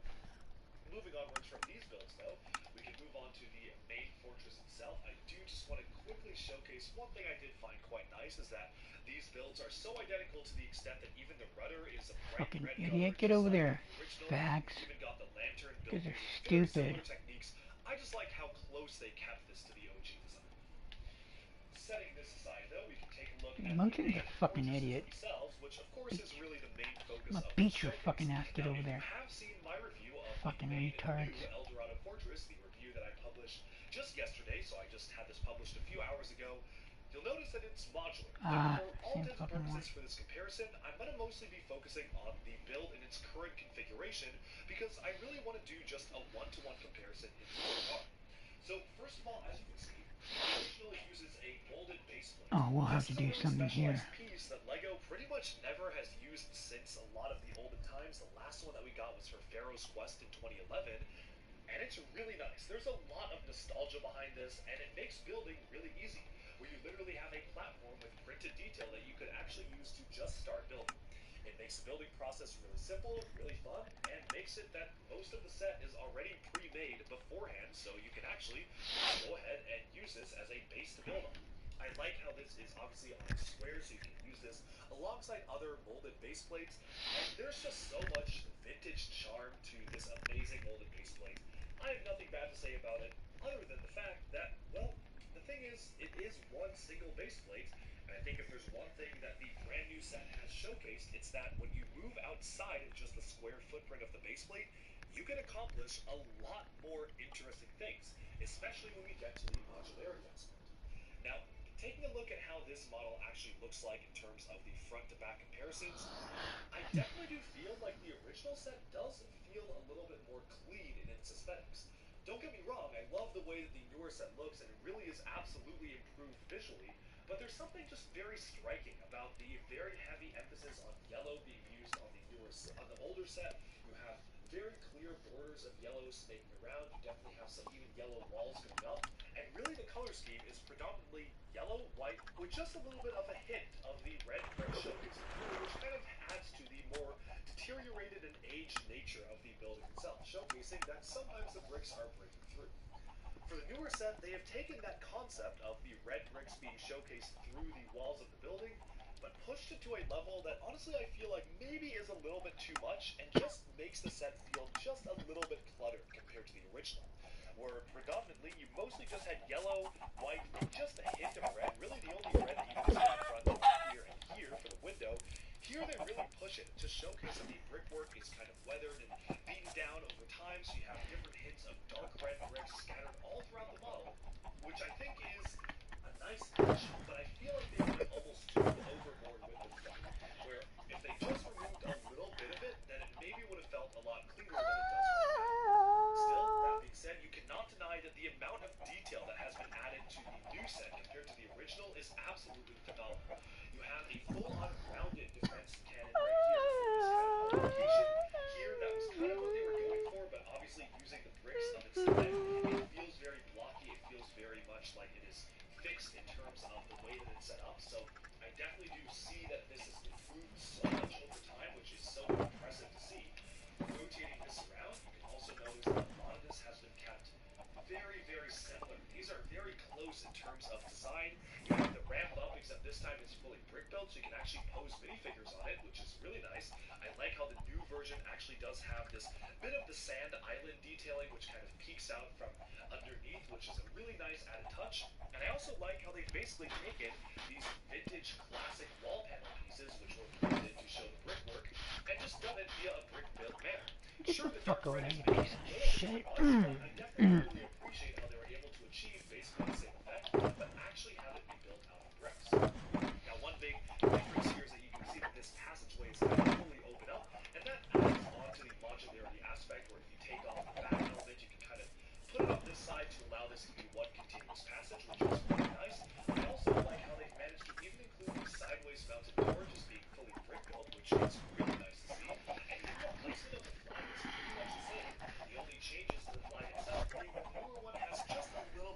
detail compared to the older one. The printing is a bit more crisp, but for the most part, it's basically very, very similar. What's very interesting to me is how they actually did the palm trees, where you can see that this many years later, they're still using pretty much the same elements, albeit a little bit smaller, but the design is very similar. Obviously, these older molds for the movable bendable trees are now discontinued, which is a shame because these are so much fun. Like, I actually really like how this tree piece is used because you can bend it and you can kind of have it sway in different directions. But instead, for the newer set, they've just done it out of Technic, which I think works totally okay. This angle in particular, you can really see just how close this is to the original model, where they have the yellow archways here and the yellow snaking around the back. The one thing I really do like is that while the original model was pretty open in its environment, obviously you have an open archway here, a lot of gaps here, and it definitely did feel like the gaps were because they didn't want to fill it up with brick. The newer model actually does fill up all the walls, making it feel so much more I was like gonna say this so ignorant. where everything is fully enclosed and really the only way to get in is from the front. I also really like how you've actually included a lot of extra brick-built detail for the rock work. Obviously, all this detail was printed, but now, because we're building everything out of system bricks, you actually have room for a lot more brick-built rock work and detail, which is just so much more impressive. Moving onwards to the back here, I think this is really where you can see the improvements that the new set has made over the original. While the original has a lot of classic charm, it is admittedly really plain around the back. There is clearly one side where this is supposed to be looked at, played with, and presented from, whereas the new one, you actually have a lot more detail being added in. You have great rock work being used here, you have some nice detail being used for these types of slits in the windows, you even have this dark red and bright red mixed roof here, which I think is a great addition to the set, integrating the dark red color scheme onto the roofs themselves, and you even have this back cannon and an interior to the office itself, and a parrot as well. So it's all sorts of really nice detail and design, which I can really appreciate. Really, the only thing that is a bit of a miss when it comes to the newer set is that, as you can see here, the top cannon and kind of protected wall here is just open. There's no real way to get up there for minifigures. You kind of just have to place a minifigure on there and hope for the best. The original model had it fully enclosed, which I do like, but also, thankfully, this is enclosed. It is just at a different level because they wanted to add a secondary cannon in the back to make the set more modular, which I guess makes a lot of sense. The newer set also has a ladder, which allows you to gain access to the Admiral's office there, whereas the older set, you kind of just have to imagine how you would be able to get up there because there's not much to be added on. On this angle, you can see that this is really where they actually managed to integrate a lot more detail and add some differences comparing the original model to the new one.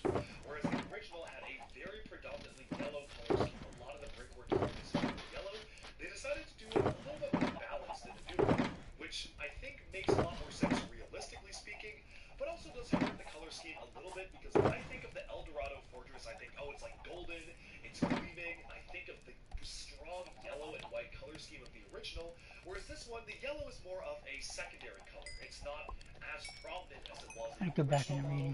You mostly just have a little bit of yellow going around and then mostly this large white container. What is really cool about this section of the build, though, is that you actually have a little bit of a jail cell in an area for the pirates to escape from, where this actually leads to a waterfall to allow you to escape through the waterfall into freedom, which is very nice. You also can remove the roof here to be able to play on the inside. There's just a lot more play possibilities with the newer set, whereas the original model was basically just a jail cell and that was it. And again, this is a beauty of brick building a base instead of using a molded base plate.